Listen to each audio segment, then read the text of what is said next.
fingers, I think, when he comes on the bowl. He's got 5 tests to get through, Geoffrey. Well, I will cross my fingers and my toes, because he's got 5 tests in about 40-odd days, hasn't he? Yeah. That's a terrifically heavy workload. And, you know, you've got to hope that the body stays stronger than it seems to be. Should we get a closer look at what's going on? Ian's very keen by the look of it. While we're wandering over, what does the Ashes mean to you? I mean, you must have done battle with Geoffrey times, but here you are, you're good mates. I mean, it's what the Ashes is all about, really, isn't it? Yeah, I must say, the Ashes didn't mean all that much to me. It was just, you know, it was another contest, and it was always a pretty tough contest against England, because they were, you know, they were a pretty strong side all the way through my time of playing. So it was just a good, hard battle. And like all, you know, tough contests, you wanted to do well, because, you know, I always felt that if you could play well against the best opposition, it enhanced your reputation. No sledging by the Australians in this series. Have you read that? They're under orders. Whose orders? The board's. Yeah. You'd have been quiet. Well, no, I was very quiet. I mean, you go ask Snowy how many words passed between him and myself, you know, none. But, you know, I mean, it's all right for some bloke sitting up in an air-conditioned room to say none of this and none of that, but it's a bit different when you're out in the middle in the heat of the moment. Somebody, you know, something's going to be said occasionally, and I mean, most of that sort of stuff that's said in the heat of the moment, you know, it's like fast bowler says, I'm going to knock your bloody block off, you know. I mean, crikey, that doesn't worry anybody, you know. No. But that sort of stuff, I mean, if you're going to try and stop that, then they're joking, they're kidding themselves. You've got to leave us, you've got to disappear off. But Ian Chappell with us throughout this match, and indeed the second test match. Looking forward to having his thoughts on the Ashes. Geoffrey, did you enjoy all that? Yes, very nice, very nicely done. I think I'd want a little more than 10 minutes to get ready on the first morning of the Ashes test. I mean, the Straussy, you know, and Cook have now got to go off, get padded up. You know, I'd just like a little longer to get my mind right. That's all. It's easy sometimes for all this pomp and ceremony and everything, just to perhaps forget about the players a little bit. And somebody's got to go out there playing for his country. His career's on the line, but also playing for his team. And yeah, I think just 20 minutes would have been better. We should have had this 10 minutes earlier, maybe. And Simon Jones, the Welshman here, proudly standing out of all this. It's going well so far. Oh, definitely. It's a fantastic occasion, and I was just saying to Mark Nicholas that it's a little bit different to just soaking it all up when you're playing. You kind of mind's elsewhere, and it's amazing. Yeah. Can't mention you without talking about reverse swing, something I know the Aussies have been really working on, practicing pretty hard. Now, you're an absolute expert at that after that brilliant series in 2005. I mean, what's the feeling in your water? Do you think that actually reverse swing is still as effective these days? Have batsmen started to work it out a little bit? And how about this ground? I mean, is it somewhere that suits that? It will do. You know, I learned my trade for 14 years, and it's one of those things that you have to be able to do it, because otherwise it's going to be hard work with the old ball. It's definitely going to reverse this game. Be interesting with Freddie in the team. He's going to be, he's obviously a massive asset. The Aussies have just lost Brett Lee, who started to reverse it, if you saw in the Lions game. So England are firmly favourites, I think. Yeah. Just to explain to me, I mean, we're talking a lot about Andrew Flintoff, of course, and his presence at the side. What is he like in the dressing room? I mean, Geoffrey and I both shared dressing rooms with Ian Botham, who was a huge influence in many ways, also pretty chaotic in the dressing room as well, and a massive presence. What's Andrew like in there now? I mean, when people are getting ready to get padded up and so on, I mean, is he fairly quiet in the dressing room, or is he bouncing around all over the place? Well, obviously he's going to chill out a little bit now because we're batting, but when you're bowling, he pumps the lads up. When he speaks, people listen. It's just the kind of man he is, and he's just a legend to have in there, because he's got such a presence, and he's such a character as well. He jokes about, messes around, plays tricks on people, and he's just great to have around because of the cricketer he is and the man he is. You've obviously battled with injury, and again, we can't mention Andrew's name without talking about these current injuries that he keeps picking up. I mean, are you concerned about his future? I mean, he's got to get through this series, hasn't he, to answer all sorts of questions, not least for himself. Yeah, there's a lot of pressure on Fred. It's very difficult for him because of the player he is. There's a lot of pressure on him to perform. I think he's the fittest I've ever seen him. He's looking strong and fit, and I got my fingers crossed that he gets through the series, because England do need him. Yeah. Geoffrey, Andrew Flintoff, for you, what sort of impact do you think he will have on the series? Not what we want him to have, but how do you think he is these days? Well, the biggest impact will be if he breaks down. That will be a big factor for England. So, you know, it's all right saying he looks fit and he can run up and down, but that's not necessarily match fit, bowling match fit, is it? We've seen before his body breaks down, and I think this is his last Test match series. I think he'll retire from Test cricket more or less, and he'll play lots of all the one-dayers around, and he's got a 6-week IPL contract he can earn a fortune on. There's a 2020 World Cup in April and early May in West Indies. They seem to come round every year now.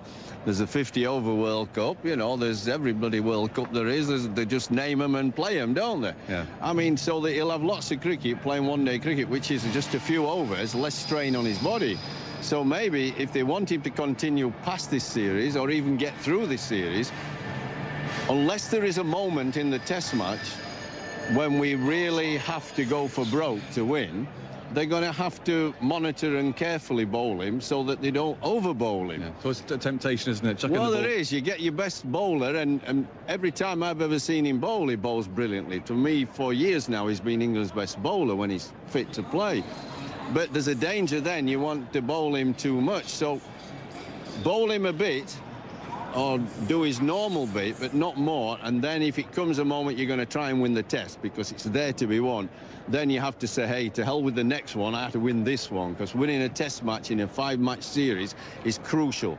It means after that you're playing catch-up.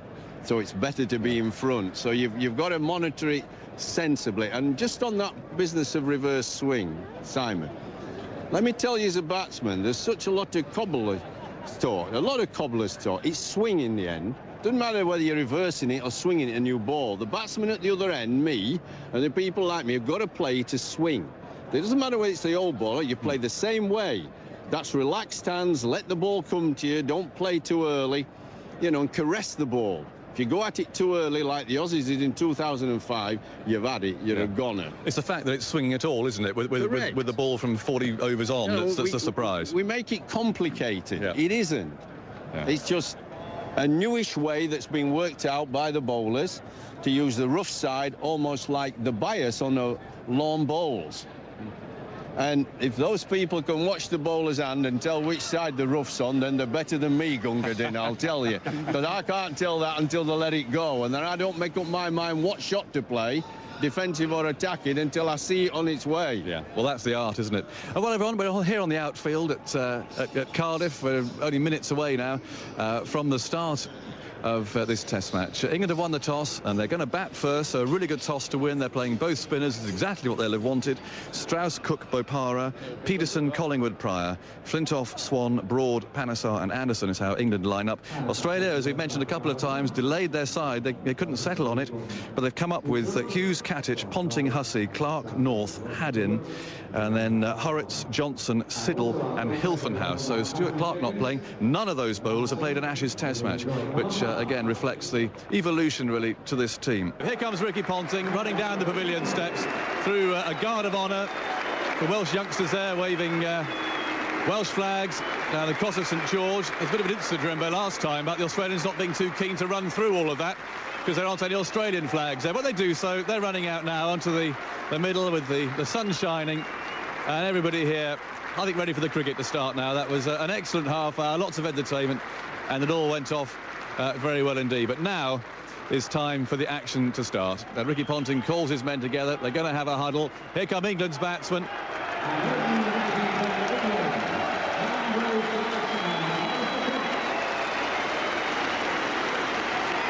To a tremendous reception. Out they come. Andrew Strauss first. He won the toss this morning. And Alistair Cook, the taller of the two left-handers, walking out past that Australian huddle and out into the middle where the umpires are all ready for the first ball. So there we go. Tremendous setup down here. It really has been fun the last half hour. But now the action starts. And Christopher Martin Jenkins is on duty for us, first of all, in the commentary box. Good morning, Christopher. Good morning, Agus. Isn't it a privilege to be here at the start of another Ashes series and at the birth of a new Test ground? And we all knew that they could sing in Wales, and what lovely singing we've just heard, including you listening at home or on the road or wherever you may be, indeed in Australia. Welcome to you all. It is cloudy at the moment as the Australian fielders sort themselves out under Ricky Ponting's direction. Ricky Ponting having lost the toss and England having chosen, to no one's surprise, to bat. And to no one's surprise, the 11 is the one that played last week against Warwickshire in the warm-up match. So Bell and Onions are the two left out from the 13. But Australia springing a surprise by including their off-spinner, a minor surprise anyway, Nathan Hurrits, who didn't get a game in South Africa when Australia came back nobly from defeat at home to beat South Africa in South Africa. So that means that in addition to Mitchell Johnson, we have the two fast bowlers who did very well in South Africa. Peter Siddle will probably take the new ball, I would guess, at the other end, although it could be the other one, Ben Hilfenhaus. Johnson is going to bowl the first over from our commentary box end, which is the new media centre end, in other words, with the river opposite us and the trees of Sophia Gardens all round us. A little roar, not unlike the one at the Millennium Stadium and in the old days of the Cardiff Arms Park, as Johnson gathers himself to bowl the first ball of the series over the wicket. He bowls short of a length, well outside the off stump, and left alone by Strauss, the England captain. So I think one may say that that was a rather less dramatic first ball, Victor, than many recent Ashes series that we've seen. Well, we all know what happened at the start of the last Ashes series when Freddie Frintosh's left knee was endangered by Harmison's first delivery. I think he got a nick myself. So that went through quite tamely. More action to come, though.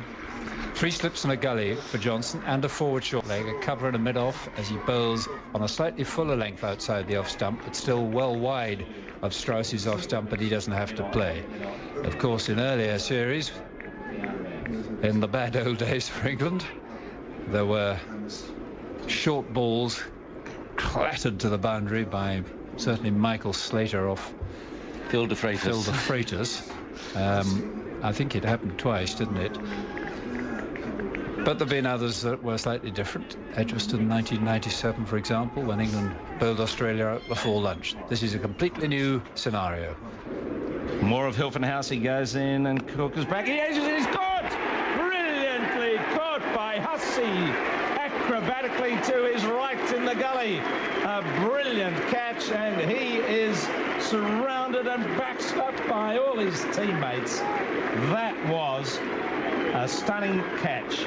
He plucked it out of midair, going away to his right, and it's a wicket that's come, it seems, from nowhere for Australia. Nothing had happened so far for you to suspect that they were going to get a wicket, but they have. And Strauss is out, Hook is out for 10, caught Hussey, bowled Hilfenhaus, and it's 1 for 21. Well, that's the sort of thing you need on a pitch like this.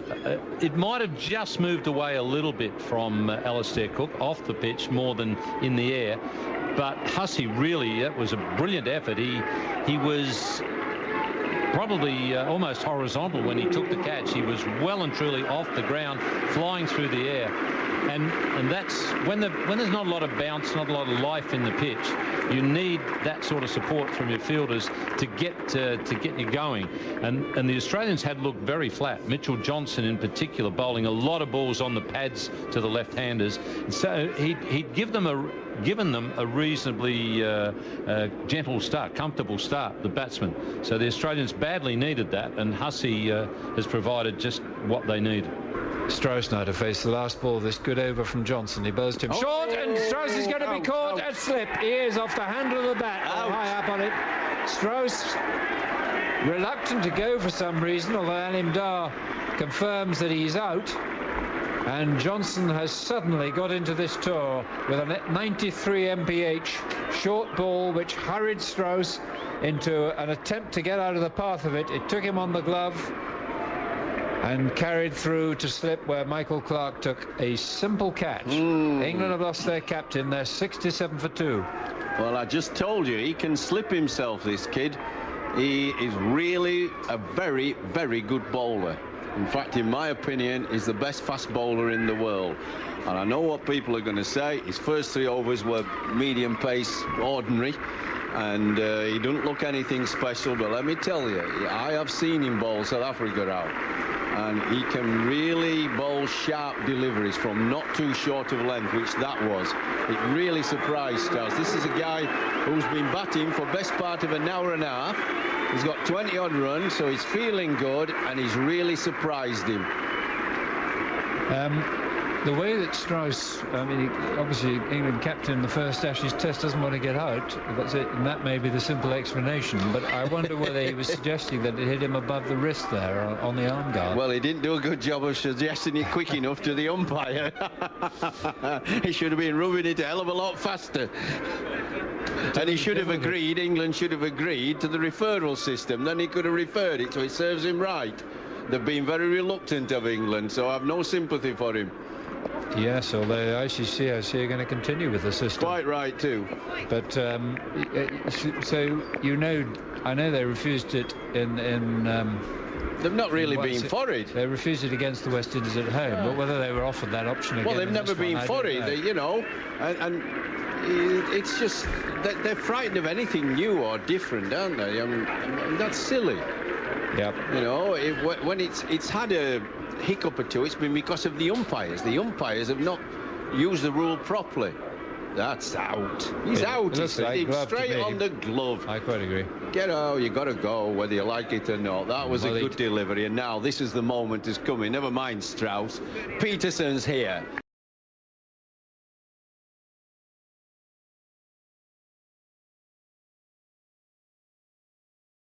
Definitely the best player on paper.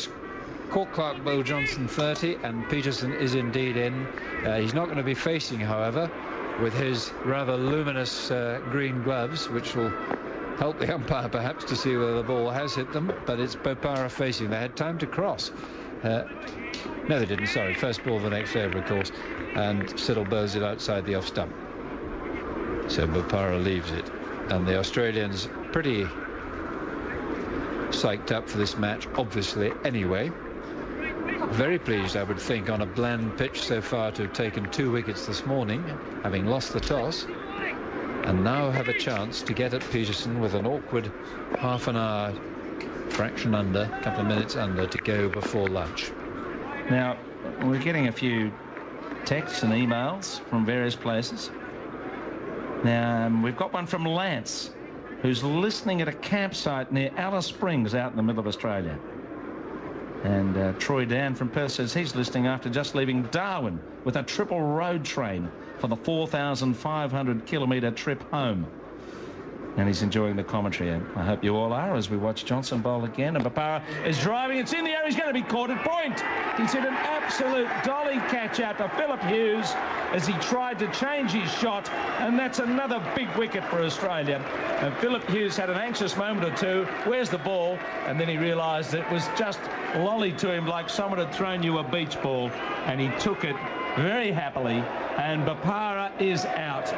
And all of a sudden, England are in a bit of bother here. 3 for 90. Bopara caught Hughes behind point off Johnson for 35. And completely duped by Johnson. That's his off-cutter, and he didn't pick it up. Bopara, we've seen him go for those full-length deliveries outside off stump, driving away from his body. It was a strange innings. He looked terrible to start with. Then he started to time the ball, but there was always a bit too much adrenaline flooding around, you feel. So he thought he saw another half volley outside off stump, another full-length ball which he could launch at. What he didn't see was that it was a beautifully disguised slower ball with a bit of off-cut on it. Probably, I haven't seen the old radar, but it'll be about 75 miles an hour, I guess, as opposed to about 90 miles an hour. And he was completely duped. The ball came off probably the outside part of the bat and just ballooned to Hughes at backward point, who actually made a bit of a meal of catching it. I don't know if he picked it up very well. He caught it only about 3 or 4 inches off the ground, but it was basically a simple catch.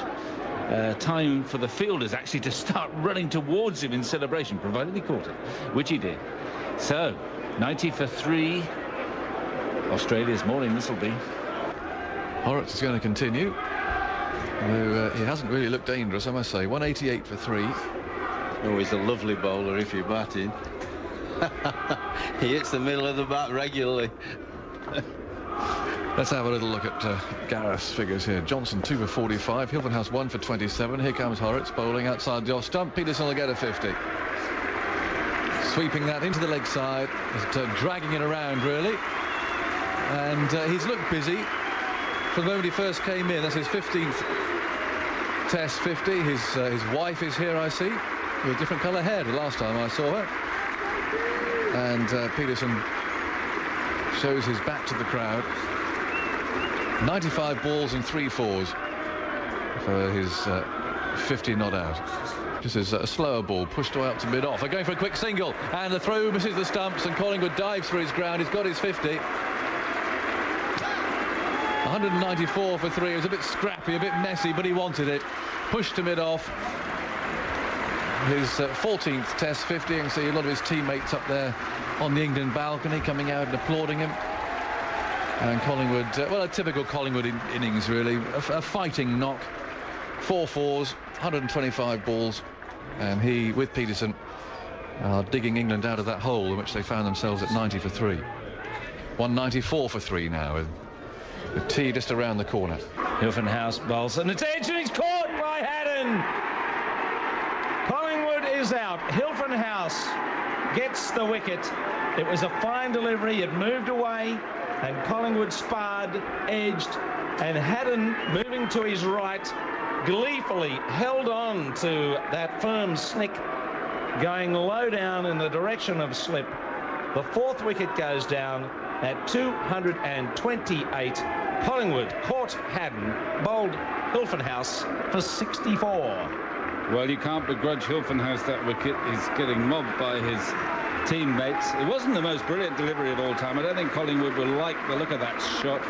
Just playing a little bit away from his body. Getting quite a big edge, getting also a big round of applause from the Cardiff crowd. And it was a good catch from Haddon. He dropped a couple of those at Worcester, you know. Not quite so different, not quite as easy as those, but, you know, not very different. But this is a Test match, and he caught him, and that's what matters. So he had to make ground to his right. And, well, a wicket falls, and obviously the balance of the whole match changes hugely. That's the last of England's absolute specialist batsmen, of course. Matt Pryor coming out to join Kevin Peterson. And, well, it's the seamers who have looked dangerous. It's a lovely evening. It's probably the best part of the day we've had. There's more blue sky around than I think we've had hitherto today. And it's been a triumph, I think, the first day for Test cricket in Wales. They've done wonderfully well. It's been a fascinating day's play. And I mean, it really has been a true red-blooded Ashes battle. And I think the people here who've put everything on, who've produced this ground, should really take a bow. Horrocks in, bows. Oh, my goodness me, is that going to be out? Yes, it is. He's going to be gone. He's gone, Peterson. He played really an outrageous paddle shot. Then he went from about 2 feet wide of the off stump, got an edge onto the pad. It went up in the air, and he was caught there at short leg. I imagine it was Gatting under that great group of fielders.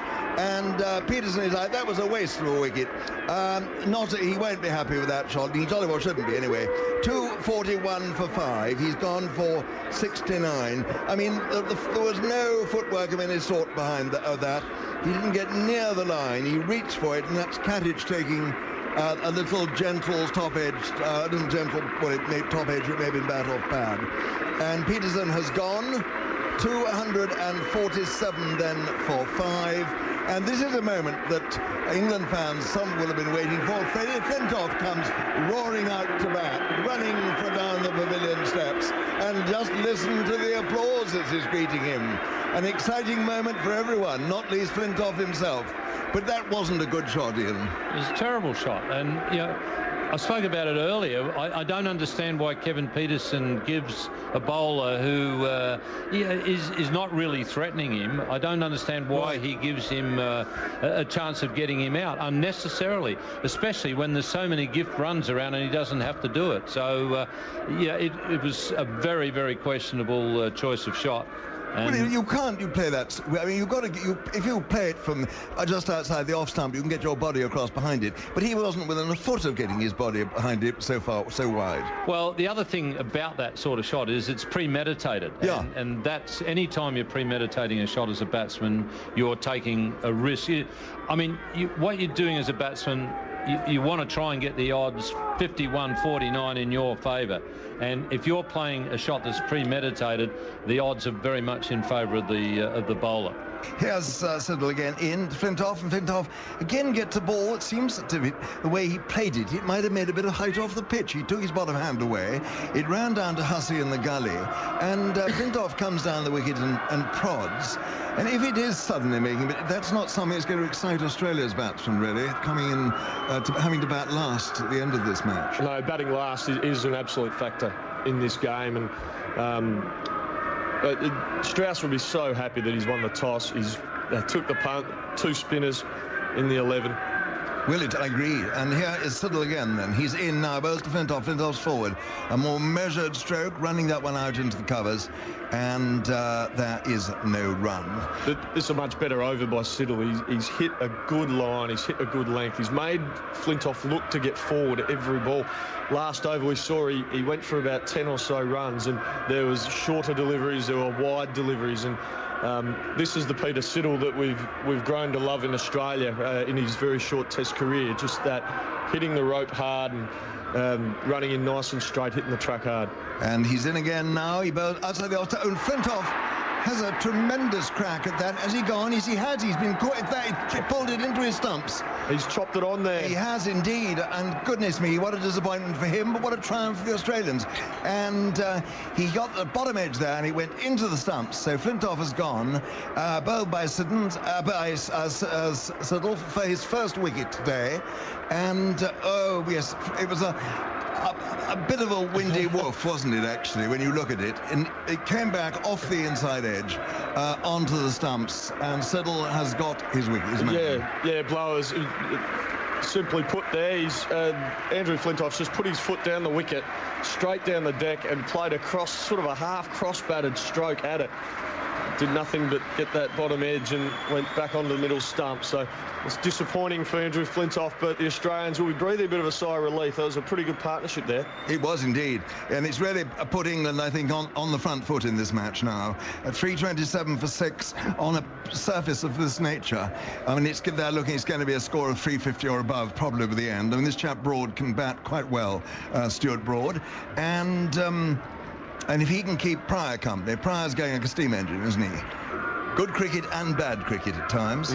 Siddle it is. He's in now to Pryor, comes forward. It's bowled him, and it went back. I think that probably went through between bat and pad. It knocked his leg stump back, and so Pryor has gone. Australia will be thrilled for that. They didn't want to come back and have to deal with him in the morning, batting as he has been in the last bit. 329 for 7 now. Pryor has gone for 56, bowled by Siddle. I think that actually just came back a little bit through the air, and Matt Pryor may have even got a slight inside edge there. But look, again, it's the length that beat Matt Pryor there. He looking to get forward and push that through the offside.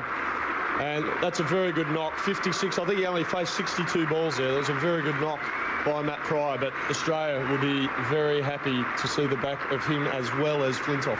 What do you mean you think he only faced 62 balls? You know perfectly well he faced only 62 balls. You got the score on your left-hand side. Yeah. Well, actually, I saw it in the monitor just before blowers. Right. So. But anyway, it was a tremendous innings, and when he and Flintoff came together, it really did look as though Australia just about got themselves back into it, didn't it? And in fact, it was extraordinary to see Pryor going faster than Flintoff. Well, it was. I think it was more bowling. I think the Australians were searching for wickets rather than just being nice and patient. And if you look back over the highlights, there was no extravagant risk-taking shots by Flintoff or Pryor. They just played good cricket shots. They were helped. There was a couple of sweepers out on the fence set by Ricky Ponting, even for the fast bowlers, and the guys were getting very easy singles, hitting the gaps with when the bad ball came, and were hitting boundaries. Well, isn't that exciting? We've got Stuart Broad, who's come in. Another left-hander, 2 left-handers in at the moment then, and he's going to face Siddle with 3 slips and 2 gullies, the sort of field that if we have the only 2020 cricket, we'll never see again. Look at the way that one swung, just playing it again. He went right through the gate there, didn't it? It was a walking shot, really, by Pryor, not a very good one. He won't go to bed tonight thinking what a stroke that was. No, and he looked to the sky, Blowers. He knew he'd made an error in judgment there, and knew what that meant to his team's hopes of, posting a score potentially over 400. So, Chris Stuart Broad, I'll get out of the habit one day of calling him Chris, and it may take me a day or two, but and it's Siddle now. He's in, he bows to Broad, Broad's forward, and runs that down between slip and gully, and it's being chased halfway back. No, I think it's gone for 4. I thought for a moment Gully had got a bit of a hand on that. He hadn't. So Broad's off the mark with a jolly good 4. He came forward, controlled it, opened the face of the bat, and between, I said slip and gully, really, I suppose, technically between the 2 gullies. And it's 333 for 7, triple Nelsons at this late hour, and Australia will be very much hoping that it does its usual thing, which is take a wicket. Broad has got 4. Jimmy Anderson, the night watchman, has got none. Broad is bending down, his great height, sweeping loose stuff off the pitch. The sun is in. There's a pigeon flying over there. I haven't seen many pigeons today. And here comes Siddle. He's up to the wicket in. He bows to Broad. Broad goes up on his toes, gets right behind it. That's how to play a short ball, and runs it down to mid-off, and nothing's done. A lot of people at the group there in yellow, golden sort of clothes over there. No, there. Probably Australian supporters. No, not that. Yellow chairs. Clever me. And but that's a picture of the daffodil on all the seats there, Blowers, here at Swalek. The daffodils on all the seats. I would have thought. All the seats are blue, but there's some seats that are yellow and green. With daffodils. For the look of the daff. Oh, lovely. And here comes Siddle again in bowls, and Broad plays no stroke to 1. Wide signalled. Well, I think that's a bit unjust. When you've got a batsman as tall as Broad, I think if I was the bowler, I'd feel a little bit peeved at that. I'm sure Stuart Broad could have reached that, but look, I think that's coming into the game a lot more now with the advent of 2020, and we have one-day cricket. We see more wides being called in the Test game. The ruthless umpires. I suppose it doesn't matter in any game as long as they're consistent. That's the main thing, isn't it? No, you hit the nail on the head there. 334 for 7. 334, the number of runs Bradman made at Leeds in 1930. And here comes Siddle, bowls to Broad. Broad gets into line, plays into the gully, the square of the 2 gullies, and a very eventful over comes to an end. England 334 for 7. They won the toss today, and when at lunch they were 97 for 3. Someone had said to them, whispered in their ear, that you're going to score 334 for 7 before the start of the last over of the day. They would have shook the hand and said, we'll accept that, right?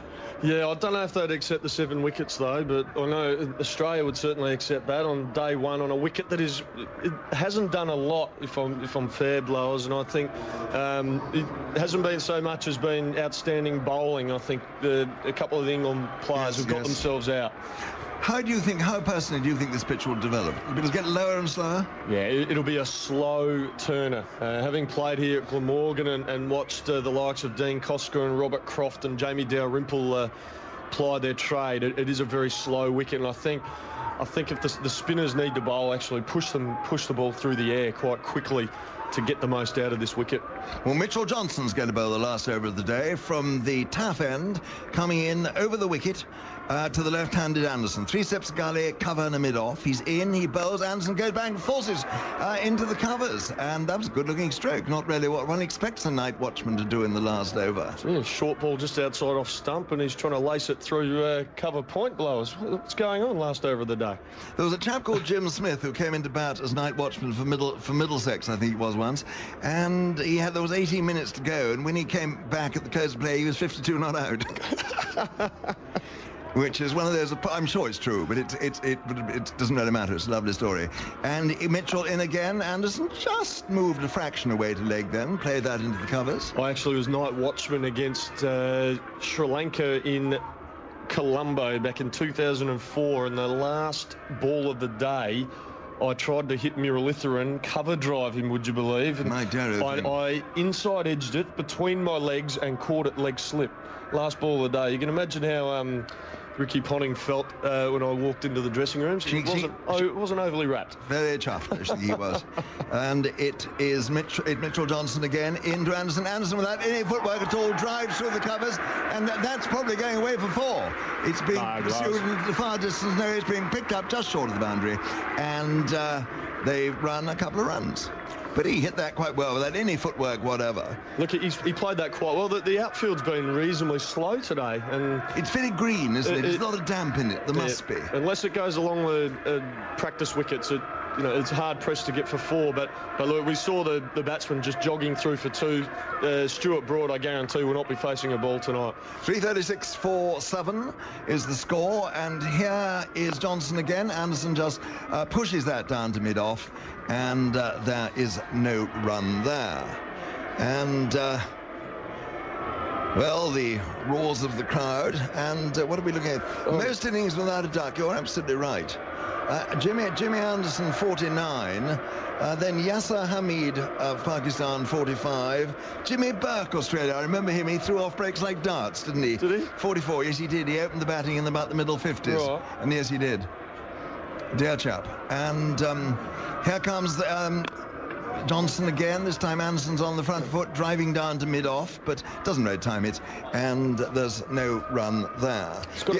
Sorry. No, I was going to say Jimmy Burke came in and bowled his off breaks. He was playing in that test at Old Trafford when Laker took 19 for 90. Oh, he did he? Yes. And I'm not certain he didn't get a few runs in the first innings. Who was the batter who didn't get out twice to Jim Laker? I think it was Colin McDonald, the opener. That would be my bet. I think Lockie got him in the first innings. Right. It now is Johnson again in.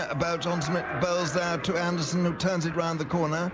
It's picked up at backward square leg, and that, ladies and gentlemen, my dear old things, concludes the entertainment for the day. The batsmen walk off, the bails are slowly removed, and the Australians also slowly remove themselves.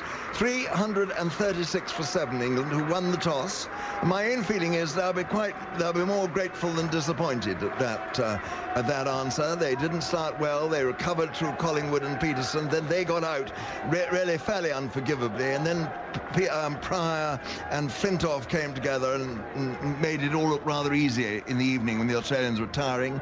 Questionable captaincy in the afternoon by Ponting. There's Horrocks and then Clark, the left-arm spinner, together for 10 overs, giving England probably rather too much respite then, those two, Collingwood and Peterson. And then wickets falling at the end, which will have given Australia a boost. And as the England batsmen go in, the two not-out batsmen, Broad for Anderson 2. England 336 for 7 on the scoreboard. And we have still to come, of course, Graham Swan and Monty Panesar. Not, I dare say, that Monty's going to cause a significant hold-up in proceedings tomorrow. That's right.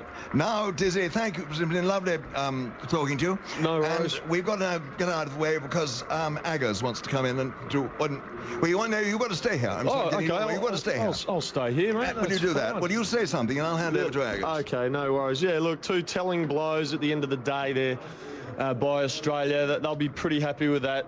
The partnership of Flintoff and Matt Pryor was really blossoming into an absolute beauty, and it was nearing 100 runs, so they'll be very happy. Ricky Ponting extremely happy to get rid of those 2 guys at the end of the day, and bowled by Peter Siddle. How did you find that last 20 minutes?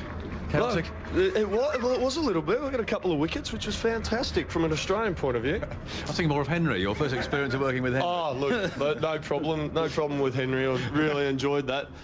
My dear old thing. Absolutely, I know. Well, that was a really entertaining day, wasn't it? I mean, 336 for 7. I suppose even Stevens had Flintoff and Pryor remained. That would have been England's day, I think. But those last 2 wickets there just honours even, you think? I think so.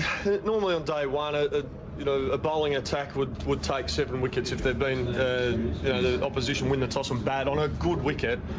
7 wickets. You'd be happy, wouldn't you? Pretty pleased with your work, but England scored it well over 3.5 and over, so yeah, even, I think. This thing is, I mean, no one knows how it's going to play, do we? We're all guessing slightly. There's no history of how this pitch over 5 days is going to play. Who knows what a good score is? Victor, do you go along with that?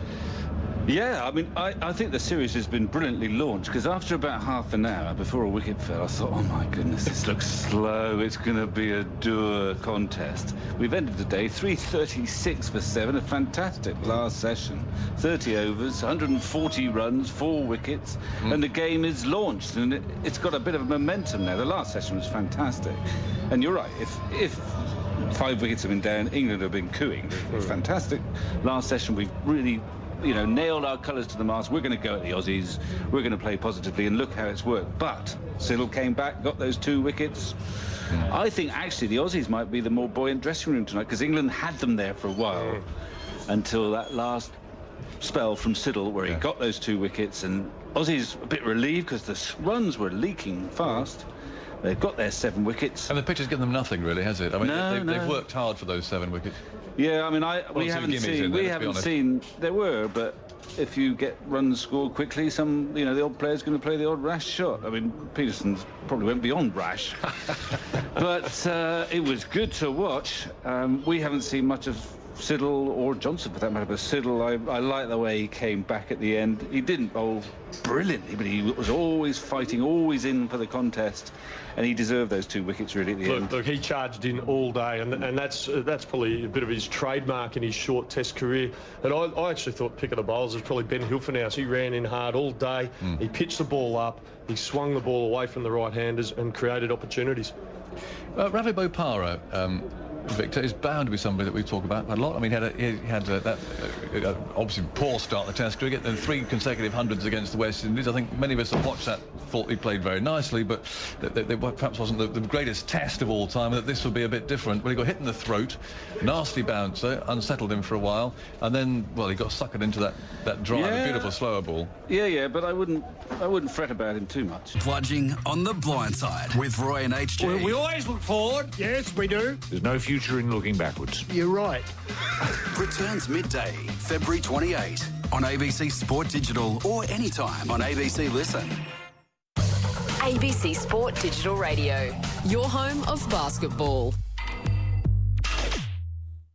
Coming up is coverage of the first Ashes Test of the 2009 series from Cardiff, courtesy of the ABC Sport Archives. This is Day 2. The Ashes.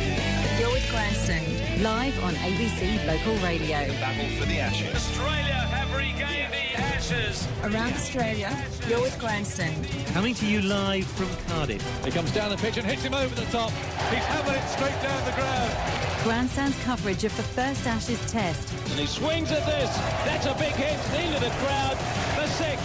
Taking on the English on their home soil. Bring it on. If that doesn't put a lump in his throat, then nothing ever will. This is Ashes Test cricket, coming to you live from Cardiff. Ashes Test cricket. The Aussies taking on England in the battle for the Ashes. Hi, I'm Ricky Ponting. Stay with ABC Grandstand for all the Ashes action. Live on your home of cricket, ABC Local Radio.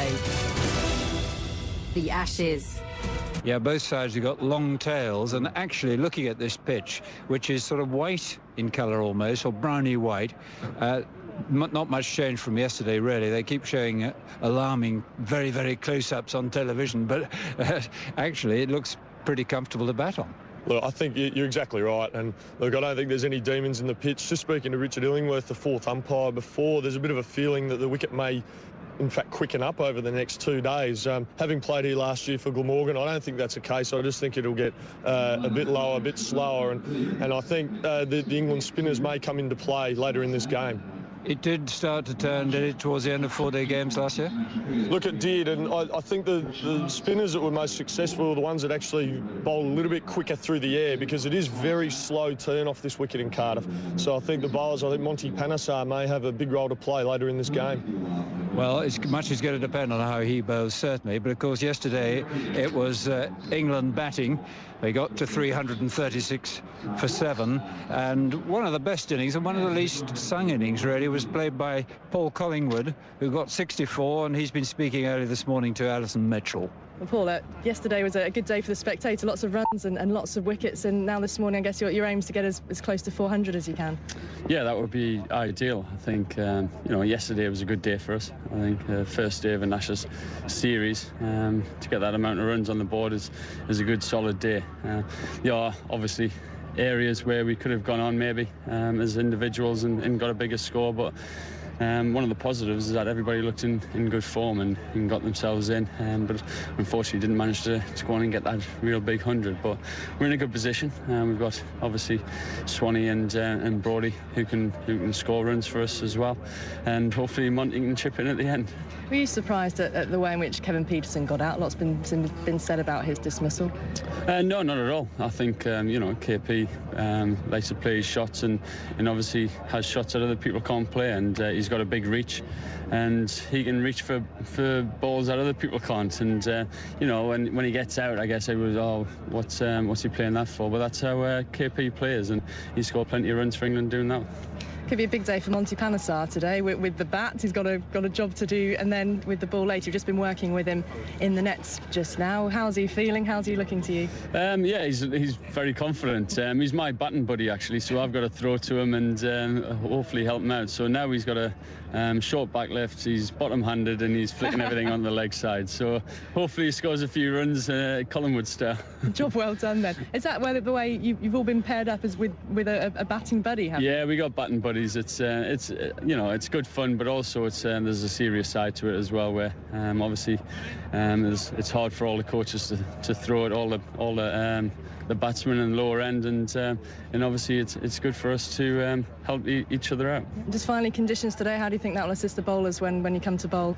Yeah, I think yesterday was the wicket did turn from straight at times, and that's obviously great signs for us. So hopefully we've got the two spinners in and they do the job for us. Well, all England will be hoping that, and all Wales, and not least Graham Swan, the off-spinner. Monty Panesar seems to have been the one who's been talked about in the last few days, I suppose because he hasn't had a great season. But Swan's the one who's been bowling, well, he's been close to Harbhajan Singh as the best off-spinner in the world, I would think, in the last few months of international cricket. But the other bowler of whom a lot has been spoken and written in the last few days is Nathan Horrocks, who has had a fairly Horrocksable start to this tour, but he came pretty good yesterday, and he did get the vital wicket of Kevin Peterson, and he also has been speaking to Alison. Well, Nathan, it was an interesting day's cricket yesterday. England will obviously try and get as close to 400 as they can this morning. What sort of score do you think you can bowl them out for? I don't know. We don't really sort of put a mark on the day, but we've definitely got to bowl well this morning. The wicket is definitely in pretty good nick, but they've definitely got some good batters still to come in and batting at the moment, so we just have to start well this morning and go from there. A key moment for your team last night was that dismissal of Kevin Peterson. And how big a moment was that for you personally? Yeah, it was pretty good. He's obviously a world-class batsman, and the wicket wasn't offering a lot, and he was playing me. He was sweeping me a fair bit, so it was good to get him out that way. But he still batted very well. And did you see him move to go for a premeditated shot? Talk us through it from your point of view. Well, I think he premeditates almost every ball sort of thing. He moves all the time. He's always trying to put you off and that sort of thing. But it was just one of those things. I just put the ball in a different area, and I was lucky enough to come out on top, and the ball hit him on the helmet as well, which helped as well. But no, it was good. It was definitely very good. Was it intentionally put out that wide? Definitely was, but it could have went anywhere. So I was just lucky enough that it was go to hand. And from the spinners' point of view, England have got their two specialist spinners, obviously. How much assistance do you think the pitch will give them? I think definitely wearing down probably days 3, 4 and 5 will be the big days, but it depends how overcast it stays. It needs to get a little bit of sun into it and dry it out a little bit more, but it's definitely starting to spin a little bit more now. That's Nathan Horrocks. Jason, where do you stand on Nathan Horrocks? Do you think he's deserved his pick for this tour? Look, Australia have tried and tested a lot of spinners since the retirements of Shane Warne and Stuart McGill. And look, Nathan Horrocks has done absolutely nothing wrong. And Jason Frazier took 12 wickets in India, and it would probably feel a little bit unlucky to be fair. But look, Nathan Horrocks, he's bowled well. Probably hasn't got the numbers to back that up, but he's done a great job for Ricky Ponting, and Ricky Ponting has said that as such in many media conferences. And when you have the support of your captain, you know, that gives you a bit of a boost. And I thought Nathan Horrocks bowled really well yesterday on a wicket that probably didn't do a lot, and he got, obviously, the important wicket of Kevin Peterson. He did, with a bit of help from his friends, really. I think he's the leader of the KP fan club at the moment. But the trees here, you said you hoped it might swing this morning, and it's quite cool, isn't it? Do you think it might be a bit too cool to swing? Oh, look, I don't think that has like a huge bearing on whether the ball will swing. I think the release position of a fast bowler, and I think Ben Hilfenhaus, he releases the ball well. The seam is very upright, just angling towards the slips, and I don't think the atmospheric conditions matter too much with that. I think Ben Hilfenhaus will definitely swing the ball away from or into the left-handers that are coming in now. Mitchell Johnson took a couple of vital wickets yesterday morning, but he didn't. He's sort of, you know, warming up gradually, isn't he, on this tour? Look, he wasn't 100% yesterday. I think he's better for the bowl. You get through, close enough to 18, 20 overs, I think. He'll be better for that bowl. There's been a lot made of whether Mitchell Johnson will swing the ball back into the right-handers and the like, but I don't think that's his biggest strength. His biggest strength is being able to bowl long spells at close to 90 mile an hour and hitting the track very hard. That's his game. That's what he's done in his short career so far. And if he continues to do that, I'm sure he'll be very successful. And using his nose too, because it was a surprise bun, so they got Andrew Strauss, and then a slur ball that got Ravi Bopara. Look, he used the conditions well here in Cardiff. The wicket isn't the fastest one going around in the UK, and he just used his nous, and it's good to see from a young bowler by international standards. The camera's already focusing on Kevin Peterson. I can see sitting on the balcony there. All sorts of debate and argument about his dismissal yesterday, inevitably all over the back pages this morning, and very graphically illustrated with Hawkeye, actually. And the Times particularly, I think, has done it really well. Shown, if you haven't seen the highlights, if you can't see them, and the way that they've illustrated the delivery and how wide it was very clever, I think, Victor. So they've used Hawkeye to a new effect. It was very wide, actually. That's what it tells us. Astonishingly wide. Anyway, that was yesterday's history. What's going to happen today? 3 slips and a gully have been set. Broad is on strike. As I mentioned, Siddle. Oh, hang on, that's all a bit disappointing. It looks as if some sort of fly or something has got into Broad's grill. Perhaps something rather more hostile than a fly, the way he moved away. And he's swatting it away with his right hand. And that's all rather anticlimax. Siddle got halfway through his run. The cameramen are all ready. Everyone was poised and ready for the first ball, and it didn't happen. 3:36 for 7. Let's hope it happens this time. Siddle's walked all the way back to his mark again, hitched up his shirt sleeve, and now goes rolling in. Plus umpire dies. There he bowls, and Broad goes back to the first ball. He's just short of a length, punched up to mid-off, and it's fielded by Mitchell Johnson. 3:36 for 7 in the first over of the day. A cloudy morning. There are 2 slips, so a man taken out as Johnson comes in. Bowls. Oh, he's bowling. It looks to be a rather cunning, slower ball that has got through Broad.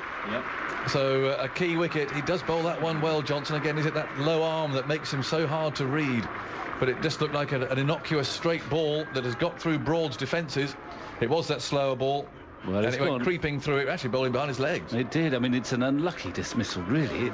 It was that slower ball which has got Johnson 2 wickets already in this innings, and it was probably destined to go down the leg side, I think, or it wouldn't have been given out LBW, and it just brushed Broad's trousers on the way to just clipping his leg stump. So he'll think that's a slightly unfortunate dismissal, but England are going to have to sort out not so much Johnson's pace and swing, and there isn't much swing so far, but his variation, and in particular that slower ball. Yeah. It must make it harder with that low arm to see it. And of course we know that Malinga, who has got a much lower arm than Johnson's, but there's no similarity there. Yeah. He again can disguise it, almost undercutting the ball, and it's very deceptive. And Brawl was just, his whole movement was too early, which exposed the leg stump, and so through the ball went. Cunning bowling, as we know. He dismissed Bopara. I thought the beautiful piece of bowling yesterday. And there's another one for him. So it's Johnson's third wicket, in fact. 355 for 8. Yeah, and one would hope from an English perspective that they'll get used to him. They've never played against Johnson before. I think I'm right in saying. Possibly from the odd one-day game somewhere. So they're not familiar with him. And there's signs that they need some acclimatisation. Yeah. Anyway, in comes Graham Swan. Well, I'm sure that his instincts, if he can survive a few deliveries, will be aggressive. He's coming in very low down at number 10 for a batsman of his calibre.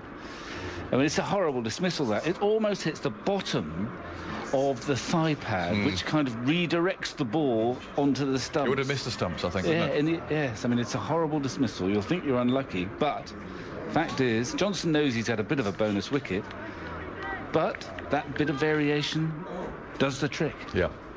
I think he might be having a bit to say, Mr. Graham Swan, to the captain and the team, that he's made more runs than Broad, because he bats in front of him for Notts, but for England he bats behind him.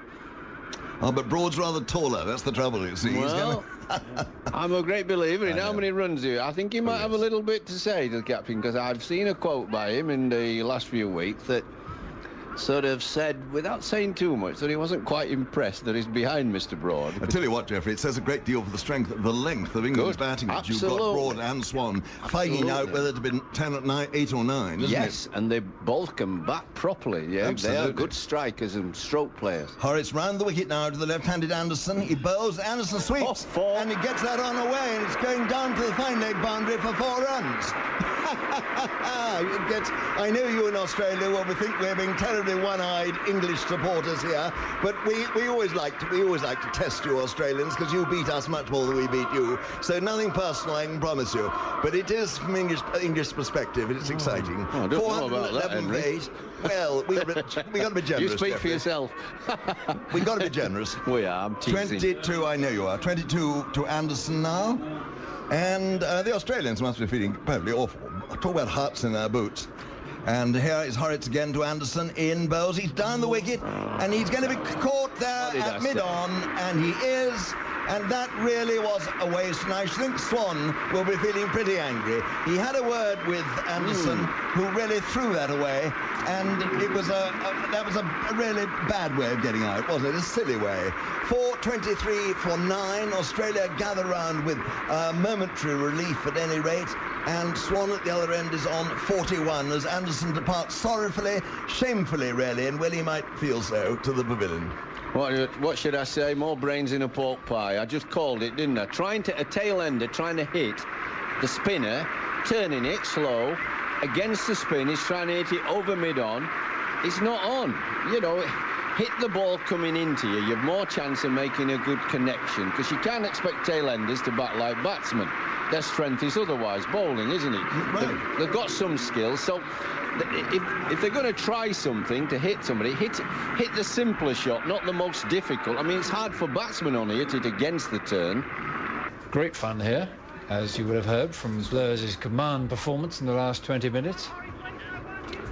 And it really has been an extremely positive tail-end performance by England. Hilton House now, first ball to Panesar, who is away straight away with a good shot off his legs through mid-wicket, could go for 4. 2 fielders in pursuit.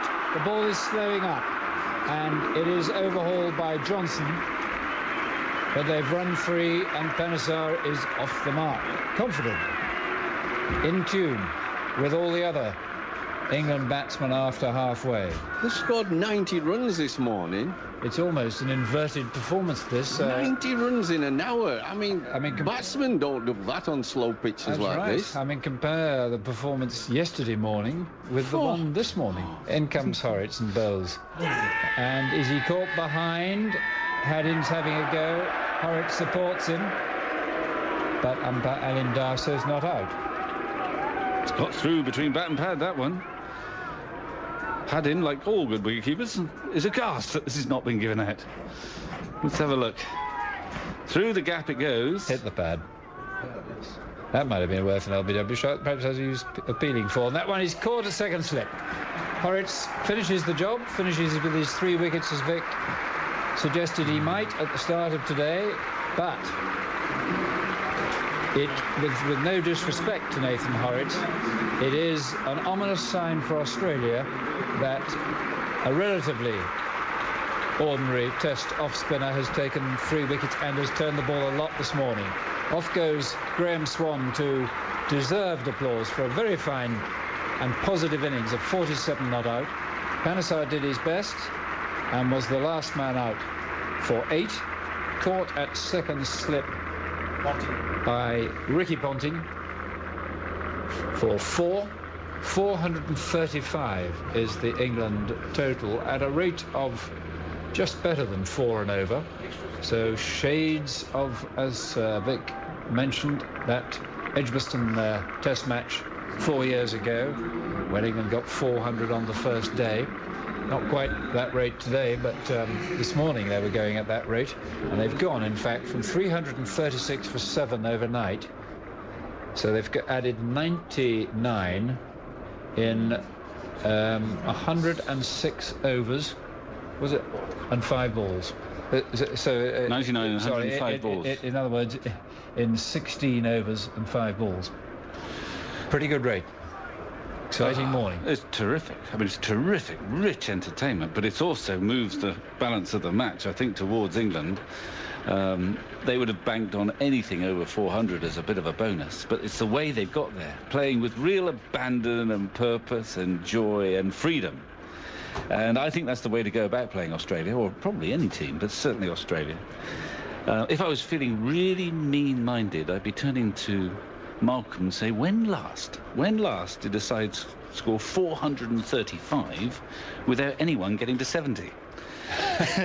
Well spotted, Victor. Well, it's a strange-looking scorecard. It's not probably that different from the Edgbaston scorecard. And I don't think anyone got 100. I think it was Potchefstroom, wasn't it? But I'm not absolutely certain. Malcolm will confirm that very shortly. But actually, he's quite busy. Yes, no, I don't. But I mean, it's an extraordinary scorecard, but it's also an uplifting effort this morning, especially. Broad, until he was out, looked terrific.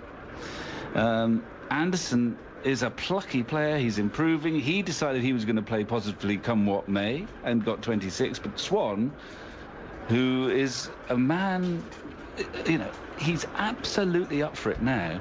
We've seen that with the ball in the Caribbean. We've always known that he's a very gifted striker of a ball, not a great technician, but he's got a terrific eye, big time with the ball. And he was just Swann at his best, utterly impudent when Horrocks came on. 2 lofted boundaries. They were outfielders, but he lofted them anyway. Then he goes for the old reverse sweep, 4 more. That's 3 4s in a row.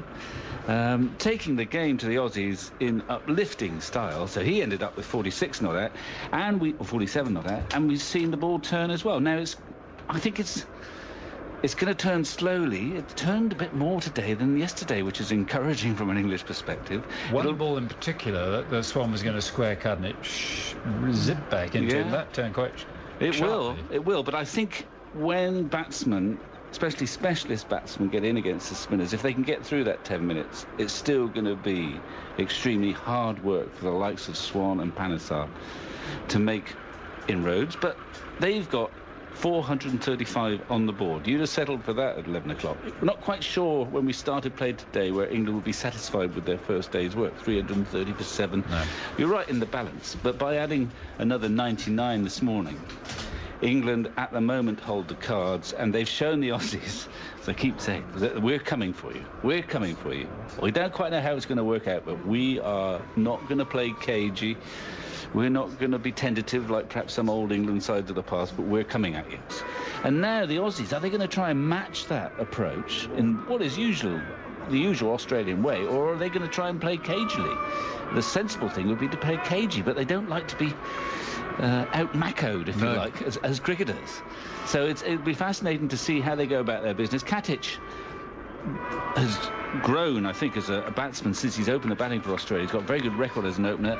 his instincts are to, play properly, play the ball on its merit, square the wicket, and occupy the crease. Hughes, it's a big moment for him. First Ashes Test, a lot of attention he's had, partly because he's done so well for Australia in his brief career with his and how he's done it, peculiar technique. Indeed, yeah. Not many openers give themselves leeway to smash it through the offside. It's a strange way of going about it. So, well, we'll look at the field because Hughes is on strike, and of course, much talk last week about Harmison getting him out with those 2 bouncers, and we know he does like to get the ball away through the offside.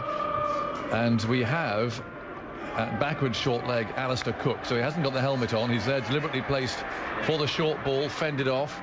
Monty's getting a big cheer down at fine leg. Broad's at mid-on, and there are 2 slips, 2 gullies, and a backward point. So that's, again, that area of strength of Hughes. They're going to try and catch him out there. There's 2 gullies. Bopara at backward point. There's a mid-off. And the first ball about to be delivered from the far end, the river end, by James Anderson. Here he comes. Oh, and Hughes now withdraws. And Anderson will have to walk back and try again. That actually was the way that this morning started, when Siddle had to do the same thing. I'm not absolutely sure why Hughes wasn't ready for that, but he's going to settle in again. Both left-handers, of course. Hughes smaller, shorter, although Cathedge isn't necessarily a tall man, but Hughes not tall at all. Up comes Anderson from the far end, bowls to him. Oh, and my word, it's gone straight through him. It's an appeal for a catch, given not out. And he was in no position at all to play that. It brushed his pad, I would say, thigh pad, something like that. And Pryor took it. Up went England, but it drove unmoved. I think he might have been appealing for LBW. We'll have a look. It brushes the pad. It's a bit high, but he didn't pick it up very well. Pitched outside as well. He doesn't hold back, Hughes, does he? he's forcing away. It's not pretty, but so far it's been very effective. He has, I watched quite a lot of the series in South Africa, and fortune has been with him so far. And what we need to see is what happens when Dame Fortune looks the other way, and how he adjusts to that period. 2 slips, 2 gullies, backward short leg. Broad goes in, bowls him outside the off stump. That's 4. Bad ball. That's really the ball that you don't want to bowl at Philip Hughes. Short and wide of the off stump, or indeed any left-hander for that matter. That was money for old Rope. And the ball retrieved by the groundsman down there at deep third man. 1 or 2 Aussie flags fly very patriotically behind him. Terrific, entertaining morning. England scoring 4:35 at lunch. Australia 39 for no wicket. The players are out in the middle. A little cheer there. I see Andrew Flintoff is going to bowl the first over. A big cheer for him, or maybe it was for Henry Blofeld, who's going to kick us off up here. Henry. My dear old thing. Well, what a fascinating lunch interval you produce for us, Aggers, as you always do. This is a very significant moment. Can Andrew Flintoff reproduce the sort of bowling form that was so destructive to the Australians 4 years ago in 2005? Well, we'll soon know. Vic Mark sits alongside me. He'll be on the edge of his seat too. And here is Flintoff in now to Hughes. He bowls it, and Hughes up to the bouncer, predictable, and Hughes ducks. Now, we know that Hughes is vulnerable for the short ball. Harmison got him out twice. And, of course, the cheers now, the first Freddie Flintoff bouncer, tremendous. Well, not only a Freddie Flintoff bouncer, he had a few words with the young tyro from New South Wales afterwards. And Freddie doesn't often do that, but he bit of a smile on his face, but just a few little words. Yes, he did, didn't he? And there was a sort of element of Ernst Stavro Blofeld about that, wasn't there? 2 orthodox slips, 2 gullies, and backward point. Here's Flintoff from the River Taff end. He bowls to Hughes, who's caught behind off the inside edge. Good catch by Pryor. Flintoff raises both hands to the sky in a characteristic gesture of triumph. And Hughes flashing once too often. Must be said to have lost that first fiery duel. Was a good catch by Pryor, and England have struck blood after lunch. 60 for 1. Hughes goes for 36. Caught Pryor, bowled Flintoff. Well, Flintoff, like a colossus, puts his arms to the sky, to the big stand away to our right. What a duel that was. It seems that the shift from around the wicket to over the wicket helped him there. It's an unusual dismissal off the inside edge to be caught by the keeper. We should note, too, that was an excellent catch by Pryor. Remember, this ball's coming down at 90-odd miles an hour, and inside edge catches are not what he's looking for. He's looking for the outside edge by and large. But that change of angle, Hughes, I mean, he's going to fascinate us throughout this series, because I'm not sure I've ever seen an opening batsman in this era play with his method. It's a curious method to go for the ball outside that off stump, exposing your outside edge to the slip cord and time again. But so far, it's worked really well for him.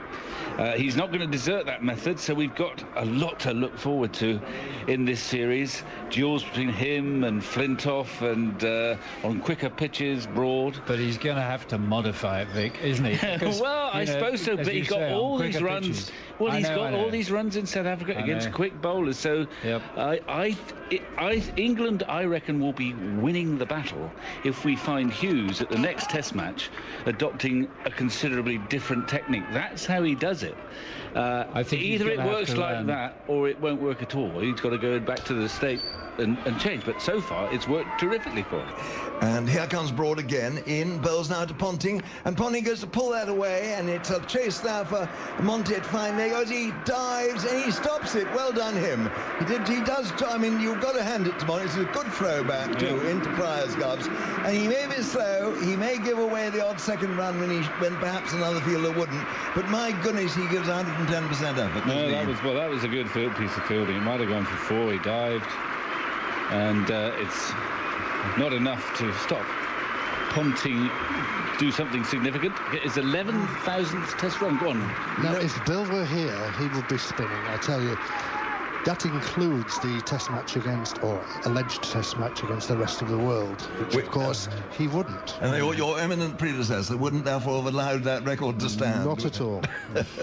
Well, I suppose all cricketers are batsmen. If you say no to everything, you're elegant, not give more pleasure than the other way, perhaps. Here comes, that's his 50. It's a lovely shot. It's an on drive. It's gone away for 4, and that was a lovely shot. Swan floated that half volley onto his about middle stump.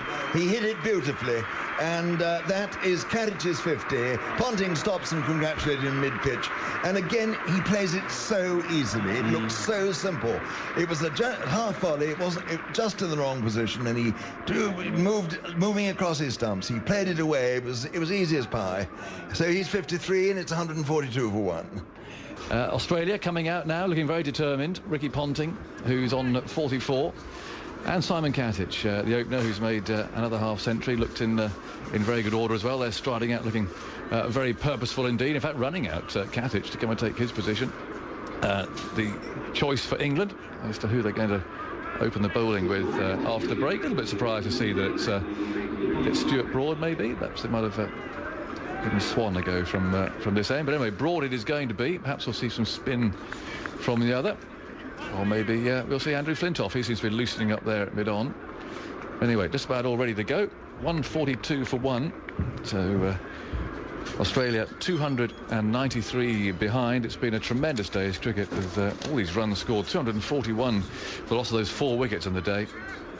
And it's been thoroughly entertaining. Swan tosses Broad the ball, who now waves down to Panesar. He's positioning him absolutely precisely down there on the long leg boundary, moving him 5 yards or so finer for Ponting, who takes it all in as a slip and a gully, and then 3 in the offside, and mid-on, short mid-wicket, square leg, and a long leg. 142 for 1. Here we go, the first ball of the final session of the second day, and Broad moves in, bowls to Ponting. Some in-swing there, possibly reverse. Ponting plays across his pad, and it's picked up there at mid-wicket by Anderson, who's also loosening up. But it's Flintoff, actually, who looks the busier of the two. I think he's probably going to bowl from the taff end. And there's no run. 142 for 1, so 293 runs behind. Ball slowly makes its way back to Broad. It's a bright late afternoon. There's still cloud around. No sign of much blue sky. A little gap over there to our right. In goes Broad, bowls, Ponting forward, slices into the offside. Bopara wearing rather one of those old-fashioned looking sun hats there, does the fielding. 142 for 1. Ponting kicks away at his crease, checking his guard. He scored 11,000 runs in Test cricket, or at least officially, as we were saying, that unofficial Test match still. Oh, and I think rightly too. Test cricket was Test cricket, and I think Bill had a real point as far as that Super Test was concerned. I know officially they count. Then goes Broad, bowls, Ponting pulls. Oh, it was straight over his stumps. It didn't get up and didn't quite have the pace, I don't think, that Ponting thought it had. And he pulled. It went just past his leg stump and was collected by Pryor, who, by the way, for Pryor watchers, has taken a very good catch today. Actually went over more of his middle stump. Geoffrey. Sir. All in yellow. Yes. But it sounds as if I'm in the right colour. Australia doing very well. The yellow and gold. Yes, they are at the moment. They've had an afternoon session like England had yesterday. Broad runs away from us. Bowls, Ponting stretches forward, raises the bat. It's all very deliberate, very precise, and the ball collected by Pryor. Yes, you just feel that whereas England were utterly rampant when they first came out to bowl, and indeed when Hughes was out, Flintoff got in. It's got a bit of more of a look about hard work about it now. I think the pitch is a little bit better today. I don't think it's swung or seamed. It swung and seamed at times yesterday morning and in the evening, the 10 overs with the new ball. But I haven't seen it do anything much today. Broad, wide of the off stump. Oh, well, he got away with that rather, Ponting, as a flashing drive outside the off stump. It always happens, doesn't it? You build something up in the commentary box, and that was a bit loose, but it flew through the gully. It's gone for 4, and it brings Ponting his half century. From 70 balls, that was his 5th boundary. And he wasn't quite aiming for there at all. He's showing his bat to the crowd, particularly those Australians down there at fine leg, who are standing and applauding their captain. At 150 up at the same time, 152 for 1. In reply to England's 435. Flintoff bowls, and it's over pitch. It's driven through the covers. That could run away to the boundary. It will. A full toss hit to the boundary, and now Ponting is 97. Who's going to get to 100 first? I reckon that was actually a slower ball, Jim. It just looked like it just tried to do something different with the ball, maybe run his fingers across it there, Andrew Flintoff, and we'll see it here with the replay. Yeah, it was a slower ball, but when it's a full toss outside off stump, it probably doesn't, it loses its effectiveness somewhat. 2 to go. 2. Will Flintoff fling another one short at Gatting here? I think if he does, he'll take it on. Just have that feeling. He's been in that sort of mood today, Simon Gatting. It's been a very measured innings. It's been wonderful to watch. The glue in the innings, Simon Gatting. He's held the show together. He's 99. Flintoff bowls to him. He walks across and he swings the ball away. One bounce to backward square. He gets a single and he gets 100. And he is delighted. He removes his helmet. He raises his bat to everyone in the ground. And the crowd standing here to applaud. Ricky Ponting gives his mate an embrace. Well done, Simon Gatting. His 8th Test 100. His first in Ashes cricket. He's a popular man in the dressing room, and as you can see, the Aussie team players and support staff all cheering. They have massive smiles on their faces, and that's a great moment for Simon Gatting. Well deserved. Great 100. First Ashes Test of the summer. Ponting is just at that point of the day. Just want to finish the business off and come back tomorrow with three figures on the board. Jim, bit edgy.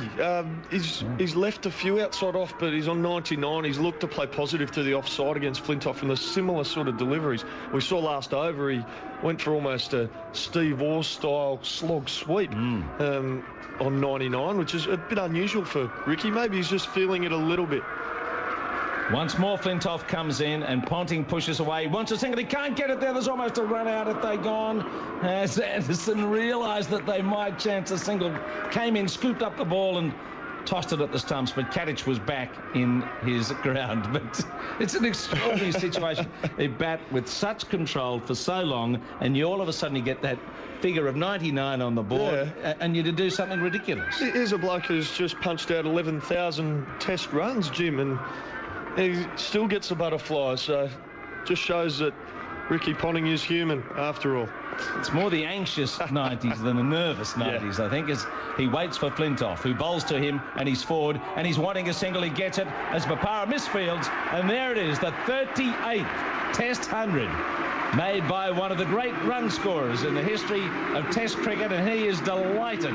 It's been a while since he scored a Test match 100, and like the gladiator, he raises his bat to the crowd a number of times. He's very emotionally demonstrative out there. He's delighted. Personal triumph, you'd think, for Ricky Ponting at the start of a series that he desperately wants to win, and he's made 100 here at Cardiff. Oh, look, Jim, it's been a fantastic knock so far, and from an Australian viewpoint, yeah, it's been great. Look, he'd be happy as a fat spider out there. He's just looking to finish it off tonight. Around the wicket, Flintoff comes in and bowls to Gatting, who clips him wide of mid-on. A good-looking stroke for at least 2. And they should return for a third as Panesar collects it in front of a group of Australian fans down there who are cheering away. And off they go. That will be stumps. And both players have done what they had their minds set on earlier. Get Australia to a good position and both of them have got to 3 figures. A few anxious moments perhaps, but Gatting is 104, Ponting 100. It's a wonderful partnership, unfinished, of 189. And you'll hear the applause for these 2 fine players as they leave the ground here at Cardiff, having put Australia in an excellent position after England had made a very spirited performance in the tail this morning, getting to 435. Off they go, acknowledged by the crowd as they go up to the Australian room on the far side of the ground, and Australia's position uplifted by very determined, positive batting from these fine players. Jason Gillespie, how do you see it? Look, England were obviously on a bit of a high this morning after they batted so well and pushed the scoring rate, got to their score of 435. I'll be a little bit disappointed today. They're probably a bit like Australia yesterday, probably didn't bowl as well as they would have liked. They probably had 10% in them, if I'm a little bit critical, Jim, but full credit to the Australian batsman. Phil Hughes started in a bit of a flurry, went out there, was playing his shots. I thought England actually bowled quite badly to him. It's been well documented that he's very strong through the offside, especially off the back foot. It was almost as if Broad and Anderson were just feeding him out there, and then it took Freddie Flintoff to come on, bowling over the wicket and got that wicket. But then this fantastic partnership between Captain Ricky Ponting and Simon Gatting, which is, what is that now, Malcolm? How many runs this partnership? 189. It's 189. 189. It's a fantastic partnership, and one that Australia will be looking to continue to move forward, and well over 200 come tomorrow. Yes, if we look back on the day, 249 plus 99, that's 348 runs today, 336 yesterday. A lot of people saying that this turgid, lifeless pitch that has been so often in evidence in county cricket wouldn't yield those numbers because it'd be too hard to score. But the run rate's been, 4 and over. Look, it has been. It's been near enough to 4 and over, but I think that's been more indifferent bowling than exceptional batting. There has been some very good batting, but I think there's been a lot of half volleys, a lot of short, wide deliveries from, and I'm talking from the seamers here, that I think the spinners have actually outbowled the seamers as a general rule on this wicket in the first 2 days, and I think it's certainly not near enough to 4 runs and over type of wicket to bat on if bowlers are bowling well. Is there any evidence from what you've seen so far that there'll be any more variable lower bounce in this surface that could keep the game rolling along over the last 2 days? Because when you look at the scoreboard, you say, oh, well, it's probably going to be a high-scoring draw. Look, I think you're right. At this stage, it looks like it's just going to continue to go as it is. not a lot for the seamers. It is slow. And what are you after here, Jim? What are you looking at? Just the bowling figures, because I know everyone wants to hear them. We need them. I'll just go through this scorecard of the England innings. They resumed this morning at 7 for 336. Broad was bowled by Johnson for 19. Anderson caught by Hussey off Horrocks for 26. Panesar caught by Ponting from Horrocks for 4. Swan made a swashbuckling 47. 38 sundries, 435. Johnson 3 for 87. Horrocks 3 for 95. Siddle 2 for 121, and Hilfenhaus 2 for 77. Hughes, the batsman, out after 60 had been added, caught off the inside edge by Pryor from Flintoff for 36. Katic went in on 104 and Ponting 100. And the bowling figures: Anderson 13 overs, 1 maiden, none for 57. Broad 12 overs, 1 maiden, none for 58. Swan 20 overs, 7 maidens, none for 49. Flintoff 15 overs, 3 maidens, 1 for 48. Panesar 11 overs, 2 maidens, none for 31. Now, just a reminder for you as we're about to head off, for listeners in the UK, we'll be back on air at 10:45 tomorrow morning. Tune to 5 Live from 7 tonight for reaction to today's play and a review from Jonathan Agnew and Jeff Boycott. I'm here with Jason Gillespie. It's Jim Maxwell. Good night from TMS. Join us tomorrow. Listen. A flash of lightning illuminating. Classic books brought back to life through the voices of a new generation. I'm Dacre Montgomery, and this is Frankenstein. Search for Frankenstein, an ABC timeless audiobook, only on ABC Listen. ABC Sport Digital Radio, your home of cricket. Coming up is coverage of Day 3 of the 2009 Ashes series from Cardiff, courtesy of the ABC Sport Archive. The Ashes. You're with Grandstand, live on ABC Local Radio. The battle for the Ashes. Australia have regained the Ashes. Around Australia, you're with Grandstand. Coming to you live from Cardiff. He comes down the pitch and hits him over the top. He's hammered it straight down the ground. Grandstand's coverage of the first Ashes Test. And he swings at this. That's a big hit. Into the crowd for 6. Taking on the English on their home soil. Bring it on. If that doesn't put a lump in his throat, then nothing ever will. This is Ashes Test cricket, coming to you live from Cardiff. Ashes Test cricket. The Aussies taking on England in the battle for the Ashes. Hi, I'm Ricky Ponting. Stay with ABC Grandstand for all the Ashes action. Live on your home of cricket, ABC Local Radio. The Ashes. Play is going to start with Broad. Stuart Broad is going to bowl to the left-handed Katic. Pryor is jumping up and down like a gymnast behind the stumps. We've got 1 slip, 2 gullies, a short extra cover, deep backward point in the mid-off on the offside. And here comes the first ball. Broad in, round the wicket, bowls to Katic. And Katic, he did so many thousands of times yesterday, it seems, just plays it from the crease. It trickles out there to mid-on. Anderson comes in fields, and there is no run. It's a lovely day. It's a bit like the weather all through the match. There's cloud, but there's a lot of blue sky today too. We've got that colourful yellow dirigible up there, and the trees are very still. They've been still most of the match. The flag's just flicking on the flagpoles in the pavilion. Katic now faces Anderson. Ball falling. It could be LBW. It is it. It's out. It looked very out. It was right up, almost in the block hole. Swung in, and Katic for once appeared to be slightly across it, but that may just have been the swing. He was beaten, hit on the pads, and Billy Doctrove, I think, raised his finger for the first time in this match. It actually hit him full toss on just above the boot. Yeah, he had no chance, really, because the new law, I think, stupidly says that you've got to assume if the ball hits the batsman on the full, that it will continue straight on. Now, as an umpire, you shouldn't be assuming anything in my book. But even then, Billy took a long time to put the finger up. He wasn't keen about giving an LBW. End of a very good innings from Simon Katic. I think that's one of the best I've seen him play for Australia. He was sedate but sure early on, but he just got progressively better and better in the aggressive from the aggressive point of view in that innings. But he looked very, very solid. See if Flintoff tests him again. He might be more near the off stump, trying to hit the edge as he bowls, and Ponting gets the short ball, a no ball, and it's gone over the head of Panesar. and away for 6. That cleared him on the full, didn't it? Yes, of course it did. It was a no ball. It was a top edge, mind you.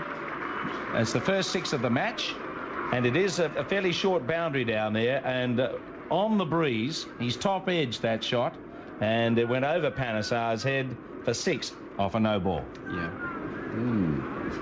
I think Flintoff will be thinking, did he do that because he heard the shout, or was he instinctively playing the shot because he's 140 or so? You know, and he's confident, he thinks he can play any shot. I mean, that's what we're going through Freddie Flintoff's mind. Should I test him again? Well, here comes Anderson. Oh, and Hussey drives, he's caught behind. Pratt throws the ball up in triumph.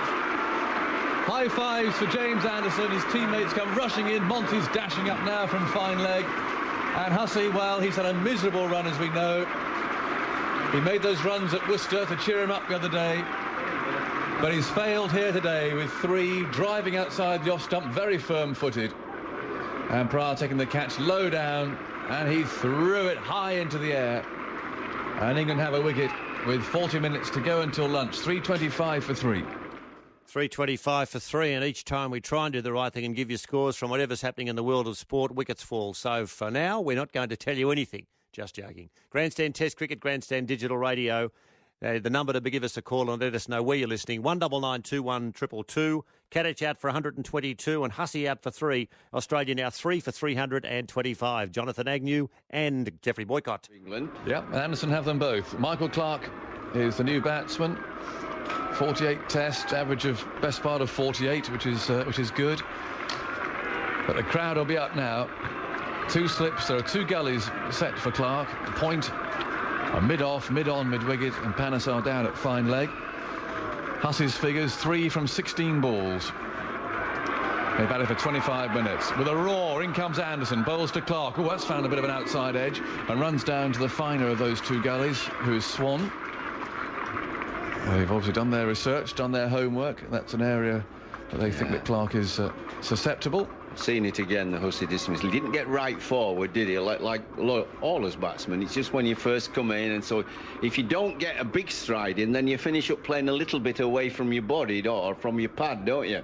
When you get the big stride, then you're close to the ball, bat and pad together. Anderson, past umpire Doctrove, bowls, and that's pushed away again firmly into the offside. A good save there at point by Bopara. England suddenly looked lifted as Collingwood hurls the ball to Pryor. That was a very fine save indeed. That might well have gone for 3-4 possibly, and got Clarke off the mark. So important to keep these batsmen on naught when they first come in, keep them looking for their first run. And Clarke thought he'd got it there, but Bopara moved acrobatically to his right. It was a good fumbling stop. He didn't stop it cleanly, but Collingwood then came dashing in from mid-off to clean it up. 3:25 for 3. Crowd really enjoying this. Anderson again from the river end, runs towards us, bowls to Clarke. A low full toss, but he clips it straight to mid-wicket. And it's fielded by Cook.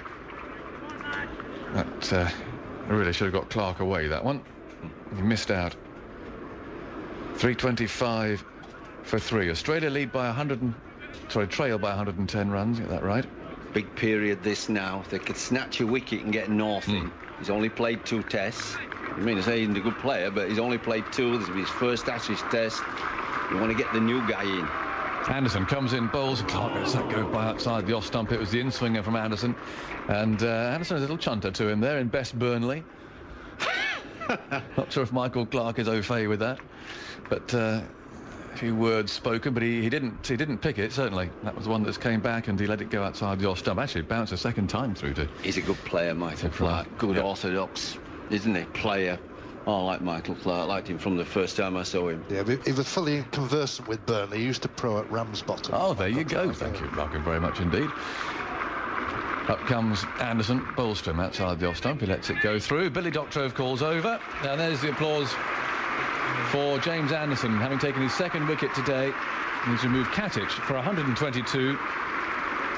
And Mike Hussey for 3, and Hussey, I mentioned, has this miserable run of late in Test cricket, but he scored 150 the other day. He must have thought, that's it, I'm back in nick now, and we'll kick on from there again, forget what's happened. Yeah, but another failure. It'd be interesting to see his figures over the last 12 months, wouldn't it? Not clever, are they? When I said before, I think he averaged 91 against England in his Ashes until today, sort of thing, but then he hasn't had a great year. Well, Flintoff is going to continue, and he's bowling to Ponting. 2 slips, 2 gullies, in he goes and bowls to him, and the Australian captain comes right forward, getting that big stride in, and plays the ball firmly back to Flintoff. Cook is out on, more or less on the point boundary, down to our left there, with the sunshine breaking through again now, lots of blue sky about. People settling in below us here, pints of beer and so on. But, it has been a very good atmosphere throughout this match. Someone's jogging along the banks of the Taff, down there at the far end. In goes Flintoff, hurtling in bowls, and again Ponting gets well forward. Plays slightly crookedly, but gets fielded by Flintoff in his follow-through. 3:25 for 3. If they just play for another 10 minutes or so, you know, they'll be changing the bowl in England. Flintoff will have to have a rest. He's been bowling best part of an hour, hasn't he? Yeah. And as you know, as a bowler, you can't over bowl him. And then there's Anderson as well. He can't just keep bowling. You want to, but you can't. Change to the field. They've removed Monty from fine leg, which is where, of course, that ball went flying down in the last over. He's at mid-on now. Anderson's down there. Flintoff goes in, bowls, and that came into Ponting. He jabbed it away off the back foot and picks up a single in the offside. So the hook plan, all well, except the fact that I don't think they fancied Panesar necessarily as a man down there to take the catch. So would you if you were bowling? Not possibly, no. Yeah. So Anderson, who's probably the best fielder in the side these days, or one of anyways, down there.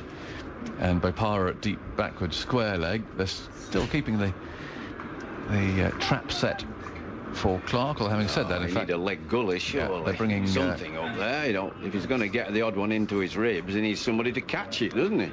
Yeah, that's what they're doing. Bopara's coming up to a catching position in the leg side. It's leg slip. Fine leg gully, isn't it? Or leg slip, Jonathan. It's and there's a long leg, almost deep backward square leg. Down they all go. Flintoff's on his way. Bowls to Clark, a bouncer, which he ducks underneath. Pryor leaps and gathers it. 3:26 for 3. Again, his bowl with tremendous hostility. As Flintoff. Never anything less than absolutely 100% from him. But, as I mentioned yesterday, unfortunately, you'd rather have your fingers crossed when you watch him bowl. It's so much effort on a frame that hasn't been necessarily reliable over his last few years. And he's on his way again, ever willing. Past umpire Dar he goes, bowls to Clark. Back raised. Through the ball goes to Matt Pryor, who's had a tidy game so far. And people have talked obviously about Pryor's wicket keeping. He had a bit of a nightmare in the Caribbean. And of course there's 2 spinners in the side here. Yeah, there's been a bit of discussion about his position, but he's taken, well, one very good catch. He's been tidy. Not sure what the buys situation is so far. Malcolm, 0. Yeah. I picked my 3 players. If England were going to be successful, I picked them some time ago, the 3 players who had to play well for England. Flintoff bowls, Clark. Oh, he's beaten. That one is moving away outside the off stump. He offered a rather tentative bat at it. Ball thuds into Pryor's gloves. Clark still not off the mark. The over finishes 3:26 for 3. Exactly half an hour to go until lunch. Go on then, Geoffrey. Well, Anderson was one of them, because I thought, he'll stay fit. There's a good chance. He's very athletic. Flintoff, we know if he stays fit, but I was worried about that. But you've got to have somebody at the other end anyhow, and I thought Anderson, he'll take a big load. He'll have moments when he swings and moves the ball, and if he has a good series where he does swing and move, he'll get wickets. My other one was Pryor. Surprise, surprise, but I felt that he was a very good batsman. I felt he'd get runs at when he moves up the order in Flintoff's position at 6, and he might even get hundreds because he's good enough to. Yeah. But his wicket keeping is a worry, and you know, if he has a good series that he doesn't drop anybody, who then goes on and makes a big 100, that'll be a big plus, because in Test cricket you drop somebody, can change the course of the game. Anderson bowls outside Ponting's off stump. It keeps rather low, and he plays no stroke. 2 away from his 150. 326 for 3. Breeze blowing from left to right across the ground. His dirigible, that sort of mustard-coloured balloon, is high above us, but you can see the angle of the tether, which way the wind is going. Up comes Anderson, bowls, worked way off his pad by Ponting. It might be his 150. Panesar's coming up from long legs. Surely they'll get the second. No, they don't. Panesar gets there and lobs in the return. Good piece of work by Panesar. I think Ponting actually was unsighted because Anderson was rather in his way at the far end. 327 for 3. Ponting 149. And now England will attack Clark.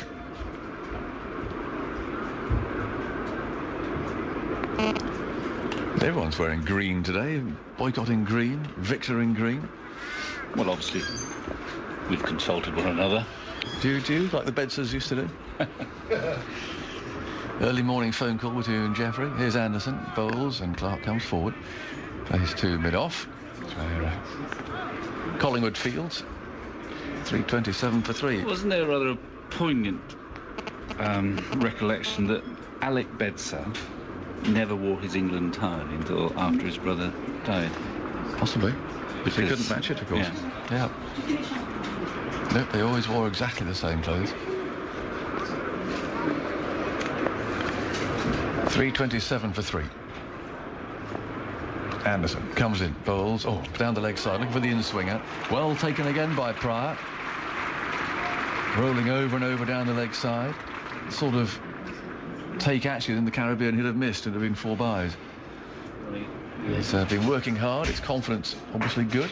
And he was at full stretch when he took it. He took it with both hands too, incidentally. Where was it in the Caribbean that the byes total kept mounting and mounting? Why was it? Where?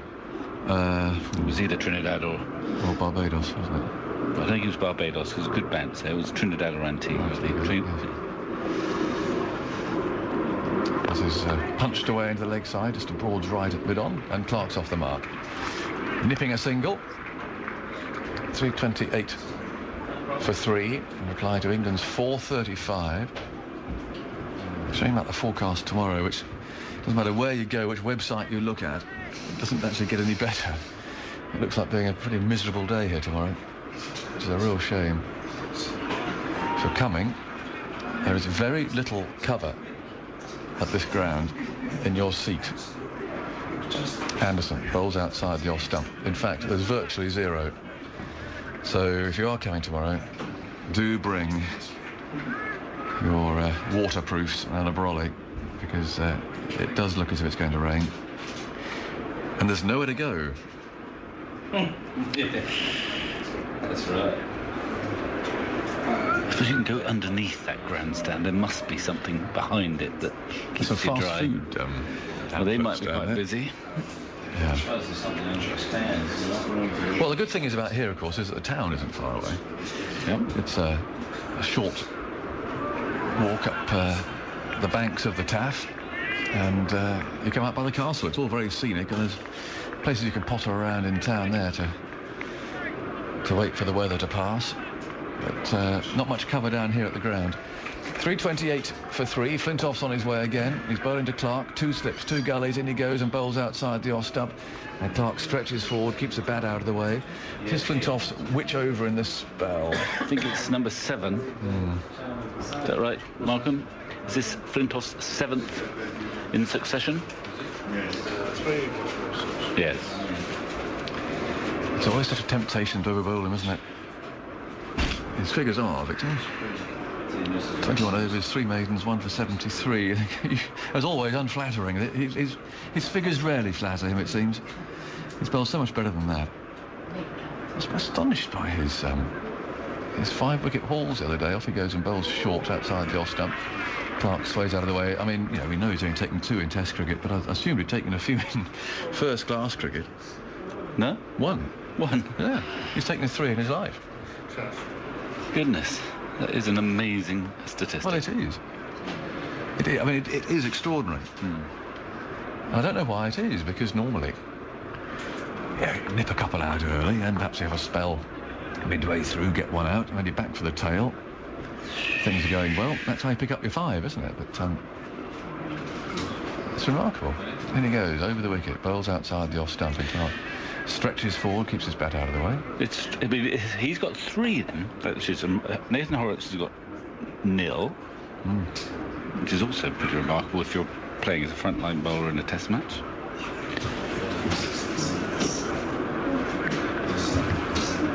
Yeah, and you want him to have the new ball. Oh, Victor, that's ridiculous. All right. But he is England's leading bowler, isn't he? So I'd throw the ball to. But they mustn't over-bowl him. They've got 5 bowlers in the side. In he goes again, bowls, and Clark comes forward. It's a no ball. Flintoff hurls the ball back at Clark, misses him. He actually uprooted a bit of turf, as Mitchell Johnson did on the first day, as he bowled that ball. Rather a divot. I don't know if he's going to stamp it down as he walks past, but no, he ignores it, actually. But just where he takes off, it's a bit of a hole forming. It's a new outfield here, of course, one of these new excellent drainage ones. And while we're talking about rain tomorrow, of course, we shouldn't give up, because this is one of these new ones, and it works, apparently. The water does disappear very quickly, so if the rain does stop tomorrow, there's a fair chance of getting some cricket anyway. And he goes again, Flintoff, bowls short, doesn't get up that one. And Clark sways out of the way, keeps his bat to himself, as it were, doesn't play at it. And there's no run. 3:29 for 3. Maybe this will be Flintoff's last over. Computer-wise, bbc.co.uk/Ashes Archive. Don't forget that. Great moments from Test Match special archives that we have. There's TMS behind-the-scenes video at bbc.co.uk/cricket. Sounds rather naughty, that. This is outside the off stump. And Clark lets it go through. Have you seen that one? I haven't, but I'd like to reassure the listeners that it probably isn't naughty. Well, I don't think it features me if it is. I don't remember anything happening like that. I haven't. I might have to have a look in a minute if I can find it. Behind-the-scenes video. It's not a good precedent. You've been behind-the-scenes videos. You've been filmed behind the scenes? Well, not that I'm aware of. That's the worry. It goes Flintoff over the wicket, bowls, well, almost a Yorker, low full toss, and it's driven back to him, and again he follows through, hurls the ball at Clark, and I fancy, without seeing any words out there, as it were, that would be the last of Flintoff. I rather hope so, from his perspective. He's given it all. He hasn't got a wicket, but they do need to look after him, and there are others out there whose job it is to bowl as well. 3:29 for 3, Ponting 149. Clark has 1. We're heading towards lunch in the very good company of Vic Marks and Henry Blofeld. Well, that's 7 in a row and no wickets. He has bowled pretty well, but in that 7-over spell, he yielded 25 runs. Didn't get a maiden, but we bowled with his usual aggression on a slow pitch. But if you've bowled 7 overs at that pace and you haven't been rewarded with anything, I think it's time to have a break. Stuart Broad, he'll have a bowl, I imagine, in Flintoff's stead, but at the far end, Strauss is removing Anderson, who is the only successful bowler today. He got his couple wickets in his 7-over spell, and he's now taken 2 for 75. But it's Swan time now, isn't it? No, it's Panesar time. It's Panesar time. 2 for 10. 2 for 10, I think. In that, was that right? Oh no, 2 for 18, perhaps. I should leave the bowling figures to you experts. Do some Can we sums in your head. have a look at them, actually? Yeah, I'm going to get it. I might read them soon. And good. It's Panesar now from the Taff end. and he is coming in to bowl to Ponting. Round the wicket he bowls, and Ponting's forward, gets a single, pushing out into the covers, and Peterson with a bit of footwork fields there, and that is Ponting's 150. He's trails his bat into the crowd and thanks them for their applause. It's been a wonderful innings, and discussion as to whether he's not the second best Australian batsman after Bradman. Difficult to refute that, isn't it? He's a candidate, isn't he? Well, he must be. Fiery Geoffrey Boycott goes for Greg Chappell, who was a wonderful player, but of course it's terribly difficult to be. I mean, there's no obvious, definite answer to it, is there? And here's Panesar again. He's gone, and he bowled him, and Panesar is in. Did he chop that one on? I think he must have done. I think he did. He made room for a tremendous square cut, and he has gone 331 for 4, and that was the wicket England wanted above all else at this moment. We've got 2 new batsmen in now. Yes, he did under edge onto the off stump. He went for that square cut, and well bowled Panesar. He's in 7th heaven, as you can imagine. You know how he goes around in transports of delight when he takes a wicket. Ponting going in, the crowd standing. It's been a wonderful, wonderful innings by him. His 38th Test 100, and the cameraman in time-honoured way is walking backwards, photographing him as he goes in.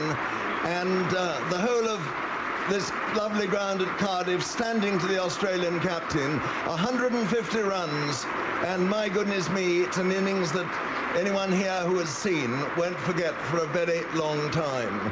From England's point of view, it has been a wonderful breakthrough, that by Panesar. The new batsman, North, who's not played in an Ashes match yet. He's got 191 the other day, didn't he, in the last warm-up game at Worcester. But, well, this is the Ashes, and it's going to be something that he's not experienced before. Yeah, well, it was a great innings by Ponting, and some people are really quite cheerful when they get 150, but he was absolutely livid. He saw an opportunity to really drive his team. This is his team to a position where they could control this match, but England are clawing back now with that wicket just before lunch. He was totally unsmiling. For 1 minute, I would have been a bit concerned if I was that cameraman that follows the dismissed batsman off. I mean, I don't like that, actually. I mean, someone somewhere, perhaps not when they've got 150, but they've got naught and been sawn off by a bad decision, is going to thump that cameraman. Anyway, he's gone. It was a superb innings. It wasn't one of his most dashing innings because he had too much business to do. He wanted to get his team into the ascendancy. He just about did that. It was absolutely the definition of a captain's innings, wasn't it? It was. He was showing the way. Now there's a bit of pressure, though, on Marcus North, who was in poor form at the start of this tour until he got to Worcester. But he's got plenty of company, 4 men round the bat, and Panesar with a wicket to his name. And with 1 ball left in the morning, Clark prods the wicket a little nervously. And here comes Panesar. He's in now, he bowls, and Clark goes back, plays that down to Cook, forward short leg, and that concludes the entertainment for the morning. The players walk towards the pavilion. The score is 348 for 4. North is not out, and seems rather appropriate, that. And Clark has got 19, and it has been a remarkable morning's cricket. Katic, the first one out. And then, can I have this? Thank you, Victor. Katic was the first out LBW to Anderson, given by Billy Dottrove, one that even he couldn't deny. It would have knocked all 3 down, I think. Then Hussey was caught behind by Pryor off Anderson for 3, and finally Ponting bowled by Panesar, chopping it onto his stumps for 150, and that was the one England really wanted. They've got 2 relatively new batsmen at the crease. They will go into lunch feeling happier. Australia, I think, will be feeling a little bit disappointed with their performance this morning. I think they've seen probably a potentially winning situation just slip a little bit away, and they're 87 behind at 348 for 4. And here comes Swan again, and this time Clark's down the wicket, driving 4 runs. That was beautiful. Using his feet in typically Australian fashion, got to the pitch, and that's his 50. There was no real great backlift there, a lot of power from his forearms. He placed it beautifully to the right of Monty there at mid-off, and it was a lovely stroke. And anyone watching that, that's the way to do it. 412 for 4, 51 now to Clark. But it was a lovely shot, wasn't it? Well, it came down the pitch each time, didn't he? Yes. Using his feet. It was a real contest between the bowler and him. He's flicked off, he bowls, and it's tucked around the corner down to find it. Maybe I should be saying Tom Cartwright. Well, and there's a run that gives North his 50. Another half-century in Test cricket. He's that 3rd Test match and his first score of 50 in an Ashes Test. And it's been a very well-judged innings. It has. Very unfussy, very calm once he got in. It was one of the question marks coming up into the series. Malcolm? Marcus North, is he okay? Malcolm, go on. 133 minutes, 107 balls in his 3rd Test. I tell you what, England are looking for a bit of inspiration. There hasn't been much in this short period. Rather flat, isn't it? In comes Broad, bowls bouncer down the leg side. Now, has that flicked something? It has! Billy Doctrove raises the finger, and Michael Clark won't get his 100 here today. He's played very, very well indeed, but he tried to pull a ball down the leg side. It was deliberately short, but the line, it wouldn't have bothered him that much, you think. He tried to paddle it away around the corner rather than hook it as such. He got a bit of glove to it, and Pryor took the catch. So there is an opportunity for England that has been taken under the floodlights. The umpires again having a chat about things, as they have been before that wicket, and Michael Clark will feel rather aggrieved, I think, but the players agreed to playing under floodlights, and well, he might reflect that had they not done so, then he might have come back tomorrow to get his 100. But he's out for 83, very good innings, and a breakthrough for England. 474 for 5. Well, maybe that's the inspiration they needed. It was a very good bouncer. It was coming from around the wicket. It angled back in towards Michael Clark, cramped him for room, and his arms were really cramped when he tried to play the shot. In fact, in the end, it wasn't really a full-blooded hook shot. He was just really trying to paddle it on the way, and it just caught him on the gloves. So it was quite a good piece of bowling from Stuart Broad. Certainly needed by England, because they had looked very flat in this short period. Now they've got an opportunity to do something. I would say now, Agus, if they did offer the light, Australia would probably take it now. But will they offer the light? It's the umpire's quandary, isn't it, now? They've been out there, a man gets out, and they suddenly think, well, if we offer the light now, then Michael Clark's not going to be best pleased, but... Mind you, the way Brad Haddon plays, he's likely to look upon this as an opportunity to get a quick 40. The way he plays. Is he? Well, I haven't seen much of him. Well, he's a goer. He's got a reputation. He's held that across the seam too, Broad, in the old Andy Roberts style. Just looking at it again. So it might just have skidded through a little bit. And that's why it just flicked the glove. Down the leg side, and... there we go. We're just looking at the replay now, confirmed by the hot spot. So Haddon's first ball of the series. Broad's on his way over the wickets. He bowls to him on the leg stump. It's turned away from his ribs, out into the leg side. Easy single. And well, Broad at least has some reward for his labour, with Clark out for 83. And let's give you his figures. 83 from 145 balls. He batted just over 3 hours, 184 minutes. He hit 9 fours and a 6. So unlucky for him that he's not going to get that 100. He certainly played well enough. Well, it's Broad again, striding in, a very straight run. He bowls that to bouncer, and North just pulls away from it, lets it fly across in front of his chest. It goes through to Pryor, and it is at the end of the over. The umpires are meeting again. 479 for 5. They simply can't help themselves. And I think the ball has been thrown to them, and I would have thought, if they are really seriously thinking of offering it to the batsman, they really should do so now. Yes, they have done, and the Australians are going off. So after about 6 attempts, It's bad lightsmanship. Umpires often meet 2 or 3 times, but not quite as frequently as these two have done, and that, I think, will conclude the proceedings for today. Ian, Strauss is obviously coming up to clear.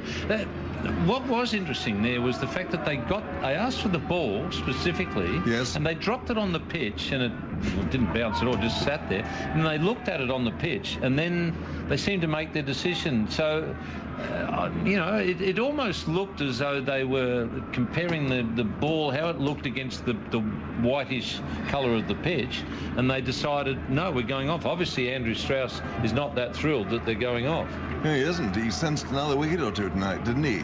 The covers are coming on. Anyway, it's perhaps no good umpiring, arguing with the umpires in that sort of situation.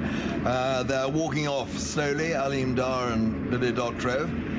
But they were obviously anxious almost to call it off when they'd met about 5 or 6 times. It was extraordinary. Definitely got a dinner appointment, mate.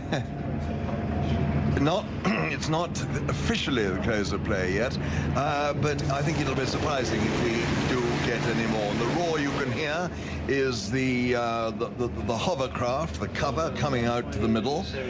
And I've got the bowling figures in my hand. Anderson, 24 overs, 5 maidens, 2 for 80. Broad, 24 overs, 4 maidens, 1 for 101. He would be relieved to have got that one. It was Clark, caught behind hooking. 28 overs for Swan, 8 maidens, none for 86. He won't be happy. Flintoff, 29 overs, 3 maidens, 1 for 104. Panesar, the best of the spinners, 27 overs, 4 maidens, 1 for 78. And Collingwood, 5 overs, no maidens, none for 10. And Victor Marks hovering over my shoulder with a microphone in his hand, but he doesn't, I think, want to speak to us, which is sad. Anyway, if we get, I mean, Australia obviously in a very much the stronger position, but a great deal is going to depend on the weather tomorrow. It's not a very good forecast. Someone was saying back behind that they thought we might get 40 or 50 overs in and then it's going to rain. But on the other hand, if it's raining at the start of the day, there's going to be no chance that it clears up. So it is rather in the lap of the gods. But I think that there's only one side that could possibly win this match from here. Yeah, you would think so. But, you know, I think Australia would probably like to have 100 in front at least. Yeah, until Clark got out, it looked as though it could have been a bit more. But I think you basically need 100 batting fourth under these conditions. I think Australia the only side can win if it rains tomorrow. England could win if it doesn't rain tomorrow. Well, you're always an optimist. Well, they could get 330 and bowl Australia over 200. I mean, it's possible. But with rain tomorrow, there's not time for that to happen. Do we know, has there been any update on the weather forecast? The last I heard was the forecast was improving for tomorrow. Oh, good. That's great. And having said that, I've said that England could win if it doesn't rain tomorrow. England will want it to rain tomorrow. Was my next thought. Well, I dare say they will indeed. And of course, this match finishes on Sunday, and then we all foregather at Lord's again on 3 to 4 days later on Thursday for the second Test match. And that's, of course, the one Australia will be looking to, because their record at Lords is almost second to none. England, I don't think, have beaten Australia there since 1934, have they? 34 it was, yeah. Which, was that the year Bill Brown hit his double century? A little before my time, yeah. Or was it 38 that he hit? Not sure. He carried his bat. I think he 206 not out, but I'm just not 100% sure which year it was. Well, 1938 was the year Walter Howard scored a marvellous innings, played a marvellous innings, 240 odd, and I think he did that a few other years as well. Like every time he went to Sydney, he seemed to like Sydney Cricket Ground. Anyway, the covers have come on, but there's no sort of great urgency. Not only the covers covering the bowler's footmarks and the hovercraft covering the pitch itself, but the other covers have not come on. So it suggests that it's raining, but only very, very lightly. And if there was any spitting, I would think, wouldn't you, Victor? Yeah, but having gone off, you feel that the common sense view is to say that's the end of today's entertainment and we'll try again tomorrow morning. But they have to go by the regulations. So there is the possibility, I think, of coming back, but I can't really see it happening, can you? We've got, what, 5 more overs after, or 6 more overs to go, and 4.79 for 5, and there is always something rather unsatisfactory about cricket in this sort of circumstances. You feel that some people are likely to come off a little bit unluckily, and Haddon will be, I think, quite happy not to have to continue his innings tonight. Although you said, Ian, he's the sort of player who. Oh, he would have looked upon that as an opportunity to get a quick 40. Yeah, right. That's the way he would have. That's the way he would have been thinking. The answer is 38, Henry. Bill Brown. But 38. Carried his bat 206 not out. And of course, he's no longer with us, is he? Just died fairly recently, 92, 93. Bill. He was the oldest. Living Australian Test cricketer. I'm not sure who that is now. He was a dear man, wasn't he? Lovely man. Lovely. Absolutely dear man. Lived in Brisbane, and there's an announcement, I think, being made. No, nothing is. We'll look for signs. Well, usually it's some activity from the ground staff, isn't it? That suddenly they start bringing out the locking colours. up the indeed. pitch for the night, but they're all hovering out there waiting for instructions. Most of the crowd, I think, have gone home, or the 90% are making their way.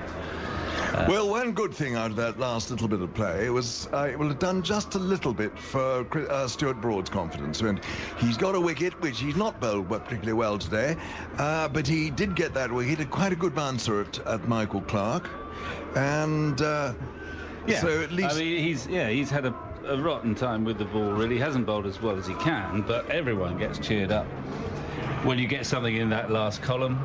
And the ball, I mean, it wasn't a great delivery, I suppose, but it did bounce more than the norm. And that's what scuppered Michael Clarke, really. He bowled round the wicket, didn't he? It tucked him up just a little. And we got Dizzy Gillespie, who's come back with us. How nice to see you, Will. Blowers. Very lovely to see you. And Vic, yeah, just on that delivery that got rid of Michael Clarke, I noticed Alex Stewart brought it up just before. He actually held the ball across the seam, so just did something a little bit different. It's good thinking from a young bowler, just trying some different things on a pretty benign surface. And on a day, really, when the England bowlers have not done enough, that's a little bit different, have they? I mean, there's been something very much similar, the sameness about their cricket. Yeah, look, I just don't think they've been as consistent as we know they can be. Anderson, Broad, Flintoff has been his normal. He hits the track, although he's normally renowned for he bowls a few maidens, and I've only noticed, I think he's only clocked up 3 maidens in his 20-odd overs. So that says to me they haven't really built up that consistent pressure. Dot balls, build up maidens, build up the pressure. Hasn't been quite achieved by the England bowlers. It's quite a dilemma, I think, for a pace bowler on a pitch that doesn't suit.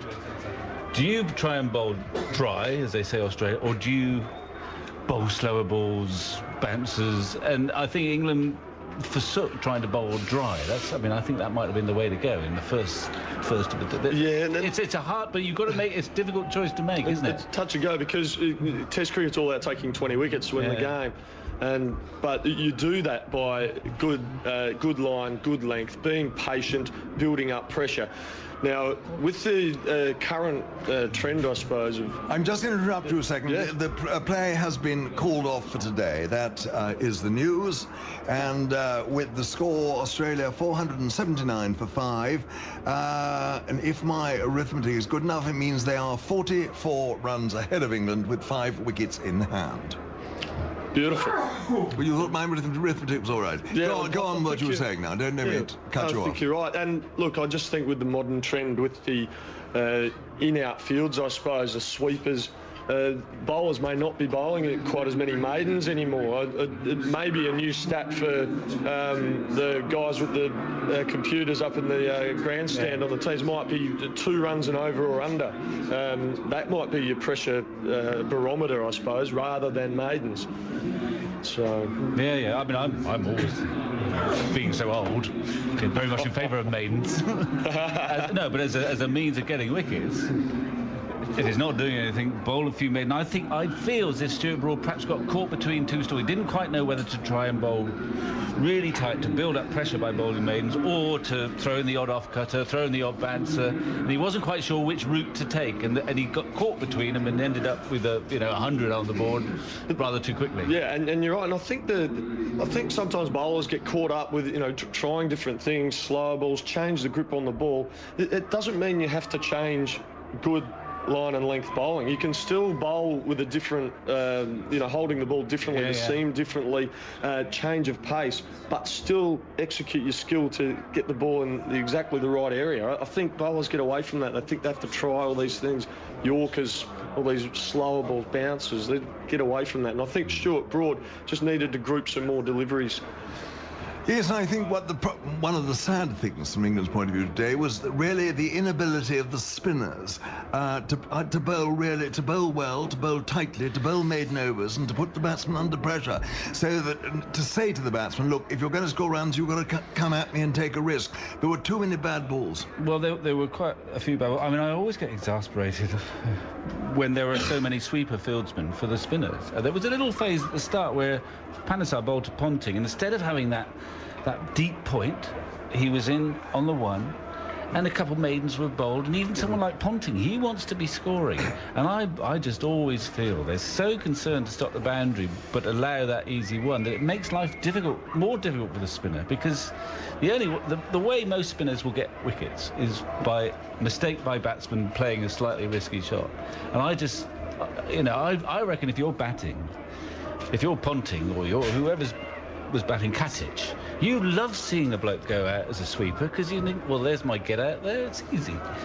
But having said that, England neither spinner will be entirely happy by the way they bowled. Actually today I think Panesar was marginally better than Swan, who will be a little unhappy with the way he's bowled in this match. Probably Swan's worst performance since he's bowled for England. Yeah, I think it is. But I mean, he's set some high standards, to be fair to him. He did well in India and extremely well in West Indies. And I don't think I've seen him bowl worse than this for England in the last 12 months. Now, I think another contrast in a way today is the two captains. Ponting has played a wonderful innings. And I mean, if ever there was a definitive captain's innings, this was it. He was determined he's determined, obviously, to win this series, not to leave the Ashes in England again. He was determined to get off to a good start. He played yesterday and today. He took no risks at all until he got out a bit unluckily, chopping that one from Panesar into his stumps. And one somehow felt that the Australian performance was a reflection of the captain. On the other hand, England's captain in the field, I don't think he... How can I say? I don't think he's tried to set the batsmen enough problems, to ask them and ask questions. I wasn't altogether sure about his field placing. I think there were times when there were too many easy singles, and I think there was a time when Panesar was bowling and it was Michael Clarke who was sweeping. There ought to have been a man back for the top edge sweep. There were a couple that went there. And I think there were things that Andrew Strauss missed today. Yeah, I mean, Ponting, one of the features of his innings really was his sort of restraint. And he's a fantastic stroke player, we all know that, but he didn't think this was a day for flamboyant shot making, because that wasn't his priority. He wanted to get Australia at the start of the series into an unassailable position, and he wasn't going to play any fancy shots to get them there. He played with terrific discipline, setting the example that he wanted the rest of his batsmen to follow, and by and large that's what happened. Well, we haven't got a great deal more time, so let me, before we continue this conversation, just go through the scorecard. The Australian innings: Hughes caught Pryor, bowled Flintoff 36, Katic, LBW Anderson 122, Ponting bowled Panesar 130, Hussey caught Pryor, bowled Anderson 3, Clarke caught Pryor, bowled Broad 83, and the wickets fell at 59, 299, 325, 331 and 474. And of course the big stand, Katic and Ponting, 239 runs in 263 minutes off 421 balls. The England bowling figures, not something they'll particularly want to take home and show to their grandchildren in years to come. Anderson, 24 overs, 5 maidens, 2 for 80. Broad, 26 overs, 4 maidens, 1 for 101. Swan, 28 overs, 8 maidens, none for 86. Flintoff, 29 overs, 3 maidens, 1 for 104. Panesar, 27 overs, 4 maidens, 1 for 78. And Collingwood, who didn't bowl badly at all, 5 overs, no maidens, none for 10. And 27 extras made up of 8 byes, 12 leg byes, 2 wides, and 5 no balls. Sorry to cut you off in your prime, Victor. We've got just a moment or two left. How very quickly, almost in 1 minute, do you see this match going now, Lizzie?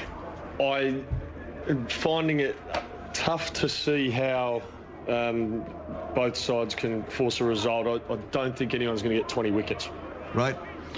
Well, the weather forecast is right. I'll agree with that. 2 fine days, magically. England under pressure.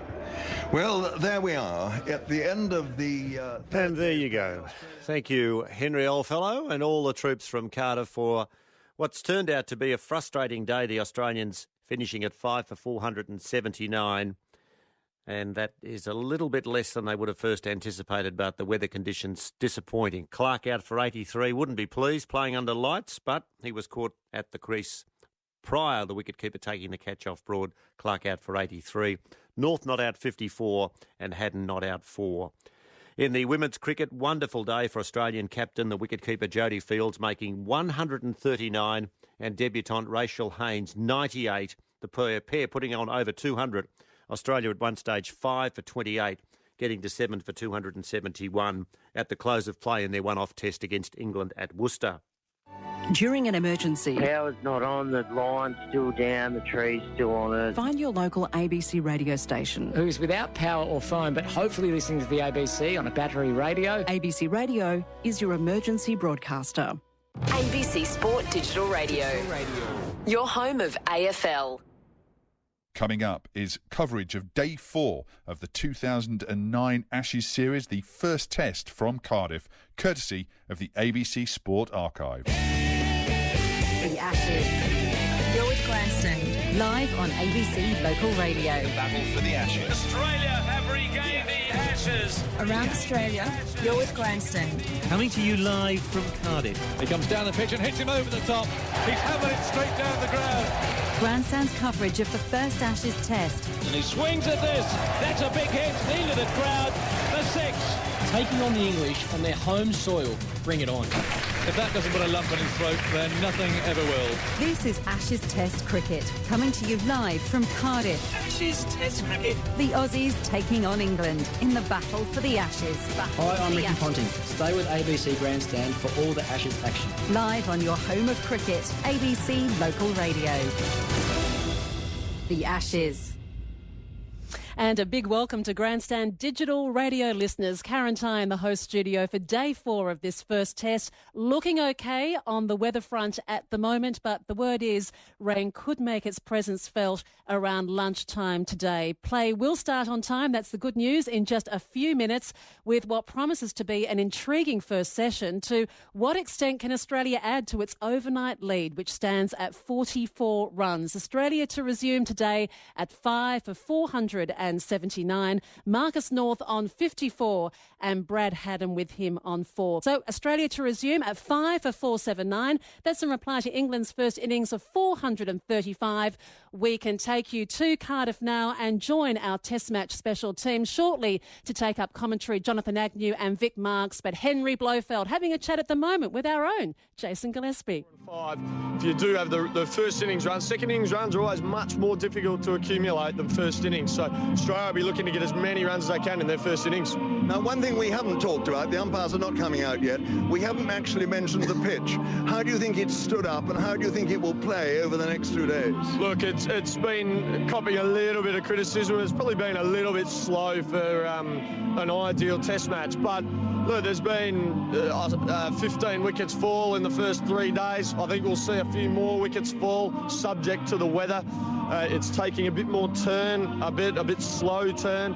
I think we'll see some. We saw Paul Collingwood come in and bowl some Don Shepherd's, the great Glamorgan bowler of yesteryear, bowling some. They were actually biting and turning, and I think someone like Collingwood could play a bit of a role on a wicket like this, day 4 and 5.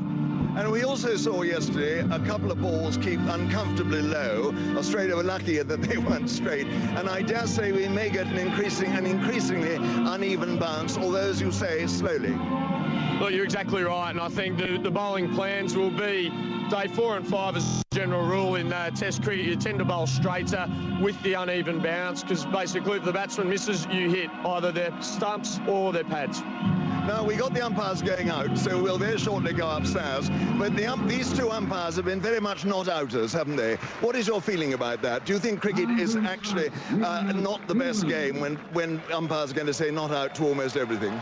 Oh, look, I think the umpiring's been pretty good this game. I think we saw a caught behind Michael Clark, gloved one behind, and Billy Doctrove gave that out. He also gave out an LBW off for James Anderson against Simon Caddick. So, look, I think they've been pretty good. Pass mark. Well, there we are. The players are out. The umpires are out. Let's go up to the commentary box now and join, first off, Jonathan Agnew. Thank you, Henry, very much indeed. And to Jason, and good morning to you all. Under cloudy skies, here we all are at Cardiff for the 4th day of this first Test match. England's players walking out into the middle, following the umpires. There's still a few members of the ground staff out there. Fingers very much crossed as far as the weather is concerned. The forecast has been a bit variable. I mean, it's a bit difficult actually to accurately predict what we have, but we're keeping our fingers crossed. And we now welcome our Radio 4 long-wave listeners to Cardiff. As I was saying to our Sports Extra listeners, cloudy skies, and we're trying to work out exactly what the forecast has in store for us today, which isn't easy. We are probably going to get some rain at some stage. Whether it's light or heavy and what time it's going to come is really all a matter of some debate. So we're keeping our fingers crossed. We're going to start on time now anyway, without any floodlights or anything on. The wind direction appears to have changed a bit. If that means anything significant or not. But the flag up on the dressing room there to our left, pointing absolutely the other direction to it has been on the first 3 days. 479 for 5 is the score. Of course, with North on 54, Haddin on 4. Looking forward to seeing him batting. He's someone who plays a lot of shots, of course, not necessarily shy and retiring, I don't think, Brad Haddin. And of course the lead for Australia is 44, and England have to get among these wickets. The crowd coming in. I know some on trains and that sort of thing, still waiting to get into Cardiff. Some empty seats to our left in particular, but they'll soon be taken, I would imagine. James Anderson's going to bowl the first ball of the day, and overs wise with this ball, it's a bit hard to tell off that score box. I think Malcolm might be able to enlighten us as to how far away we are from new balls and that sort of thing. It's always good to have some idea, but they took it straight away, didn't they? So it's 160 presumably. So are we 21 overs away from another one? We are. Okay, so that's something that'll be in Andrew Strauss's mind round about lunchtime, if they haven't whittled them out by then. Victor, a very thoughtful looking Victor, quite a tidy looking Victor with a jacket on, is sitting beside me. We'll have his thoughts in a minute.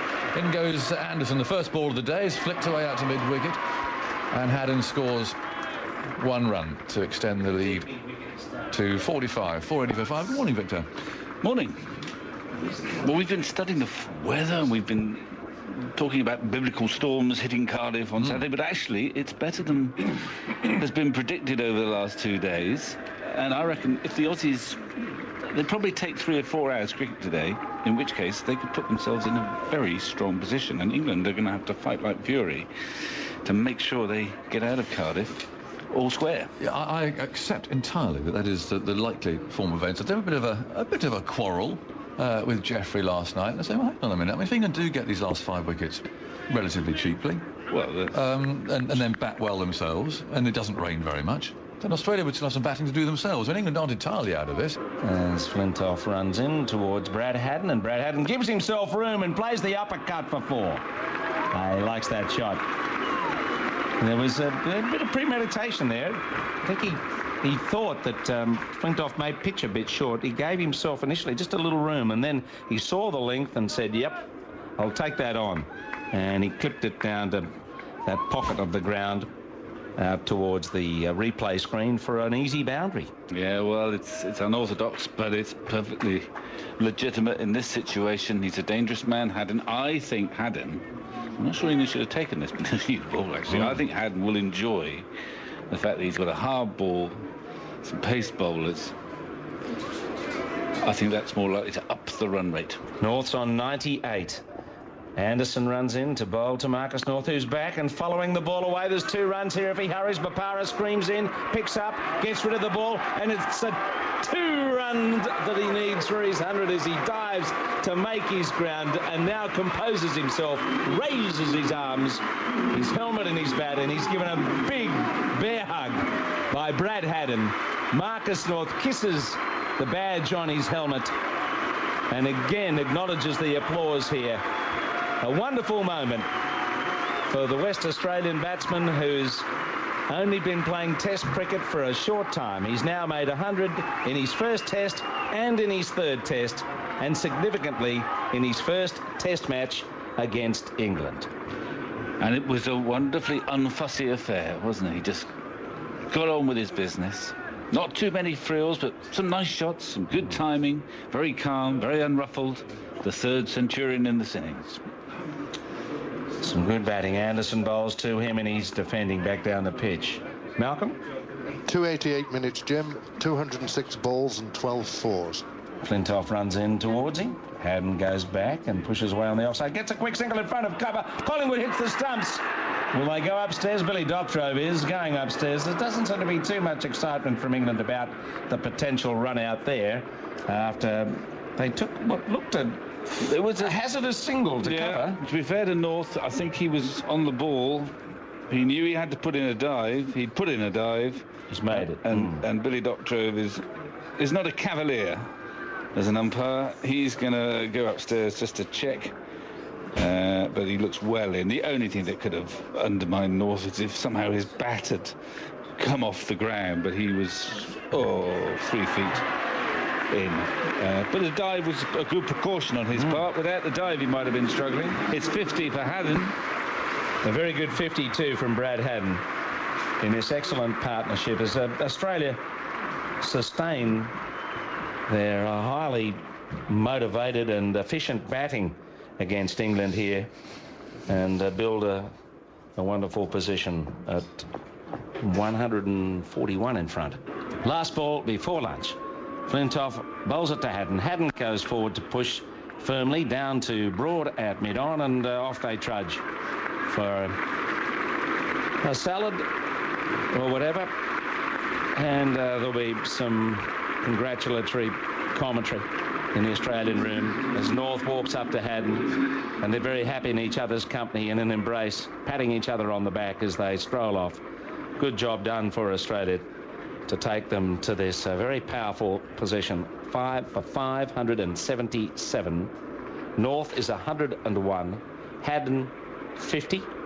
And this partnership is now worth 103. And I'll just get some bowling figures from Malcolm Ashton. Thank you. Anderson 30 overs, 6 maidens, 2 for 95. Broad 32 overs, 6 maidens, 1 for 129. Applause for Marcus North as he trails in at the end of that very productive session for Australia.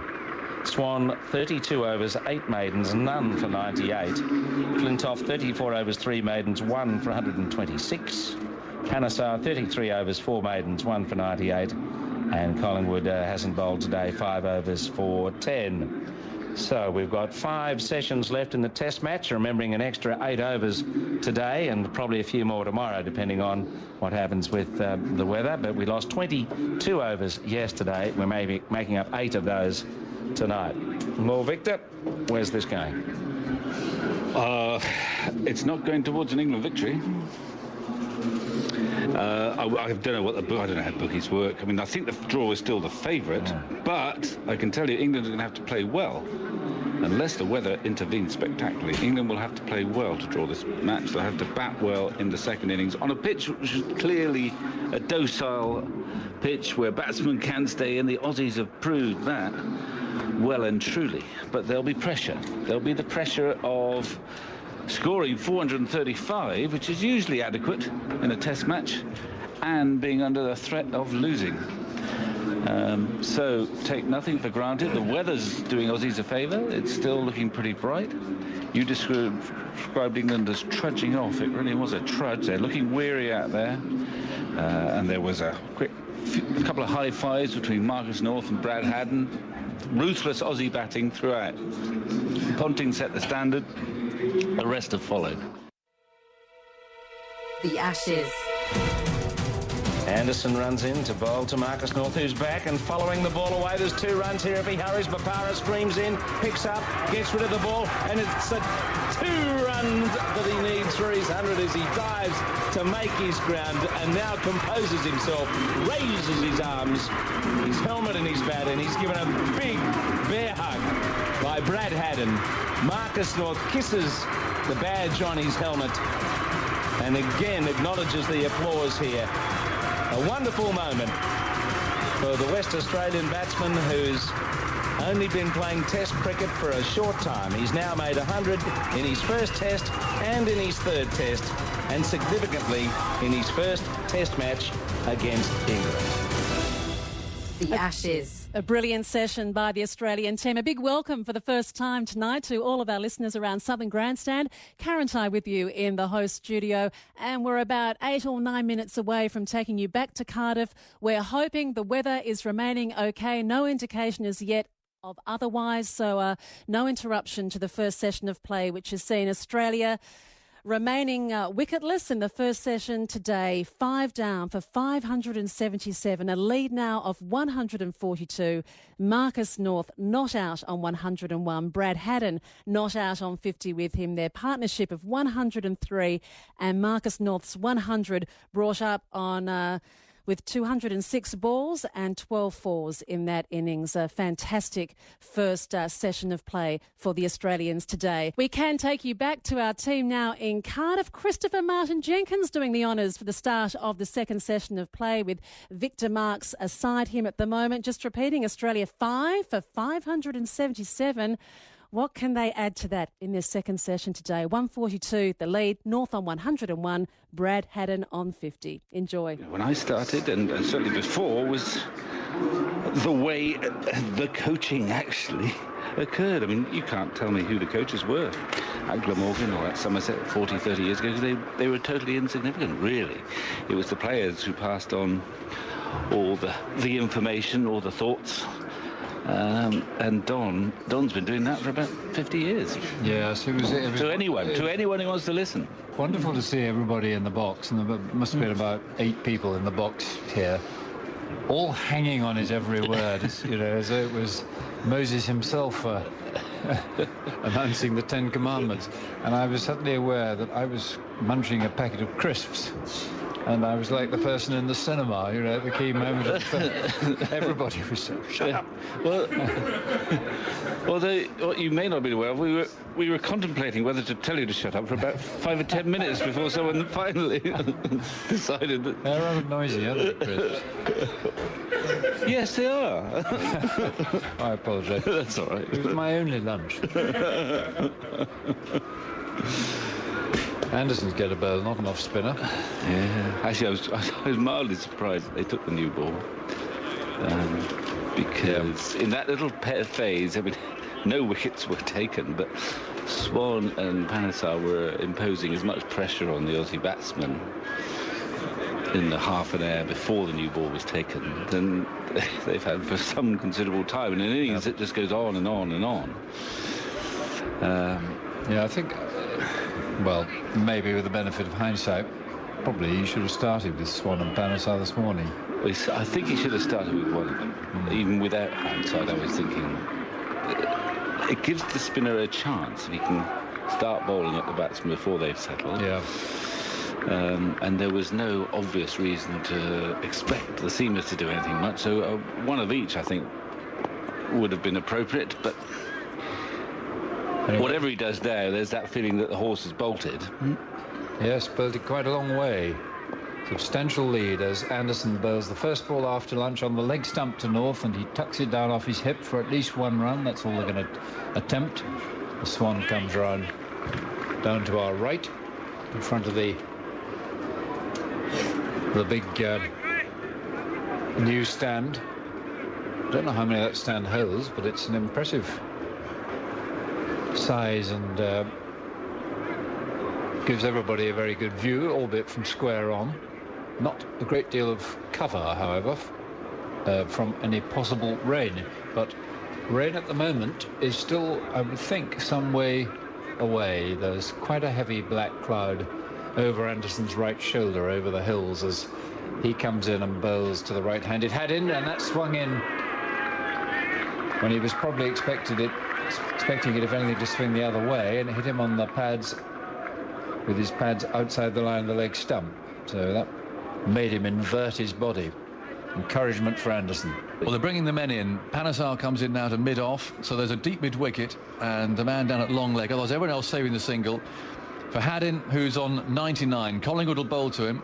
In the field creeps as Collingwood's on his way, and he bowls to Haddin. No, it's a poor ball. It's flicked away. Helped down to fine leg. And Haddin celebrates in the most elaborate manner there, waving. He's holding his bat in his right hand. His helmet's off. He's waving to the crowd over there. Sort of an upswing of the bat. It's quite an unusual celebration. That Marcus North gives us a very friendly hug, but in a sort of a manly way. And well played, Brad Haddin, and well played both of them, because they really have stamped all over England ever since they came together. 649 for 5. The lead is 214. And his teammates are all there on the balcony, looking to see if there is any declaration or not, but there doesn't appear to be. And that's a very fine innings, and coming to just the right pace for Australia. That's the point. And well, tremendous scenes of celebration up there on the players' balcony. 649 for 5. He's exactly 100 not out. Collingwood moving in, bowling to Haddin. Haddin's walking and hitting. He's hit that high. He's hit that long, but Power's under it, and he takes the catch out of deep mid-wicket. Haddin is out. And is that it? Yes. Yes, they're coming off. They think, I reckon Australia reckon it's going to rain. They've seen the forecast, but we'd love to have a little go at England before the rain arrives. And I suspect on the basis of doing what your opponents least want you to do, that's quite a good decision by Ricky Ponting. Let's head back to Cardiff now and see just what England can do. They need, of course, to score 240 just to make Australia bat again. Australia declaring at 6 for 674. Marcus North 125 not out. Brad Haddin out for 121. Christopher Martin Jenkins in the chair at the moment. They'll just be desperate to try and get out of here without a defeat, and they're going to have to do an awful lot of work to achieve that. They are 4 centurions for Australia. Cattage 122, Ponting 150, North 125 not out, Haddin 121. I can report that Hilfenhaus, having a practice bowl, has just knocked a pink stump, the only one he had to aim at, flat into the ground. And here come the Australians, with the rain not far behind them, probably about a half an hour away, looking at the satellite picture. Well, yeah, we've been looking at that satellite. I don't believe, I'm not so sure. Yeah, well, I'm beginning to think we never landed on the moon, you know. I mean, we've had all these forecasts flying in for the last couple of days with great big blobs of rain from these laptops. Does your laptop give rain as well? Yeah. Or is it just Agnes' laptop? No, mine gives rain too.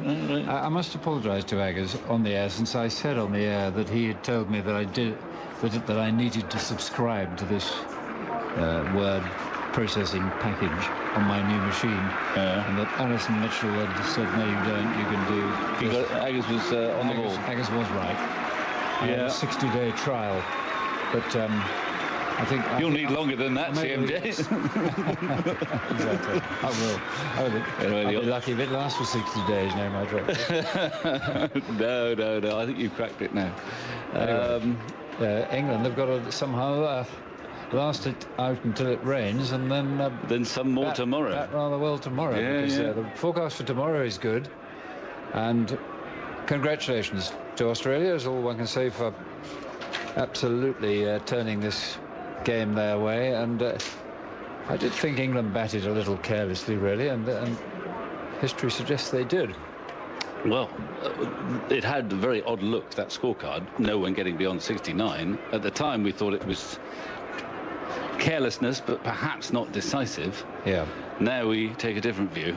I mean, the tail did very well, but well, just as well as they did. Barrage on the second morning, but the first day wasn't very clever, and Cook and Strauss have got to try to do better now. Strauss is going to face the first ball under a cloudy grey sky with a big yellow air balloon above him. Blows his favourite word, dirigible. And the gulls wheel over the trees above the River Taff as Mitchell Johnson prepares, having been denied a bat. He would have loved a bat, I'm sure, but he's primarily here to bowl England out, and he has license to attack now full-bloodedly. He seemed to be slightly feeling his way into the series in the first innings. Ponting is full of beans, as you would imagine. Coming to second slip. Clark, who missed out on 100 but could easily have got one too, is at slip, first slip, and Hughes at third. Cattage in the gully. There's a cover and a forward short leg and a mid-off and a square leg. As Johnson, left arm over, bowls the first ball of England's second innings, 239 runs behind. It's short outside the off stump, and Strauss keeps his head inside the line quite easily. But in the first innings, of course, he got a bouncer that followed him and couldn't get out of the road of it and gloved it to the keeper. Or was it to slip? Here comes Johnson once more in, bowls to Cook. Cook played forward to Hill, but he's out! He's LBW! He went to play that away to leg, and umpire Alim Dar, for the first time in the match, gave a man out LBW, and he gave him out very quickly indeed. And Australia have struck. They are in transports of delight. England now 13-for-1, and Cook has gone LBW to Johnson, and well, the sucker punch, he lulled him into a full sense of security, bowling wide of the stumps, and then that one seemed to be on the line of middle and off. It held its own, and umpire Alim Dar had him like that, didn't he? Well, I think it's out. I'll tell you why. Yeah, yes. I don't even go on the what you call it there on TV. Just the way Cook plays, it was well pitched up, and what he does, Cook, he falls over. He gets his front foot, which is his right, on the wrong side of the ball. You should have it on what is the right side of the ball for him. He's a left-hander, should be on the right side, the onside. Then your back comes down on the line of the ball. But I've seen him all his test career. He's a good young player, but he gets his foot on the offside of the ball. And when you do that, you have to play around the pad. And therefore across the line. Across the line, around your pad. When you've just come in, bowlers are bowling at pace. Chances of you hitting it are lessened because you're not playing straight at the ball. The bat's coming around. And I just thought that was out. It's a full straightish ball. I don't think it did very much. I just think he got his feet tangled, which he has done many a time. And he plays that way, and he's got away with it. He's had a decent test career so far. He averages 40-odd, and he'll probably carry on because he's got a lot of good qualities. Concentration, determination. Yeah, he's a good young player, but technically that's pretty poor, and he's done it all his career. When I was saying Alim Dar gave him out very quickly, I wasn't meaning that it wasn't out, in case anyone thought that. I was meaning that having given nothing out in the match, the fact he gave it out so quickly must have meant that it was plum.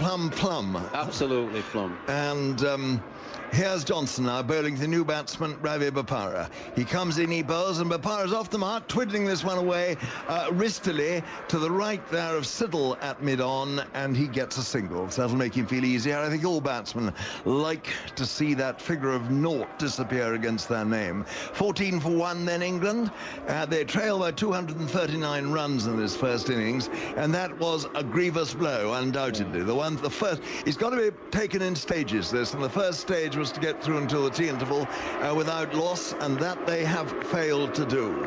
Hilfenhaus it is, into Bopara, and Bopara is on path. There's an appeal for LBW. Oh my goodness! He's LBW, and umpire Godfrey slowly raises his left hand, and England have now lost their second wicket, 17 for 2. Bopara has gone LBW to Hilton House for 1, and this really is disaster for England.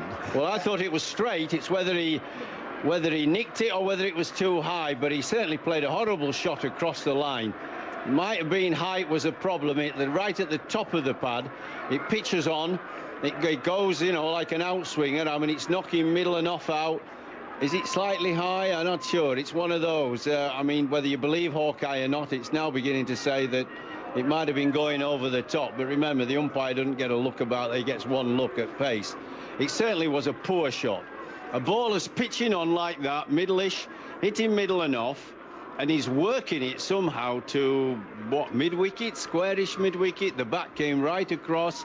I mean, at this stage of the game, with a bit of movement, a little bit of outswing, you've got to play dead straight, haven't you?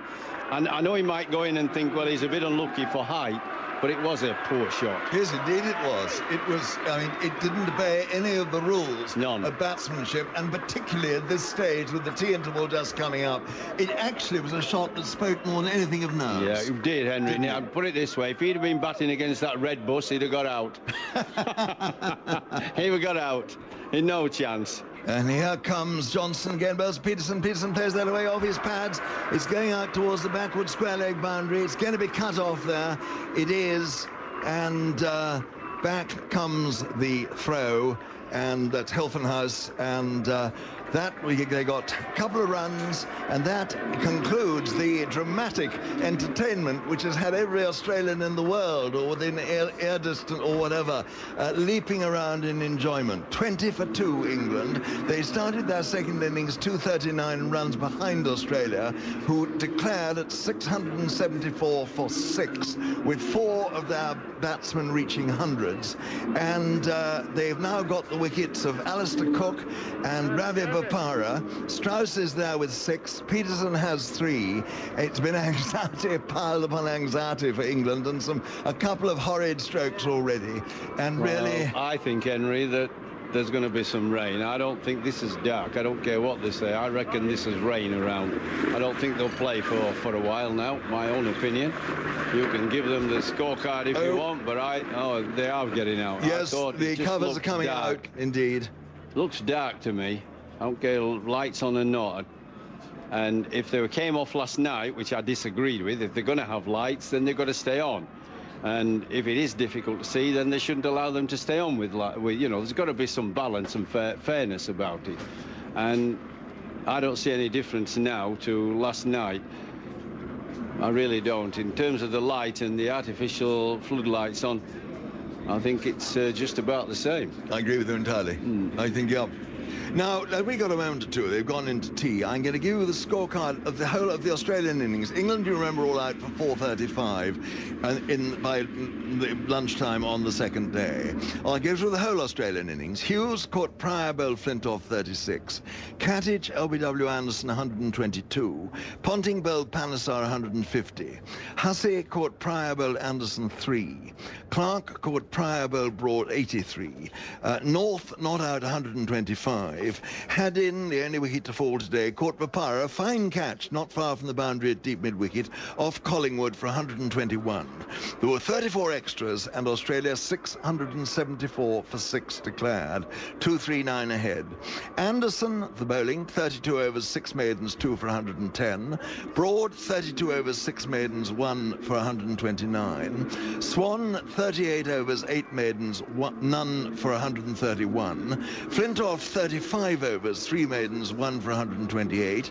Panesar, 35 overs, 4 maidens, 1 for 115. And Collingwood, 9 overs, no maidens, 1 for 38. And if Malcolm will just give me the scorecard of the England innings. No, the scorecard of the England innings, if I could, I think. Lovely. Let me just give it to you. Strauss is there, not out 6. It's pouring with rain now. It's sweeping across the ground. Cook, LBW, Bell Johnson 6. Bopara, LBW, Hilton House 1. And Kevin Peterson not out 3. And England most unhappily placed at 20 for 2. So actually they're trying to sweep up here a bit. It's still raining and the gulls are circling, and they're just trying to, I think, to try and keep things reasonably under control. I think most people have vanished, or they appear to have done. Victor hasn't, though. That was all a bit lively there that afternoon, wasn't it, Victor? Yeah, I mean, England are scuppered by this new damn drainage system they put in. That's the last thing they want at the moment. Ponting's had a great day. That timing of that declaration, it's an early one, but he looked at the forecast. Forget about not being able to control the controllables. He looked at that forecast, saw the way things were going, thought, well, it's coming, that rain is coming, but I'm going to slip England in. And he's got 2 crucial wickets, morale-boosting wickets to show for it. He has. Cook for 6, Bopara for 1. They're both back in the pavilion. England 219 behind. That after we saw 2 excellent hundreds today. North 125 and Haddin 121. 674 for 6 declared and England 20 for 2. So we're about to go off the air. A note for you, 5 Live will have a special cricket phone in this evening from 7 o'clock with Alex Stewart and Jason Gillespie. You can call from 6 p.m. Listen out for more details on that. And we, of course, are back at 10:45 tomorrow for the 5th day of this match. England 20 for 2. Let's hope the sun is shining. We hope so, indeed. Thanks for that, Jonathan Agnew. England to resume, we think, tomorrow at 2 for 20, still trailing for 2:19. Bye for now. The sounds of summer might still be all around us. Hits the bat now, is that out? It's LBW! Forehand Djokovic is long! Boy Wonder completes his Grand Slam set! But the footy, yes, the footy is just around the corner. And no matter what code you love... Goes from dummy half, speed one, reaches out and scores the try! And no matter what team you follow... Hooks a kick, unguarded, goal square, he's got it! The Pies are going to win another hard stopper! ABC Sport has every game of the AFL and NRL available to you in the palm of your hand. That is remarkable! This winter, your home for footy is ABC Sport and ABC Listen. ABC Sport Digital Radio. ABC Sport. Your home of basketball. Coming up is coverage of the 5th day of the first test of the 2009 Ashes series from Cardiff, courtesy of the ABC Sport Archive. The Ashes. You're with Grandstand, live on ABC Local Radio. Battle for the Ashes. Australia have regained the Ashes. Around Australia, you're with Grandstand. Coming to you live from Cardiff. He comes down the pitch and hits him over the top. He's hammered it straight down the ground. Grandstand's coverage of the first Ashes test. And he swings at this. That's a big hit into the crowd for 6. Taking on the English on their home soil. Bring it on. If that doesn't put a lump in his throat, then nothing ever will. This is Ashes Test Cricket, coming to you live from Cardiff. Ashes Test Cricket. The Aussies taking on England in the battle for the Ashes. Hi, I'm Ricky Ponting. Stay with ABC Grandstand for all the Ashes action. Live on your home of cricket, ABC Local Radio. The Ashes. Anderson runs in to bowl to Marcus North, who's back and following the ball away. There's 2 runs here if he hurries. Bopara screams in, picks up, gets rid of the ball, and it's a 2 runs that he needs for his 100 as he dives to make his ground and now composes himself, raises his arms, his helmet and his bat, and he's given a big bear hug by Brad Haddin. Marcus North kisses the badge on his helmet and again acknowledges the applause here. A wonderful moment for the West Australian batsman who's only been playing test cricket for a short time. He's now made 100 in his first test and in his third test, and significantly in his first test match against England. In the field creeps as Collingwood's on his way and he bowls to Haddin. Now it's a poor ball, it's flicked away, helped down to fine leg, and Haddin celebrates in the most elaborate manner there, waving. He's holding his bat in his right hand, his helmet's off, he's waving to the crowd over there. Sort of an upswing of the bat. It's quite an unusual celebration. That Marcus North gives us a very friendly hug, but in a sort of a manly way. And well played Brad Haddin, and well played both of them, because they really have stamped all over England ever since they came together. The Ashes. What a day it was. Welcome again to Grandstand's coverage of the first test from Cardiff. Karen Ty with you in the host studio. The rain staying away long enough yesterday and the visitors taking full advantage. North and Haddin, as you've heard in their Ashes debuts, putting on a partnership of 200 before Ricky Ponting declared at 6 for 674, a lead of 239, and leaving just enough time before the tea break and rain to have a real crack at a tied England lineup. 2 for 20, courtesy of Hilfenhaus and Johnson. Here comes Johnson once more in, bowls to Cook. Cook played forward to Hill. He's out! He's LBW. He went to play that away to leg, and umpire Alim Dar, for the first time in the match, gave a man out LBW, and he gave him out very quickly indeed. And Australia have struck. They are in transports of delight. England now 13 for 1. Hilfenhaus it is, into Bapara. And Bapara says on path, there's appeal for LBW. He's out! My He's gone! goodness. He's LBW. And umpire Dotro slowly raises his left hand, and England have now lost their second wicket, 17 for 2. Bapara has gone, LBW to Hilfenhaus for 1, and this really is disaster for England.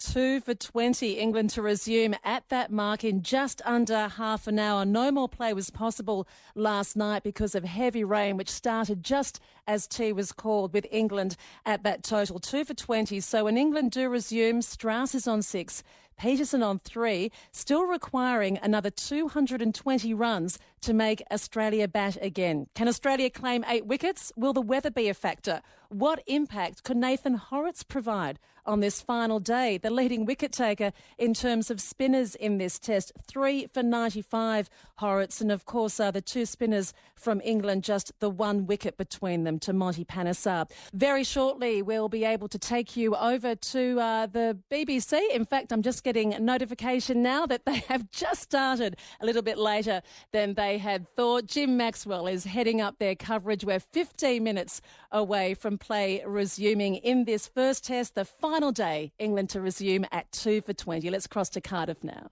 The hovercraft, as it were, the main cover is still sitting on the middle of the square, but I could get sunburned if I stayed out here for much longer. I'm out with Vic Marks looking around this ground, which is supposed to be a sellout again today. I think it's £25, just over $50 Australian for a ticket on this last day. A game that's been very well attended and very well put on by the locals here. We've had warm, welcoming hospitality all the time, the friendliest security people, and today we've got a game on what looks to be something of a knife edge, with England having to battle hard to save it. Victor, good morning to you. Morning, Jim. What do you make of what's likely to happen today? Well, sadly, they spent millions of pounds here getting a very, very good drainage system to welcome you Australians, and the Aussies will be happy with that because it's soaked up all the rain. We had quite a lot of rain yesterday, especially. And you're right, it's on a knife edge. You would reckon that Australia, given fair weather, and it looks like it's going to be fair, with just the odd chance of a share, will be favourites to win. And you don't often win when the opposition gets 435, but that's the way the land lies at the moment. Those 2 wickets yesterday were absolutely crucial. Just psychologically they were crucial. It really gives the Aussies a boost. England know they're really up against it, the pressure's mounting on them. Go 1 down and then go to Lords. Doesn't sound good because the Aussies love playing there. So, you know, it's going to be a tense, taut day, and England will do very well to get out of this. We've only had 18 wickets fall in 4 days, mind you, and the pitch didn't appear to change in character yesterday, so you would think that if 1 or 2 batsmen get in, they'll take some shifting on this very benign surface. Well, that's the rational view, which of course we expect from you, Jim. But there is also that pressure. This is the Ashes. There's been the big build-up. For a day or two, England thought they were right in the game, possibly bossing the game. They find themselves having to scrap. So there will be some movement out there. Slow movement, slow turn for Horrocks. But there is that element of pressure, 5th day pressure, with England. Well, I think they have to be quite positive. I know we keep carping on about they playing too many shots, but there's 98 overs possible today, and they can actually win themselves some time if not being gung-ho, but they've got to take the opportunities to score when they come along, most definitely, because that could actually win them some time later on in the day. But two people have got to play really significant innings, I would have thought, for England to get out of this hole. Well, maybe all the Christmases are going to come at once, just as that Christmas beetle was on your collar over there. He turned up at just the right time. And the talisman of this English team in the last series was Andrew Flintoff. What can he do today? Well, he's been speaking with Alison Mitchell earlier this morning. He wasn't. No. He was happy to. Well, Andrew, a lot of batting to be done today. Let's talk about the pitch first of all, and weather permitting, all this is, of course, but what's it going to be like to bat on, how difficult or otherwise, being the fifth day? Yeah, we know we've got to bat well. We can't get carried away with the weather. We're worried about that. Just got to concentrate on our job, which is scoring runs today. The pitch is still good. We saw that yesterday in the way in which the Australians played. A little bit of spin, but it's still pretty slow. If we play well, we'll come out at the end of it with a draw. Is Nathan Horrocks going to be much of a threat then on that wicket? We'll wait and see. He bowled all right first innings, a little bit of spin for him. But we'll see when he comes on. We've got lads who can play spin, so, we should be all right. Paul Collingwood saying last night that now's the time for somebody to stand up, take responsibility. Is that also about, sort of, as a group, valuing your wickets as much as those Australian batsmen did? Yeah, of course it is. I think first innings, most of us got starts, but didn't carry on to score a big 100 or score some big runs. I think forward Aussie's got hundreds. So it's going to take a couple of lads to get a big score and to put us to safety. Standing up or whatever you want to call it, and just got to play well. In terms of the weather, there'll be lots of England fans looking to the sky and hoping for rain, but in terms of sort of getting momentum back and lifting the mood going into Lords, it'd actually be better for you guys to be able to get out there and earn yourselves a draw with the bat. Yeah, well, just still a few days away. We've just got to concentrate on today. Like I said before, we can't be looking at the skies every 2 minutes praying for rain. We know the job in hand. We've got to bat well, and we've got to bat for 90-odd overs or somewhere nearabouts, and we're more than capable of doing that. And what about that batting approach? I mean, it's no good just sort of standing there and blocking. Where does the balance come between occupying the crease, knowing you need the draw, but also sort of playing some strokes? Yeah, runs still play a part. We need to score runs. Get past the Australians. To make the job a little bit easier. We saw in Adelaide in the last test match, last series against Australia, that if you go nowhere, it puts a lot of pressure on you. And when they came to bat, it wasn't that hard for them to score the runs. So we've got to keep our positive attitude, but value the wicket, like you rightly said. So it'd be a sort of a low-risk approach? I don't know. I can't promise that. The lads will just have to play the way in which they know they can do. People practice, are very talented, and just get on with it. All right, Andrew, best of luck. Thanks. Pleasure. Cheers, Tat. Well, England will be hoping that it's a while before Andrew Flintoff has to bat, because the conditions here, as I mentioned a few moments ago, are certainly fine, and you would think that Peterson or Strauss or Collingwood, someone could play an innings of a lengthy duration here. We're getting run over by all sorts of people here. They removed the covers. They've got super soppers going. You mentioned the drainage here, Victor, underfoot. I mean, you can sense a little bit of moisture around, but there's certainly no evidence of walking through puddles. No, not at all. I mean, there is a bit of dampness, and I suppose that might be a slight concern for the Aussies. You know how precious fielding sides are about keeping the ball dry, looking for that reverse swing later on. Well, the ball could still get a little bit damp this morning. The super stopper, they've got every sort of super stopper here zipping around, but we did have quite a sharp shower, so if you rub your hand over the outfield, your hand's damp. So if England can get it to the boundary a few times, it won't do the ball a lot of good. But on the other hand, the Aussies want to get here as quick as possible. They hadn't taken the covers off for ages, actually. But of course, that's not a big process. I presume we're going to start on time, but they're only just going to get it ready in time, aren't they? Just like waiting for the last minute in case another shower comes in. But I think the forecast in the main is okay today. I don't think we've got a huge front moving in from the southwest as we had yesterday. No, and it'd be a mistake. I wonder yesterday, actually, whether part of England were pretty limp yesterday, weren't they? And I just wonder, you get into a frame of mind. We spend a lot of time, didn't we, looking at those radar things on the internet and seeing the weather coming, and it didn't come, and it didn't come. England would have done the same, and I reckon they might have been in the frame of mind of, well, there's not much we can do, but don't worry, the weather's coming, and that'll take a lot of time out of the game. In fact, it didn't take as much time as they thought. They were poor in the field. They allowed Australia to go at such a rate that Ponting, very sharp, ready to really tread on England when they were down, got that declaration in just in time to give his bowlers, whatever it was, 10 overs, 7 overs, that's all, against England, and pick up those 2 wickets, which were so fundamental to the pressure England's under now. So, I mean, Ponting didn't miss a trick yesterday. He was helped by the way Haddin smashed the ball with abandon after lunch. I mean, he doesn't half hit it crisply, doesn't he? He played beautifully. Let's, in fact, take the chance on your cue to hear from him. Alison Mitchell caught up with one of the 4 century makers in the innings, 2 yesterday, the wicketkeeper Brad Haddin.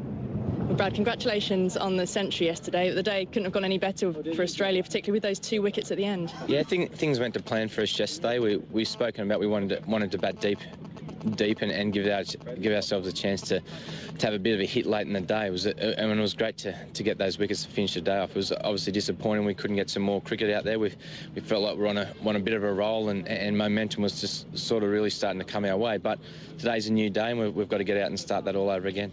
What is this pitch playing like? Going into the 5th day now, it's not doing what England thought it would do when they named 2 spinners in their side. No, I think the wicket's still turning.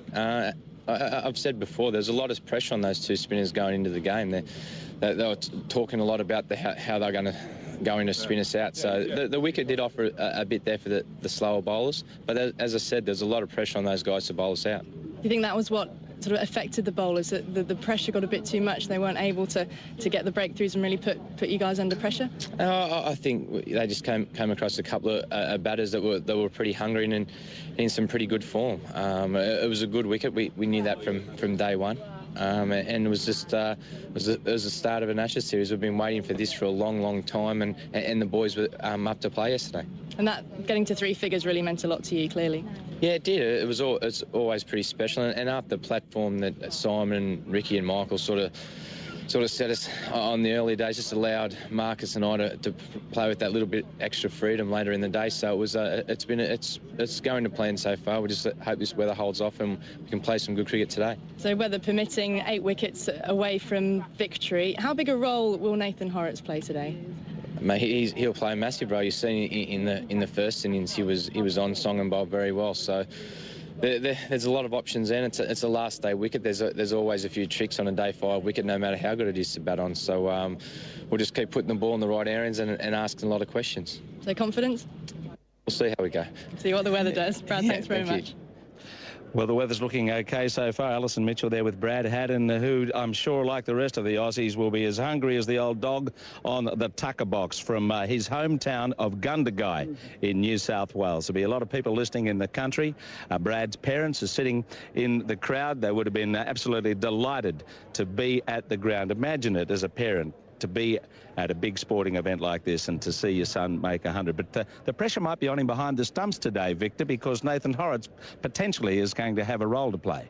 Oh, yeah, unless the fast bowlers really make a big inroads, you'd expect Horrocks to bowl a lot of overs. But somehow there was so much talk about Horrocks, writing about Horrocks, isolating him. Here's the weak spot in the Aussie team. But all that pressure has dissipated over the last 3 or 4 days, it seems to me. He didn't bowl that well in the first innings, but he got the Peterson wicket. He then picked up a couple of tail-enders. He got 3 wickets. England spinners have bowled 75, 76 overs. I'm going to have to try and stop Jim joining in now as Jerusalem gets up, but I'll do my best to get I'm waiting for the land down under. England spinners bowled 76 overs or for 1 wicket. Suddenly the focus is no longer on Horrocks, so he's going to be able to bowl with a lot more freedom, a lot more pressure. He's got runs on the board, and if he could get 3 or 4 wickets today, 3 wickets would do, I reckon. Australia will probably win. And suddenly he's a bit of a hero and a bit of a match winner, and not the man that we all say, well, what the devil are the Aussies going to do with Horrocks? He's the only choice they've got, and he's no good. That'll go out the window. I mean, it's amazing how things can change so quickly, isn't it, in any sport? But in a test series like this, suddenly England are scrabbling to try and stay level in the series. And the Aussies, their trump card, Nathan Horrocks. Well, with the sound of Jerusalem in the background, perhaps the sound of triumph for England getting a draw. Hopefully not being sung at a wake after England have lost the game. What I'm looking for, I mean, although obviously I retain my objectivity absolutely as best I can, apart from when I'm talking to you, Jim, is a repeat of Old Trafford last year where I saw Aussies hugging and kissing that they'd got a draw at Old Trafford. Well, if England could do something like that, I might give you a little hug later on. We look forward to seeing that on the radio. Aggers, over to you as the players come out. Ricky Ponting, in the face of Jerusalem, echoing all the way around the ground, is bringing his boys onto the field. Aggers. Thank you, Jim. Good morning, everybody. Yes, here come the Australians running out directly behind the umpires as if they mean business, which they most certainly do today. They would be absolutely delighted to go one up here in Cardiff, a venue, after all, that looked possibly as if they'd been ambushed when it was selected, surprisingly, to stage this Test match. I think people thought that it was England's possibly, potentially, best opportunity to win, but out they come, the batsmen, with a huge job to do to avoid defeat, led by the captain, Andrew Strauss, who runs out first. Kevin Peterson behind him. They're walking past that Australian huddle. They've gathered there, quite a long conversation taking place in there, and trying to ignore them as best they can. England's opening batsman walk past. Our old friend there, the singing tenor, comes to his enormous climax. I think he's singing all round the series. I don't know what happened if he gets a sore throat one day, but don't have to get a stand in. But anyway, there we go. He's done his bit for the morning, and he'll get a good hand as well, I'm sure. There we are. So he waves to the crowd. A good crowd too, not full, but a healthy number in here today. I'm sure many will come. And weather-wise, well, slightly fingers crossed. We've been trawling through the various weather forecasting sites and so on. We may get a shower or two. We've had some rain this morning, but it's going to blow through. There's a chance possibly of some heavier showers late this afternoon, or whatever that means. 20 for 2, the situation in England, then 219 behind, with Strauss and Peterson at the crease, and all eyes not merely on Australia's seam bowlers, of course, the two that did the damage, Johnson and Hilfenhaus last night, removing Cook and Bopara, but particularly Nathan Horrocks, I think, because he came into this game with no one rating him particularly highly. England playing their two spinners, who both, frankly, had pretty miserable days yesterday, not simply either just taking one wicket between them in, what, 73 overs or whatever it was they bowled, but just 12 maidens in that time as well. They created no pressure. And Nathan Horrocks, I'm sure, will try and show that actually he's rather better than people gave him credit for.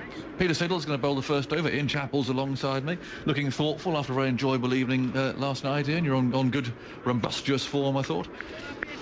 Good morning, Agus, and hello to all our listeners. Yeah, interesting day. It's amazing that what we were looking at 1 hour ago was absolutely bucketing down, but now it's quite pleasant.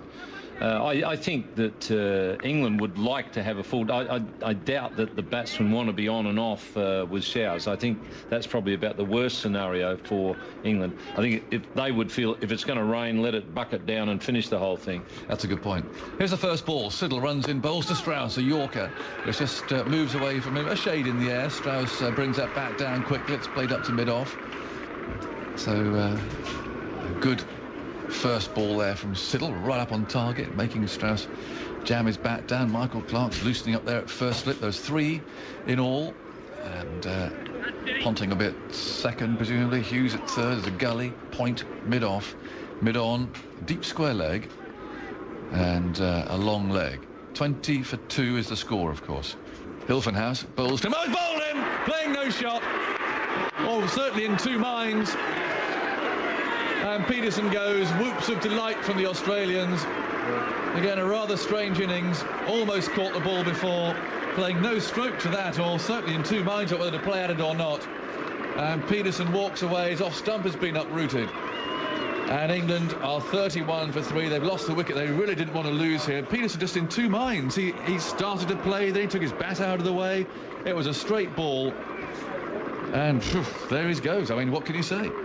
Yeah, I think the fact that Hilfenhaus swung the ball out so much in the first innings, and Peterson would have been there for quite a bit of that, I think he was worried about the outswinger, and he must have had it in his mind, wherever I possibly can, I'm going to let this guy go.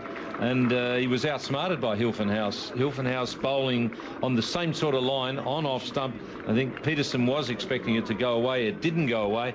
And, you know, the old... I mean, basically, the only thing you really need to say in a team meeting is hit the top of off, and that's exactly what Hilfenhaus did. Yeah. It hit right on the bail of the off stump. Well, that's the wicket that Australia really wanted, to get it so early too. We're only in the fourth over of the morning. Peterson's gone. Some Aussie chanting I can hear down there as Paul Collingwood comes out to bat and touches Strauss's glove on the way out. What a start for Australia. And England's backs now really firmly to the wall. They've still got 94 overs to go. After this, the ball is still lying actually where it landed, which is down in front of us here. Down over the boundary. No one bothered to go and get it. It's amazing, isn't it? Yeah, the Australians were so excited about having got Peterson out that they'd had their huddle, and in fact Hilfenhaus and Ponting had a long conversation about the field placing he wanted for Collingwood, and they all moved back into their position, and someone said finally, oh, the ball, we better go get the ball. In comes Horitz and bowls outside the off stump, and Strauss square cuts, rather proving Vic's point that they've got to keep taking the runs on offer for all sorts of reasons really, but that mentally relieves the pressure just a bit and will make Strauss feel better. 4 runs to the backward point boundary, a very well played square cut. There was one ball off Johnson that he might have square cut earlier, but he resisted the temptation. It takes England captain to 17 and the score to 46 for 3. Horitz in with his light-footed approach, and again he's caught behind. He went for the square cut again, and this time it spun and took the edge, and Haddin did the rest. And England are 46 for 4, and Horitz has struck in his second over, and that was a bad way to get out. Well, he just hit the previous one for 4. Let's have a look. This one just bounced a little bit more, a little bit quicker. He just got underneath it.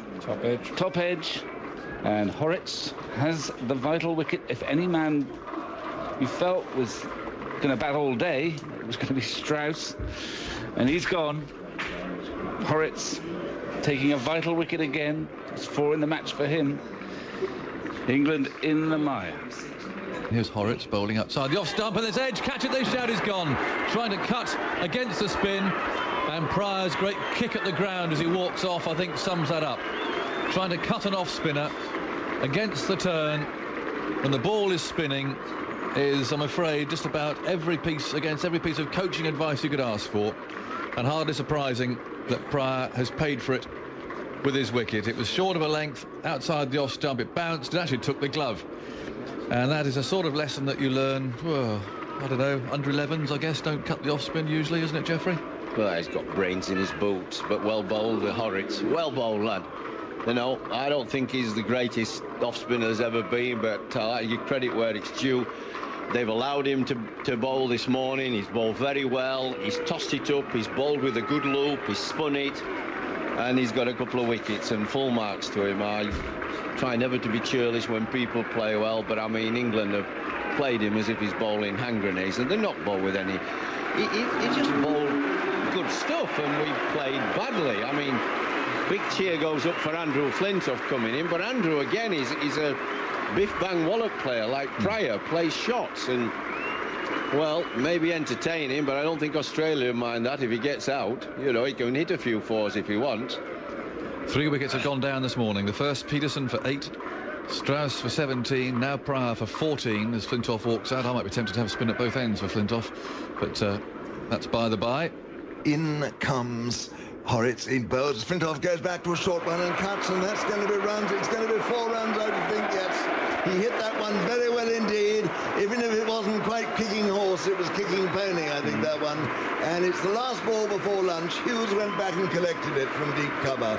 And so that has given a moment of light relief for England supporters. They are 102 for 5, the score at lunch. Flintoff goes to 11, and with that massive square cut, it was just a little bit under pitch.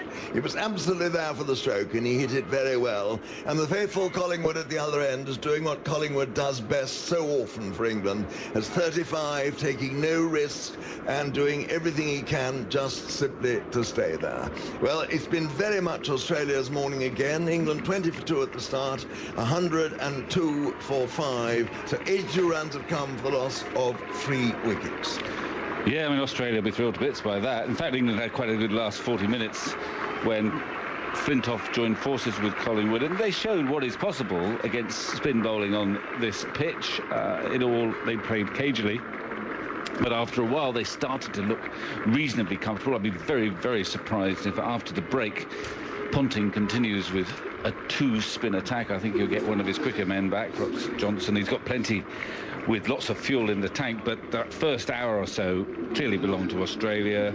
Peterson not on his game, leaving a straight ball, bowled off stump. Strauss, who had looked pretty composed up until then, going for a cut shot. It looked a legitimate shot selection. It was a slightly short ball, but a bit quicker perhaps from Horrocks, a bit more bounce. He got the edge and Haddon took the catch. And then Pryor, again, not a great dismissal, given the conditions out there. Not so much the situation, but the conditions. The ball is turning, not quickly, but it is turning. And you've got to be very, very watchful if you're going to start cutting the off-spinner that is turning into you. Horrocks actually got that one to bounce more than most deliveries. Took the glove, and a fairly simple catch went to Michael Clarke at first slip. So that's really put the cat among the pigeons, really put England under pressure. Really, it's up to these two, Collingwood and Flintoff, to guide England. Well, this pair have got to be together at tea, you feel, for England to get out of this hole. Flintoff, perhaps he's got a chance to say, hang on a minute, I could bat 6 for England, you know. But at the moment, Australia hold the cards. Just a little bit of respite for England in that last 40 minutes where progress, such as it was reasonably trouble-free. But so much more work for them to do. Aussies still scenting victory. Umpires are wandering out into the middle, and the Australians already out behind them, eager to get on with their work to try and finish this game in this middle session. There's still a lot of cricket left today, 68 overs that they have in which to bowl England out. Andrew Flintoff and Paul Collingwood are coming down the pavilion steps, running out into the sunshine, and the crowd bustling back into their seats to come and make sure they don't miss the first ball. So lots of cricket, lots of time at least to enjoy. See, Mitchell Johnson is going to bowl the first over after the break. He's loosening up. Bowling figures so far, he's taken 1 for 16 from 8. Hilfenhaus 2 for 22 from his 6 overs. Siddle wicketless from 7. Horrocks 12 overs, 3 maidens, 2 for 26. Michael Clarke bowled a couple of speculative overs, and North 1, but it's down to the big guns now who are going to try and dislodge this pair and bring in the lower order. Christopher Martin Jenkins is going to start us off. I am indeed. I'm not sure if we've thanked Sarah, John, Ben and Matt in the Riverside stand. We have. I had one of your... Well, I've actually... I'll be honest. I've had 2 of your Welsh cakes. 1 for 11s and 1 for lunch. And they were both excellent. Thank you so much. It's a lovely afternoon here. And England have got to get themselves out of the mess they've got themselves into,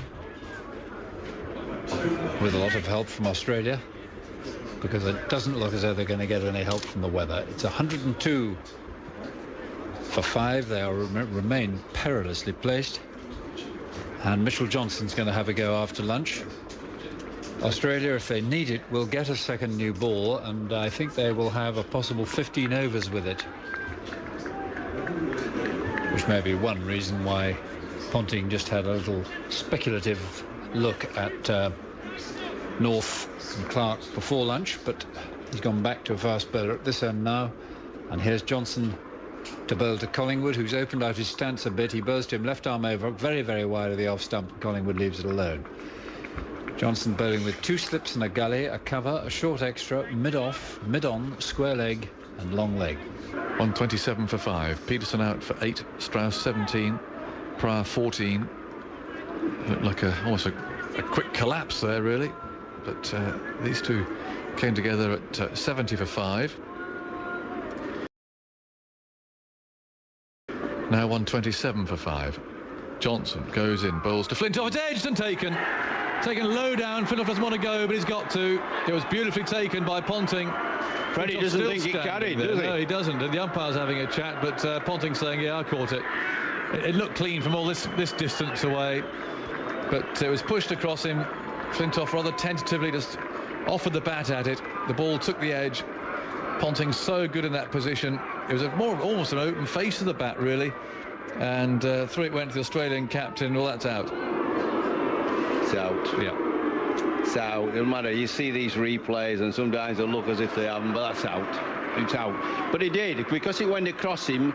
He played with the open face and it kind of slid off the outside face edge sort of thing. And well, you're always going to get that from the left-armers. That's why you've got to try and not play them towards cover. You've got to try and play them a little bit straighter, a little bit more back from whence they came. Because theoretically, to play a left arm over the wicket bowler like Johnson, you really want to be bringing the bat down from about third slip, and that's impossible. Yeah. You know, it's just impossible. Flintoff's waiting. I'm not sure who's coming out next. It's going to be Broad or Swan. What's he waiting for? You think he's going to go back in? I don't think so. You think he's going to get another knock?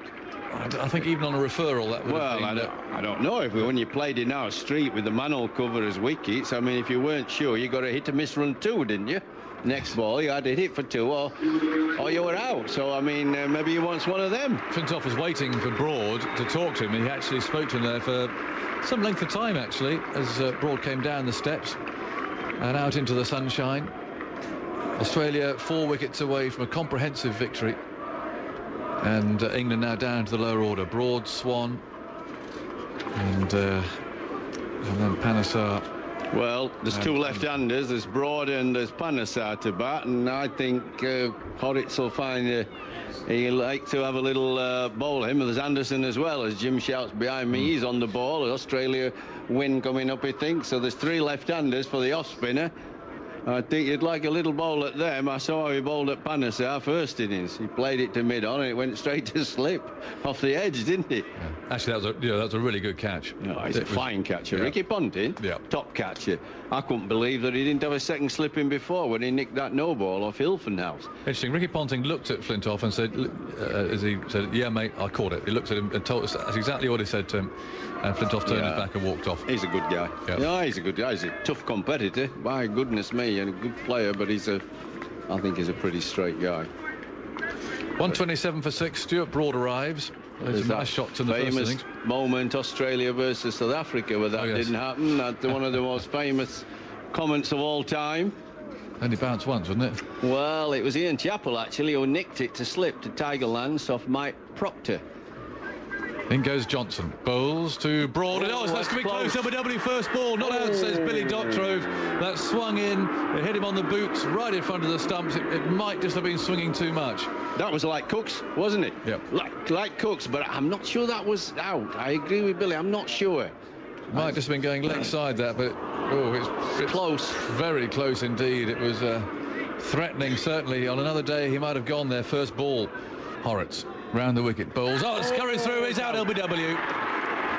It came scooting through. Broad again takes a bit of time to go, but the finger was up very quickly indeed. And Nathan Horrocks has been buried underneath all of his teammates, all round him now, slapping on the back.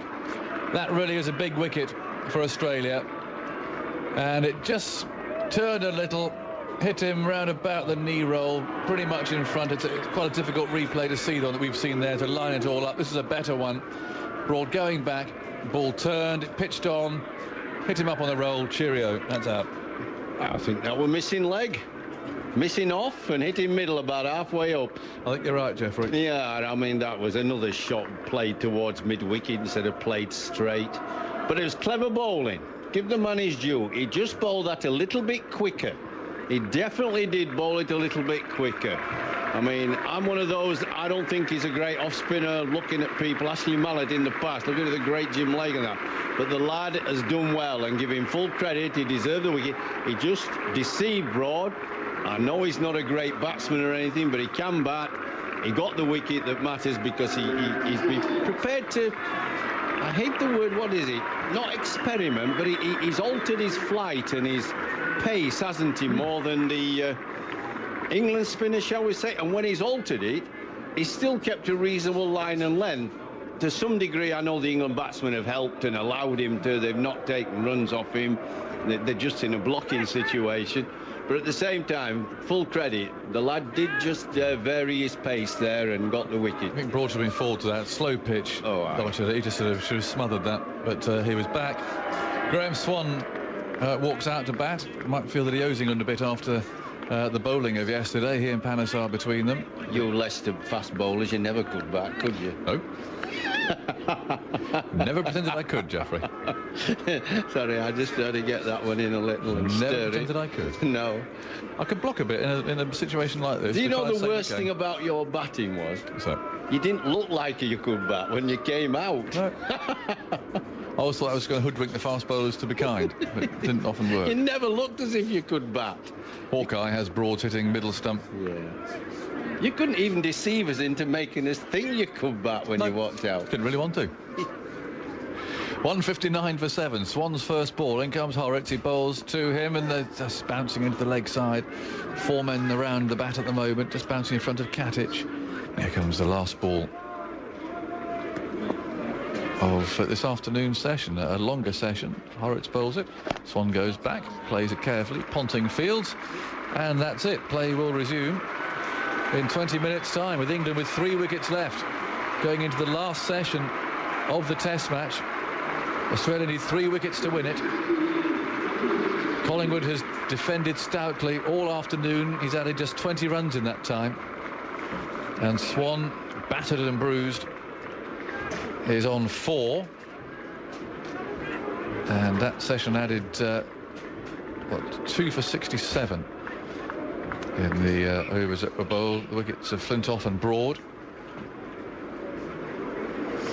And, well, it's been a tussle, Geoffrey. 34 overs bowled in those 2.5 hours since lunch. I mean, the obvious question for people listening in this country, first of all, and next door, of course, in England, is whether England can save it. What do you think? I think they'll struggle. It is possible. I think Collingwood's batted really, really well. He's decided on his way of playing right from the first ball this morning. He stuck to that. He's not done anything silly. He's just waited till a pretty bad ball and then picked it off. And he's known that the runs he scores are handy, but they're not going to make much impression on the game. It's whether he can keep his wicket intact. And while he's there, particularly, he gives hope and help to the tail enders. But throughout that, there's not much else I could say about England's batting. There have been too many mistakes, too many poor shots. People have not been able to adapt to the situation, which is of saving the game. They dug themselves into this hole, or jumped into it, you might say, and have not really, most of them, been able to find a way to get out. They've made some poor shots, starting with Peterson's misjudgment this morning. And then Andrew Strauss cutting one, he just bounced a bit. I mean, there's no point in going through it, but I think they do have a chance. But I wouldn't hold your breath, and I won't be nipping down to the bookies with me money. We can take you back to Cardiff now. England 7 for 169, trailing Australia by 70. This, the final session, a minimum overs remaining 33. What will happen? Stay with us right here on ABC Local Radio and Grandstand Digital Radio as we return you to the TMS team in Cardiff. Now bound to be peppered by the short stuff, and we're going to have Horrocks operating from the other end. I think the odds must be fairly strongly, Victor, don't you think, now in favour of Australia finishing England off? Yeah, well, they have been all day, but we have got to tea time. There are still 3 weeks to get. Stranger things have happened. I'm just trying to pluck some instances out to cheer everyone up. Who's English? Do you remember, I don't expect you were there, but Danny Morrison batting for about 4 hours at Auckland with Nathan Astor. Yeah, that was right, wasn't it? That was... Bob Malcolm was scoring that one. Do you see Monty Panesar batting for 30 overs? I'm not sure I do, but still, there we are. No one saw Danny Morrison doing it. No, that's true. Here's Siddle starting things off now. Coming in up to the wicket, both Collingwood attempt to york him, and he plays that down very well indeed, gets everything behind it. It goes down to Katic there, short mid-on, and there's no run. Well, short stuff coming here for Swan. I think in comes Hilton House bowls. It goes to the pull. It's out LBW. It was a double bluff. Alim Dar had the finger up in a shot. Graham Swan looks crestfallen as he finally heads off for the dressing rooms. It was the double bluff. The field set for the short ball. It may have been just short of a length. The height will be interesting to see on this. But Swan went to pull a ball that wasn't short. He thought it was going to be the bouncer. And it wasn't. It was dragged down short of a length, and it hit him, well, round about the thigh pad. Very difficult to tell from that replay we've seen, frankly, as to what that decision was like. But Australia wanted it. They desperately wanted it. And Swan, let's have a look at where it hits him now. Looks, well, it's hitting middle, I reckon. Yeah. Good cricket. I mean, that was the double bluff. Whether it wasn't quite a half volley or anything like that, No. but it wasn't the bouncer that Swan was expecting. Well, I think it was meant to be a short one. It just didn't get up very much. I think Swan probably guessed right, but the bounce just wasn't there. So at least what you can say is that the changing of the field placings has put something in the batsman's mind. So what Ponting has done, he's made something happen. And it turned out to be a very good move. Siddle, broad-shouldered, runs in and bowls outside the off-stump. But Collingwood goes for that, and he's caught in the gully by Hussey. And after all that time, that was a poor stroke, I'm afraid, by Paul Collingwood. He hangs his head in shame and disbelief at what he's done. He followed a very ordinary ball just wide of the off stump, too wide to fiddle with as he did, and just flicked it more or less in the air, rather similar actually to his first innings dismissal. But that one just carried at nice catching height to Hussey, and with the major batsman gone after a noble effort, it is really stretching the imagination to think that England, with their last pair, Panesar and Anderson, can survive the remaining 12 overs. Slowly, in deep disappointment, Collingwood walks towards the shadow of the pavilion and the long walk up the steps. He's got a standing ovation, but I'm afraid it looks like a case of so near and yet so far. 233 for 9, 6 runs still behind, 11 overs and 3 balls still to go. Yes, it was a tame end to a really gutsy innings. A lack of conviction about that shot. He's really been a model of self-denial throughout this innings. Of course, there are all sorts of equations going through his head. 6 to get even with Australia. Tail ender at the other end. But the consequence was that it was a shot without much conviction. He might have gone after it.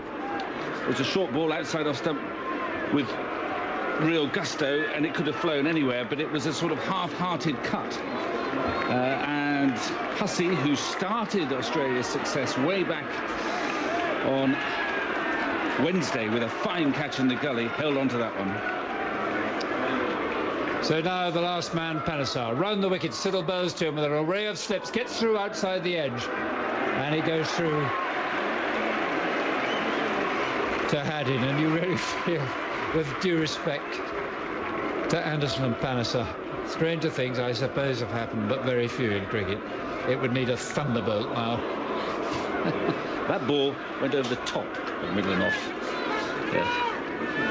Didn't quite pick that one up, Panesar. 3 slips, 2 gullies. Cover, mid-off, mid-on, long leg. Siddle round the wicket from the Cathedral Road end, bowls on middle and leg, and Panesar's on his way. You can hear what the crowd think of it. Anderson wants to come back for a second.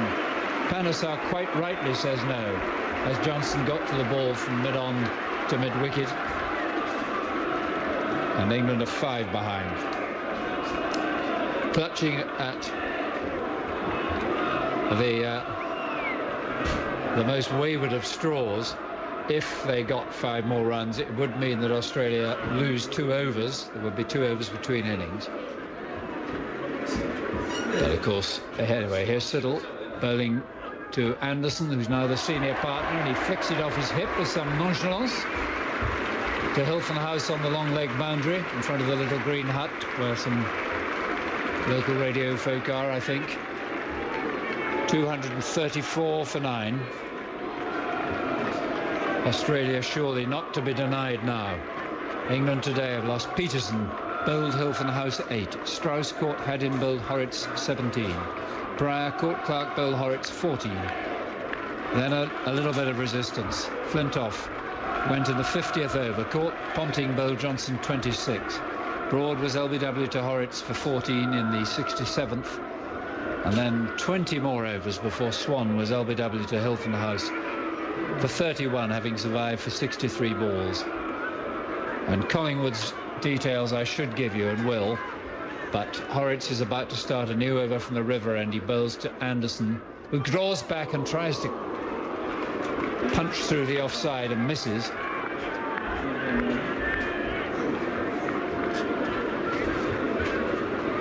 Collingwood batted for 344 minutes as Horrocks bowls and beats Anderson outside the off stump. He hit only 6 fours and he faced 233 balls. Horrocks, right arm round the wicket to the left-handed Anderson, who locates that more or less with the middle of the bat in defence on the back foot. England 4 runs behind, 10 overs and 3 balls left in this first test match, which has lived up to expectations, if not to English ones. In comes Horrocks, he bowls again, and it beats the outside edge. They appeal for a catch, not out, says Alim Dar. And Haddin makes a good show of looking convinced that he'd got an edge. It didn't look as though it had somehow, and certainly the umpire didn't think so. It's close to that edge without any doubt. Hotspot, I suppose, will tell us. In comes Horrocks, and umpire Alim Dar signalling dead ball. Sort of, I don't know what he was doing though, telling the close fielders they were getting too close. Hotspot said not out. In comes Horrocks, and that's padded away. That wouldn't have turned onto the stumps in a month of Sundays. It was his arm ball, I think, CMJ. Was it? All right. But I don't think he was coming in enough to hit the off stump. Padded away with the back pad. You read it, Vic. You're the off-spinning expert. No, you're right. You're right. It's not out anyway. It's not out. Wouldn't have hit another set. 235 for 9. Last ball of this over. Anderson facing. Calmest man is the umpire. Horrocks bowls, and forward goes Anderson. He played that really well. Snuffed the spin. So just to repeat those Collingwood figures, he was out for 74, caught by Hussey off Siddle, and he faced 245 balls, which was vastly more than any other England player. Flintoff came next, 71. But just as Ponting was out, but Ponting was out at Old Trafford in 2005, a bit nearer the end. McGrath survived the final overs. England has still got 10 overs to go before that, and they're still behind. And here comes Siddle. He bowls to Panesar, who took a half backward step, but then got into line pretty well and played off the front foot. Nice looking stroke into the offside. Well, there's no shortage of encouragement for the England batsmen. It's been an amazing day. No one is left. The huge grandstand away to our right is still full. They're cheering, willing this pair somehow, against the odds, to stay in. You don't get breathless hushes in the close anymore. You get hoarse cheering. Away goes the hunch-shouldered Siddle and bowls to Panesar. Gets stoutly in behind the ball. Locks it down. Goes for a little walk to short leg with his head down. 2 balls of the over negotiated. 4 to come. 9 overs after that. That is like Everest to 2 tail enders. They're on the foothills. They haven't even started thinking about oxygen masks. Round the wicket, Siddle goes racing in. He bowls on a good length.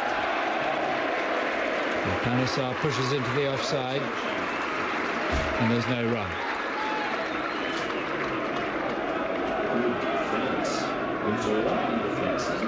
Clark is at first slip. Ponting is second. Hughes is at third. Hussey's in the gully. Horrocks at cover. North. Centurion, his first test in England, at mid-off. The sun glinting on his sunglasses behind his Australian cap. In goes Siddle, bowls a bouncer, which bounced the second time. Whether that was one of those new sort of bouncers, the slow one, or whether it was just the absolute plasticine nature of the pitch, I'm not honestly sure. But it bounced the second time before it got to Brad Haddin. Close up. Panesar kept watching. Yes, he did. He kept watching. I don't know whether all the England team can keep watching just at the moment. They could hardly bear to. Siddle passes umpire Doctorow, both from round the wicket to the left-handed Panesar, who wants a run as he plays it just to the right of North at mid-off. There was no point in really, well, as I say, if they do somehow get past, get another 4 runs, it would take 2 overs off, but well, I think it depends when it happens. I mean, Anderson has suddenly assumed the senior batsman role. The thumbs up from Panesar. Fair enough, he's saying. Panesar was out to Horrocks very easily in the first innings. Caught a second slip or gully. I think Anderson has probably worked out in his own mind that he's the better bet against Horrocks. Ponting suggesting to Siddle that he goes over the wicket. And they're giving Panesar 1 if he wants it. He's over the wicket now with 3 slips in the gully, bowls and a short leg, and that's a good stroke, actually. And he's taken it. Glanced it off the leg stump for a single, so he's going to be facing the spinner. 236 for 9. Well, we'll see whether that's a good idea. I mean, it's 1 more run, but it does bring Panesar on to strike against Horrocks, who got him out in no time in the first innings. Very important, I think. Panesar's got to just watch the ball like a hawk. He's also, you know, there will be gaps in the field if he can get the bat on the ball. He's got to be alert to the possibility of getting one, getting up the other end, getting Anderson on strike if he can. It'll be quite a morale boost just to get this 3 runs, the knowledge that will take a couple overs out of the equation. 3 runs to get to make Australia bat again. 9 overs of the match remain. So much is at stake. Horrocks round the wicket from the River Taff end, bowls to Panesar, who comes forward and keeps the ball out.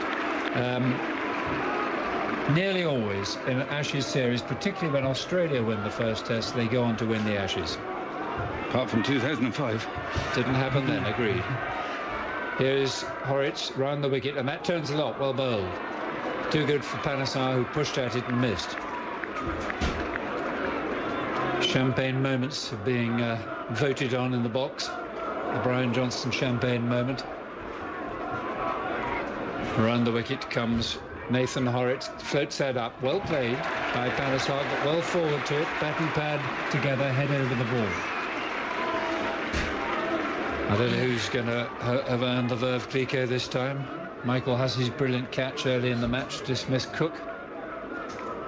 Here comes Horrocks, he bowls, and Panesar keeps it out. Gets another cheer. Fielded it forward short leg. Ponting reaching 150 with a 6. Swan reverse hitting Nathan Horrocks, who bowls now again to Panesar, who this time gets a quicker, shorter ball, and I think actually deliberately played inside the line of that. One more ball of the over to come. 8 overs after that for Australia to finish the task. England 3 behind. Horrocks bowls to Panesar, left-handed outside the off stump, spins through into the gloves of Haddin. The over has been survived. 8 to go, 3 runs behind England. Just mentioning the other suggested champagne moments. Hilton House bowling Peterson. That was a big moment indeed. Ponting LBW. Ponting's low catch rather to dismiss Flintoff. Paul Collingwood's battling 74. Not quite a moment, strictly speaking, so I think I might go for Hilton House bowling Peterson in his first test in England, just to be different from 1 or 2 others. Don't know where you want to place your vote. I've done mine already. You've done it. I'm not quite sure who to give it to, though. If this thing goes, whether to give it to Ponting or Flintoff. If it's a draw, the commentators have to drink the champagne. Here comes Siddle, bowls round the wicket and bowls a full-length half volley, which flies through to Haddin. That must have hit something in the footmark. Yeah, it was very full. I guess it must have hit the bowler's footmarks. He launched at it, did Anderson. He wants to get a lead. He wants to get into credit. Very wide to chase that. Spectacular take by Haddin, making a late bid for the champagne moment. Well, there's a mayhem on the champagne moment. I can tell you, there are 4 items have got 2 votes each. Siddle comes in now in bright sunshine again. He bowls to Anderson, who plays slightly inside the line of a ball in his off stump and thick edges it down into the gully where Mr. Crockett, no, it's New Zealand, Mr. Cricket feels it. Hussey. Just switched on. Today England have lost Peterson for 8, Strauss for 17, Pryor for 14, Flintoff for 26, Broad for 14, Swan for 31, and Collingwood, who batted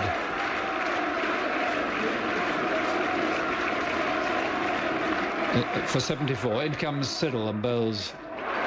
And another chair for Anderson, playing a pretty secure-looking defensive stroke to a good length ball on that occasion. If nothing else, it's a pretty good advert for Test cricket, isn't it? Here we had a very slow day. We've had, I don't know, 90-odd overs bowled, not very many runs. And everyone here is spellbound. The stands are absolutely chock-a-block. And the forward defensive gets a huge roar. Yeah, wouldn't be a very good shot in the 2020 match. But, Do you know the people who have not yet been named? Yes. An ABC News documentary, The Truth Unredacted. People want vengeance. Diabolical, The Epstein Files. Monday, March 2 on ABC TV and ABC iView. ABC Sport Digital Radio, your home of netball. Coming up is coverage of the 5th day of the first test of the 2009 Ashes series from Cardiff, courtesy of the ABC Sport Archive. Here's Siddle round the wicket. He bowls on a full length again. Yorker length, and that's England are in front.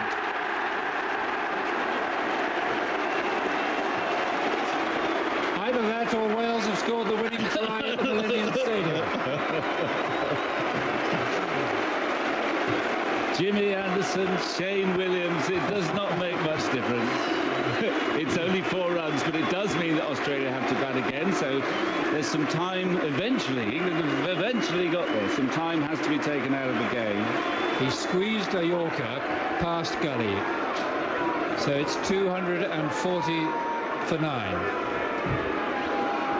Siddle round the wicket, bowls to Anderson again in the evening sunshine. Another Yorker, and he does the same thing. It's not, I think, going to go for 4. It's gone squarer. Fielder in pursuit. Hussey can't catch it. Oh, it's wonderful. Whatever happens, it's wonderful. 244 for 9. Yeah, well, what's the lead now? 5. But, I mean, Anderson, you've got to hand it to Anderson. He's gone for the full length, gone for the Yorker, really, Siddle, and both times Anderson, I think, has been in control of what he's doing. Certainly with that last shot, he's guided it behind square for 4. The field is up for him. They want to keep him off strike. Siddle again. To Anderson, who keeps it out, plays it into the offside. And now there are 7 overs left. It's a little bit like Agatha Christie, isn't it? And that novel. Well, there are 7 overs left in the match, but remember that 2 overs are taken out for the change of innings. So, in effect, England have to bat for 5. Yes. If they bat for 5, the game is safe. Although the light takes them doing that. The light has never been better at any stage of this Test match. It's a beautiful evening. And Jim Maxwell, it is your destiny to describe this thrilling finish. Good luck. Horrocks comes in and bowls, and Panesar runs it to backward point for a single. The atmosphere is just electric. Every ball, every run is rapturously greeted by this crowd. And the lead's a massive 6 with 6.5 overs remaining. Horrocks around the wicket. Anderson forward. He edges it between slip and second slip, but it's stopped there by Clark just to his left-hand side. Can they hang out? I mean, really, if England are going to save this, you'd like to believe that they bat the overs. But Horrocks bowls, and forward comes Anderson and plays to backward point. I was just asking the question before, when did this last happen for England? And someone said it was Croft and Fraser, the 10 and 11, saving a game against South Africa. Not that long ago, I suppose. But it's Anderson and Panesar who are trying to stave off defeat, and back goes Anderson to play the Horrocks ball out of his pads, away to short leg. 6.2 overs left, and at 9 for 245, England have just nosed in front. Horrocks around the wicket. He bowls to Anderson. Anderson forward, playing it very well. You think England are about to win the game? It's just as good as a win? Well, it's a bit like that game at Old Trafford. If England were to draw, it's as good as Australia's draw at Old Trafford, I'd say. This is dramatic. Here's Horrocks. He bowls again. Anderson's forward. Plays it well. The end of the over. 6 overs to go. Now, what will Ponting do? Is he going to keep going with Siddle? It looks like it. Yep.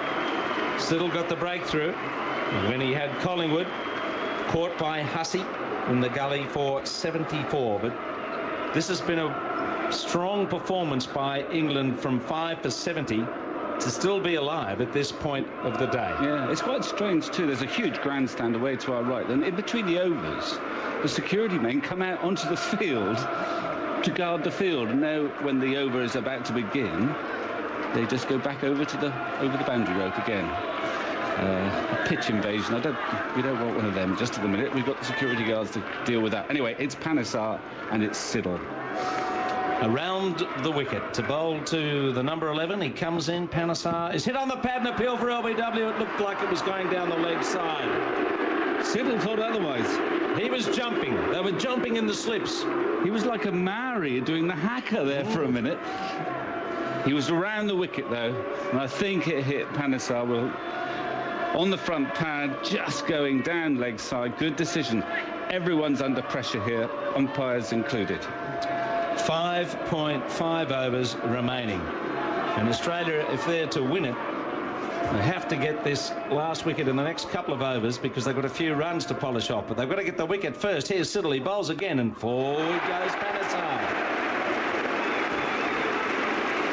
Have you heard a crowd like this at a cricket match in recent times? I bet you haven't. This is something. I don't know, 2005, I think. But we've had games like this. We had a game, England had a game like this in Antigua when they were in the field in a similar sort of situation. But there weren't so many West Indians watching as there are English and Welsh watching this one. Siddle's going to go over the wicket now. Well, it's almost 6 overs that they've survived. Siddle, 3 slips in the gully, trying to get rid of Panesar. He comes in. Panesar gets out of the way of a short lifting ball. Fizzed past outside the off stump. Not too sure Panesar knew exactly where it was going. He just saw the length and thought, I've got to get out of the way of this somehow. And it went just wide. and through to the wicketkeeper Haddon. But there might be a bit of a shake-up going on here from Siddle. He's got a short leg, but it's hard to get much excitement from this pitch. Peter Siddle, Cathedral Road end, trying to get the last wicket. Bowls to Panesar. Panesar leaves. Good leave too. Just on that angle outside the off stump. 2 balls remain, and then another 5 overs. England hanging in. Wonderful defiance. Flintoff 26, Broad 14, but then Swan 31. That was a major effort with 62 runs added, and it really chewed some time out of the game until Swan was leg before to Hilton House. Now here's Siddle. Going in again to Panesar. Panesar leaves well left again. He's a pretty good number 11 on the evidence of what we're seeing here. His judgment on playing and leaving has been excellent so far. He is at the moment. He gets into the right sort of positions, you know. He's covering his stumps. He's left the ball well. He's breathing a little heavily. He's faced 20 balls now. And he's got the last ball of this over to survive, to keep the fans very happy. Here comes Siddle to bowl. Panesar gets a short ball and he plays it out on the offside, the end of the over. A maiden over. And Siddle rather slowly moves towards Billy Doctorow. Australia starting to run out of overs here. 5 overs left. The lead is 6. Mind you, the way they're going with these overs, if they get to quarter-2, well, it'll be too late then, but the thing is 10-2 is the appointed cut-off time, or 15 overs. But if they bowl them before 10-2, they can bowl another over or two, and they're getting through them fairly quickly. But can they get a wicket? That's the vital thing at the moment. And Horrocks has decided to go back over the wicket to bowl to Anderson. I mean, we've got to bear in mind when the last 15 started, which was at 10-6. Yeah. So Australia have got until 20-6. Horrocks bowls. Back goes Anderson, and he plays it down the pitch.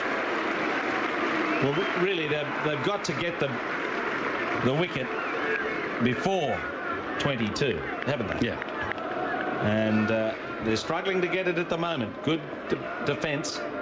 Horrocks comes in. Anderson pushes forward. He's in a bit of a muddle there. Well, he knocks the ball down on the offside. He thought it was pitching outside leg, and he was trying to kick it away, which he's entitled to do. But he made a bit of a mess of it. He's still there. Slip, short leg, silly point.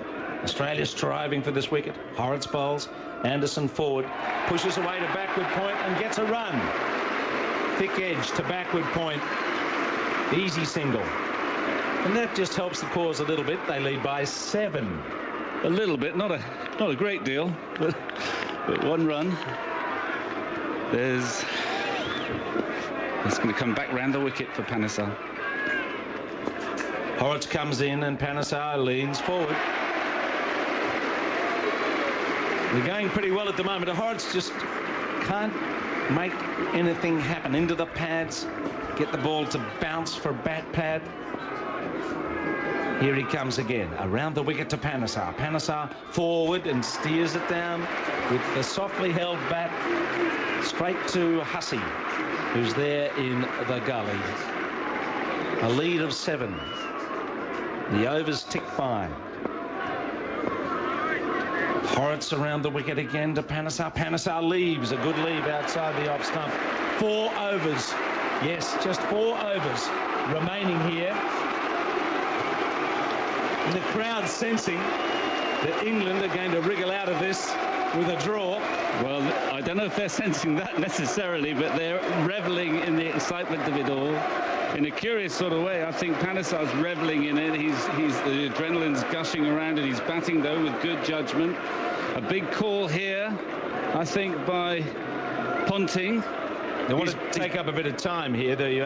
England want to take up a bit of time. Ponting is going to bring on Marcus North. He's just following his instincts, I guess. I mean, he's one of his part-timers. He's only got 2 test wickets, but if he could get this one, he'll be a hero from Bayswater, Morley, all points west and east. Well, it's only a year or 2 ago that Michael Clarke came on in a test against India when India looked to have saved it and took 3 wickets in 1 over. But he's under pressure too, because were he to bowl, and he does do this occasionally because he is only a part-timer, if he bowls a full toss that goes for 4, suddenly the balance changes a little bit. There's a little bit more time bought by England. It's going to be an in-out field. Long chat between Anderson and Panesar. I mean, they may be saying very sage things to one another. They may also be saying, don't let them bowl any more overs than we can allow them. Remember that 20-6 is quite an important landmark in this match. It's 6:30 at the moment. So North's been entrusted with the ball. Jimmy Anderson takes fresh guard from Billy Doctrove. There's a minimum of 4 overs to go in the game, and England are only an over or 2 away from saving this. Can Anderson survive? Slip, gully, silly point, short leg, short cover. North around the wicket, bowls to Anderson. Anderson goes back and hits a short ball away, down to backward point for a single. It was a poor ball, but he didn't hit it very well. It was in the air, wasn't it? Yeah, it was. But no one at home out there close enough to catch it. The lead is 8 at 9 for 247. It might be the loose ball that gets the wicket, but at the moment it's Panesar who's going down to take guard. No, he's ready. And North's going to try and land one somewhere in the interesting area at the off stump. He bowls outside the off stump, and he's chopped a point, and it's gone through point. It's gone through Horrocks for 4. That's useful. 9 for 251. Crowd like it. 12 the lead now. 12 runs in front. And that was a weary attempt by Horrocks to stop the ball, and it went through him. Had a bit of spin on it. He just didn't get down. North goes to Panesar. Panesar back and defending. He's 7. Anderson's 21. Very good partnership here. Almost 8 overs they've held out, Australia. North comes in around the wicket, bowls to Panesar. Panesar forward. You know he's kept it out. Just listen to the crowd.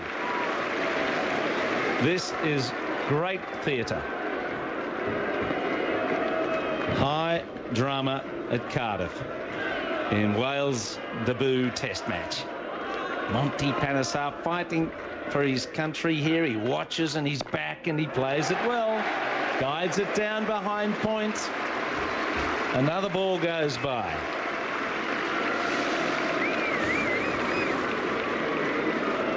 Will he keep Horrocks going at the other end?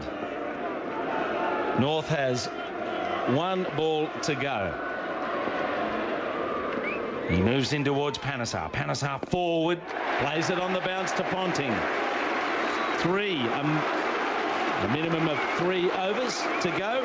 And Jonathan Agnew is coming in for the last rites of this game, which you'd have to think at the moment looks like being drawn. Here's Victor and then Agus. I'm making no predictions. I don't think... my prediction is that Marcus North won't bowl another over, because that looked like an over of respite for England. Very gentle off spin. He trusted himself, trusted his punt, did the punter, Ricky Ponting. Now we've got gloves coming out and the batsmen don't want any, and Ponting is looking at Chappell and said, as if to say, what are you doing out here? Yeah, that's a real time waste. In fact, the physio's appeared now. This chap we haven't met before, he's coming on and he's being shooed off. And the umpire is shooing him off. Is he? Well, I think Ricky Ponting is going to invite him to go. It's ridiculous because James Anderson, I don't like this. I don't like this. Doesn't he know he's there? I don't like this. England are playing the physio card, and Anderson hasn't asked for him to go out there, and in fact he's taken no notice of the physio whatsoever. I think Ricky Ponting has suggested to the England 12th man it might be appropriate for him to leave the pitch. Yes, he did. And to be fair, so is the umpire. It's 12 runs the lead. The time is the critical thing now. By our clock, it's 6:34. Remember, once it gets to 6:40, I don't think there's time for Australia to have a bat. No, you're right. There's 6 minutes to go. I'll give Gatting a bowl. 2:51 for 9. In comes Horrocks, he bowls, Anderson goes back, defensively pushing the offside, a great cheer breaks out. Chappell and the physio are still sitting there in the shadows, somewhat chastened on that left-hand side of the ground. One boundary changes things very significantly now, if they can find one. Down go the close fielders again. Horrocks round the wicket, comes in, bowls. Anderson's forward, just turning it away into the leg side. Maybe a one-day single, but not bothered with now. The lead is 12.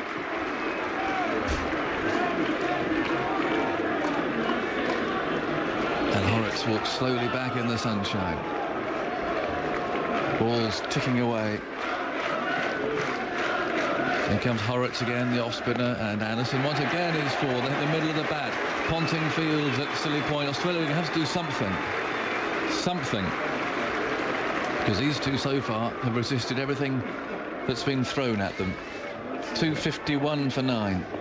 The lead by 12. Ponting crouches again, just 2 yards in front of Anderson. Horrocks comes in, bowls to him, and he's forward again.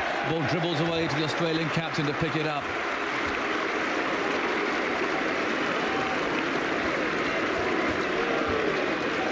Two balls to go in the over. The field coming in.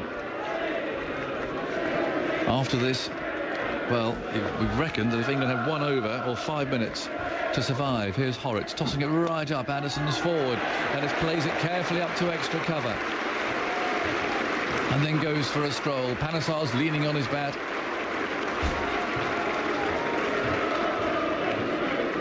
What a wonderful climax.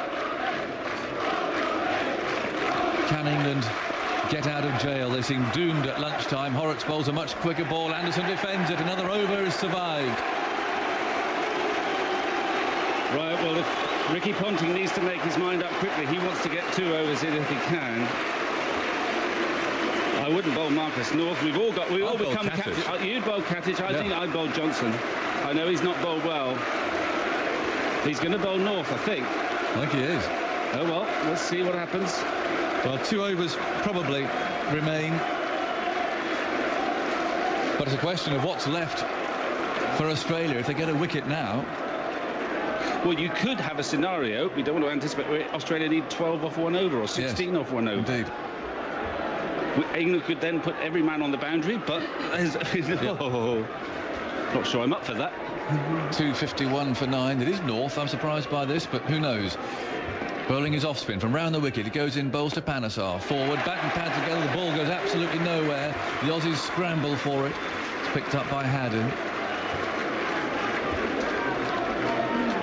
Probably 11 balls left. North bowls, back goes Panesar. Too short. Friendly ball. Played away into the offside. What a way for this first Test match in Cardiff to end.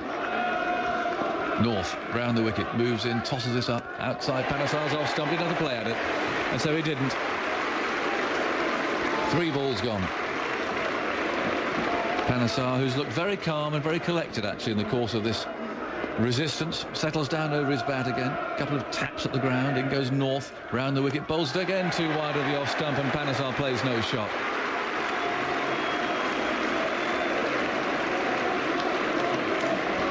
Two left in the over. Shadows creeping on. North round the wicket, bowls. Well, that finds the edge, but doesn't go anywhere. Doesn't go in the air. It's picked up there in the gully. Hussey scrambling, picks it up. He took a very good catch earlier on to dismiss Collingwood. We've got 2 minutes to go to 22. So there will be another over. Panesar forward to the last ball from North. A tremendous cheer. Now, even if the wicket goes now, what's going to happen? The umpire's having a chat. No one quite knows what is happening. The umpire's... But you know why? Because it's so rare that we're on time rather than on overs. That's the issue. But I mean, my reading is that if Australia were to start this next over, I don't know why they're not rushing to get this next over in. Australia would start this next over now, given that I make it 6:39. They'd have one over. They'd have one over. Yeah, but there's a long. But if they were to take the wicket at 6:41, I'm not sure they would have the opportunity. So I can't understand why. Well, there's a long conversation between the batsmen now. Yes, there is. And the umpires. Horitz is ready to bowl. It's on time and it's ticking away. And if Anderson can survive a couple of balls here, maybe even one ball, according to our digital clock, then I reckon the game is saved. But don't take that as gospel, listener, just at the moment. No, for goodness sake. But we're in fairly new territory, or at least very rare territory. Horitz round the wicket, bowls, and Anderson defends it, plays towards short leg. And looking at the clock, our clock, we reckon they're safe, because 10 minutes between innings. This is the 15th over. This is tossed up, Anderson forward, Ponting fields at Silly Point. I think it's safe. I don't think Australia can bat, even if the wicket goes down now.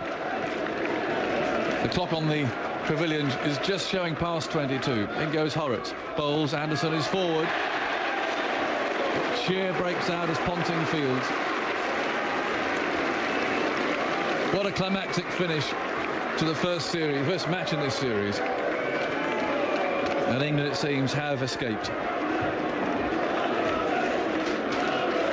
Horitz round the wicket, bowls. Anderson is beaten by one that turns, grips, bounces a little. I said this would be a boring draw, and this match started, you know. I think you did.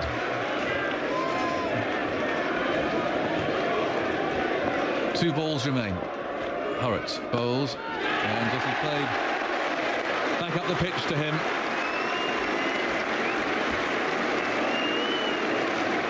And Ponting looks subdued at Silly Point. He rubs his hands together. And Horitz comes in again, round the wicket he bowls to Anderson, and that bounces away into the offside. No, cheer breaks out. Monty wants a run. The throw comes in. It's not straight. It misses the stumps. Panesar's on his hands and knees. One of the most scrambled byes surely there have been. The batsmen are having a chat. The umpire's saying, well, look, we've got to play until 22. I think that's what umpire Dar is saying. But even if the wicket falls, I don't see how Australia can bat.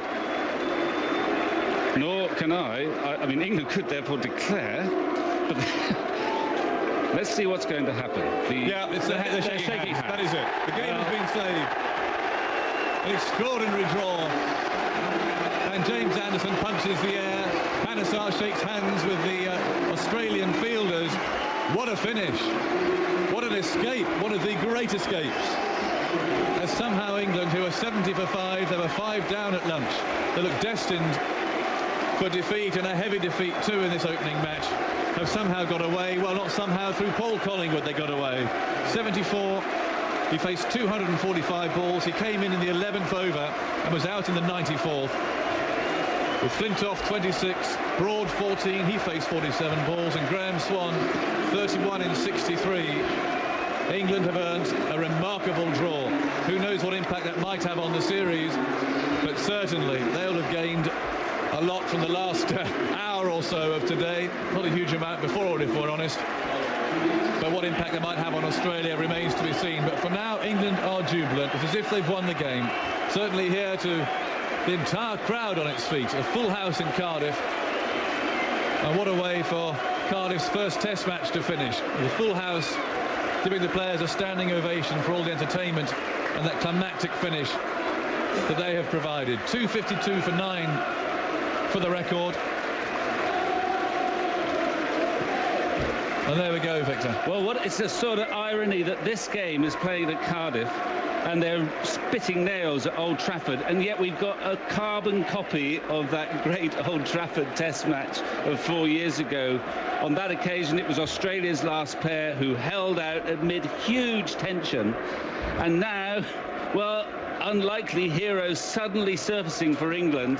Most obviously, well, Jimmy Anderson, what an effort he put in. calm, pretty calm anyway, throughout the last passage of play. And Monty Panesar, who came in when there were still 11.3 overs to go in this match, and remained undefeated. I think he's just started to realise what he's done. We're just seeing them smiling for the first time in about the last hour or so. I mean, it's terrific entertainment. This Test cricket, it's a strange beast, but a draw has produced such excitement here today that no one's going. They're standing up in the grandstand there, partly out of relief, partly they're starting to sing. They're exhausted too. And England will be cock-a-hoop to escape from Cardiff after the way they've played for the last 3 days with a draw. But the series is still alive. I mean, it would still have been alive, but it would have been a huge blow for England to lose here. And oddly enough, Panesar, who's now making his way back up the steps into the pavilion, almost certain to be dropped for the next game, I would think. Yeah, they'll do it reluctantly, though, but if they want an extra seamer at Lord's, I think he will be, but he won't be dropped altogether, that's for sure. He has played the innings of his life and has lasted for 35 balls. That last pair survived 11 overs and 3 balls. Anderson made 22 not out off 53 balls. And in terms of minutes, which became equally important, really, Anderson was there for 69 minutes, an hour and 9 minutes, and Panesar for 7 minutes over half an hour, 37. I'll give you the final bowling figures in due course, but the fact is that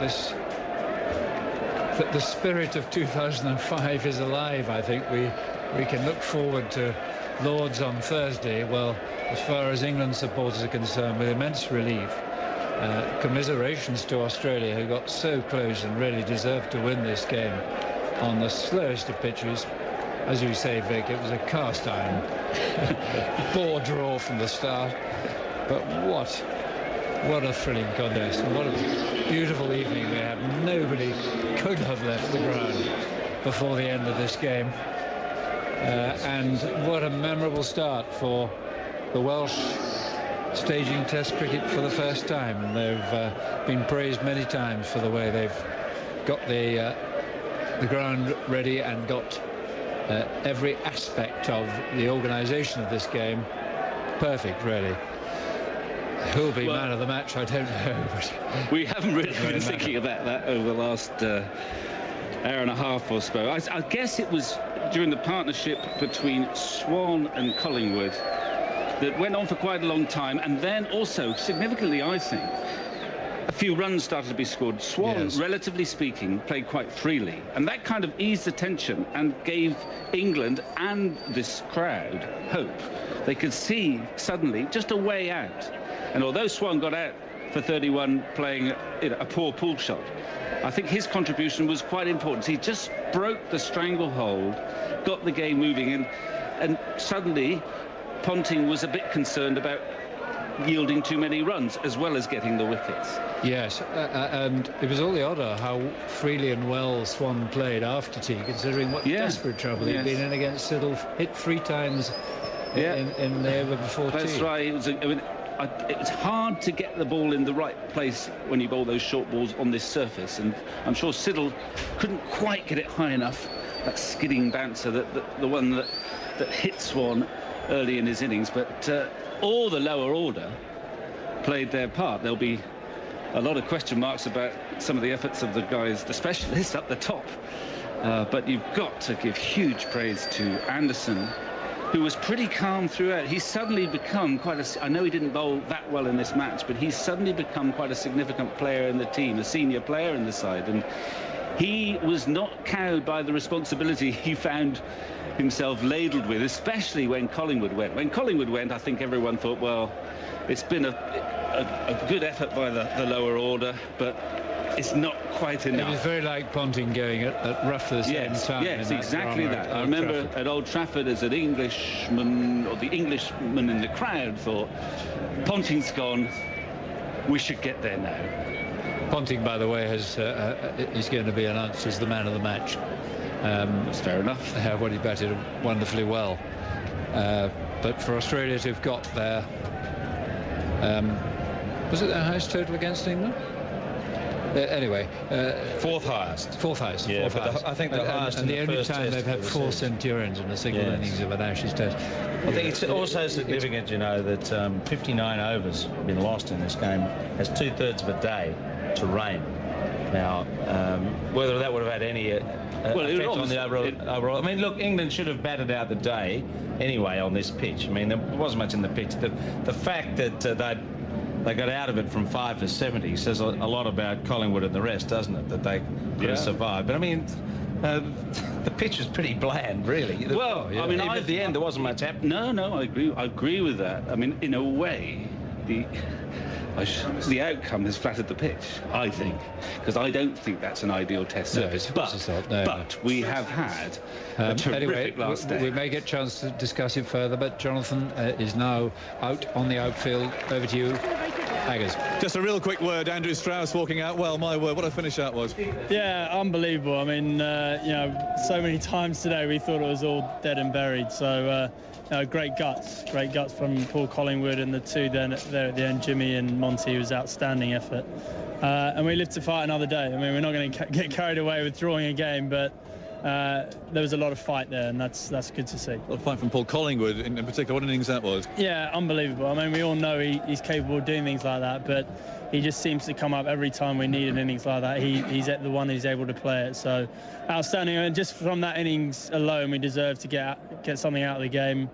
We had to work very, very hard for it, and thankfully we just got there in the end. The game as a whole obviously wasn't quite so good from England's perspective. You've got some thinking to do. Yeah, definitely. I mean, we had some opportunities early on in the game to get on top. We didn't take those, and then the second half of the game we were fighting and losing battles. So it was hard work for us. Yeah, plenty of things to think about, but thankfully we're still 0-0. And the crowd, I mean, fantastic, wasn't it? Yeah, it was an incredible finish. I mean, who said Test cricket's dead? I mean, it was an unbelievable game of cricket, and hopefully it will be similar again at Lord's. All right, and a good to talk to you. Thanks for doing that. You've got to get your presentations now. So that's Andrew Strauss. I might just try and see if we can talk to anyone else down here. In fact, we're being ushered over to Ricky Ponting. So let's have a quick word with Ricky. Shilpa's going to get some champagne for Ricky. Ricky, live on ABC as well as BBC. How do you feel after that? I guess a little bit disappointed not to have won, particularly seeing as though we'd pretty much dominated the last few days of the game. But you've got to give England some credit for hanging in there today, and Paul Collingwood for the way he played. Our bowlers tried valiantly, as you saw right through the game. There wasn't much in the wicket at all. There wasn't much assistance there, and everyone tried their hardest today, but we just came up a little bit short. You'll take heart by the way that you did dominate the game, and the way you batted, for instance. I mean, you really did play well throughout the game. Yeah, all our batters did, yeah. I mean, Mike Hussey was the only one that missed out. All the other guys looked particularly good, so obviously we can take a lot from the game. I thought we handled the conditions really well down here, having lost the toss. Losing the toss, it was always going to be really hard for us to win this game, I thought, with the wicket the way it was. But, we did everything that we needed to do to give ourselves a chance to win, and unfortunately we just came up a little bit short. Yeah, the old cliches, moments like this, sometimes draws like that are like defeats, aren't they? I mean, that's something you've just got to make sure doesn't happen over the next couple of days. Yeah, I mean, it's pretty quiet in our rooms at the moment, as you can understand. I mean, there would have been, I'm sure, a bit of celebrating and jumping up and down going on in the England room. But yeah, a lot of our boys will be disappointed from it, but then they'll be disappointed for half an hour after the game, and then we can reflect and talk about a lot of the good things that we did. I mean, that's the important thing now. We did so many things really well in this game, and we've got to take the confidence from that down to Lord's and make sure that we start the game on the same note. You might not want it now. There's a magnum of champagne for you there, Ricky. It's the Brian Johnson champagne moment for your 150, your wonderful innings, and the 6th with which you reached it. So congratulations from us all. Yeah, thanks very much. OK, enjoy some time. Thank you, Ricky. So there we go. We've heard from both captains pretty quickly, which is not bad. They're all waiting for their presentations down here. 1 or 2 gathering. We do know that Ricky Ponting is the man of the match. And he's standing here looking very thoughtful. The crowd, of course, you can imagine, is still standing down here. They're waiting for the presentation ceremony to start. I'm not entirely sure why it hasn't, because everyone's here. The 2 captains are present. Mike Allerton will be conducting the ceremony. We might hear the interviews that he conducts as well, just to put the finishing touches to all of this. But not only the crowd have gone, they're slowly filtering out from the grandstand over there, and certainly walking out onto the field here. I was struck what it must have been like when everybody was in the ground and cheering and shouting as Monty Panesar and James Anderson stoically defended there, of course, one can only really imagine. But they're still singing, they're still chanting, but we're still waiting. And I must admit, I'm not sure what the delay is all about. Mike Atherton's looking as if he's poised and... waiting for you, as they were, to finish your interview. Well, perhaps they were. It's very rare, actually, we get the chance to speak to the captains like that. Ricky Ponting, I have to say, is standing absolutely by himself. He's got his legs crossed, his arms folded, doesn't look happy at all. Let's join Mike Atherton and see if the captains reveal any more to him than they did to us. Is over there, as is Clive Smith from the sponsors N-Power, and I'd ask Paul to hand out N-Power medallions to firstly Jeff Crow, the match referee. Jeff Crow, match referee. Two on-field umpires, Billy Doctrove and Alim Dar. There they go too. A difficult game for the umpires. You can look and analyse decisions, but with all that tension at the end, I think they both feel they've had good matches. The third umpire, Richard Kettleborough. I think he was consulted once or twice, but... and the fourth umpire, Richard Illingworth. They took the drinks out, but there we go. They all get medals these days.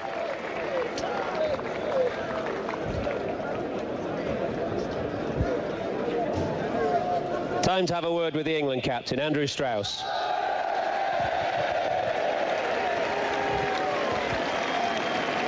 Well, that scared the seagulls. They're all circling over the... Andrew, the kind of cheers there that I bet at tea time you didn't imagine you would be receiving. No, I mean, we looked pretty much all day like we weren't quite in the contest. We were fighting hard, but we'd always lost a couple of wickets too early. So all credit to Paul Collingwood. What a knock that was. Outstanding. He does it time and time again for us under real pressure. And it's, you know, you can't say enough good things about how he played today. It was outstanding. But also the two there at the end, Monty and Jimmy. I mean, I feel bad that they had to be put in that situation because the batters should never have let them get into that position. But they showed a lot of character. We showed a lot of fight today, and thankfully it's still 0-0. They're unlikely heroes with the bat. Yeah, they are. Yeah, absolutely. But yeah, to be fair, they kept their head, and in those pressure situations, that's quite a hard thing to do. So yeah, we're proud of them tonight.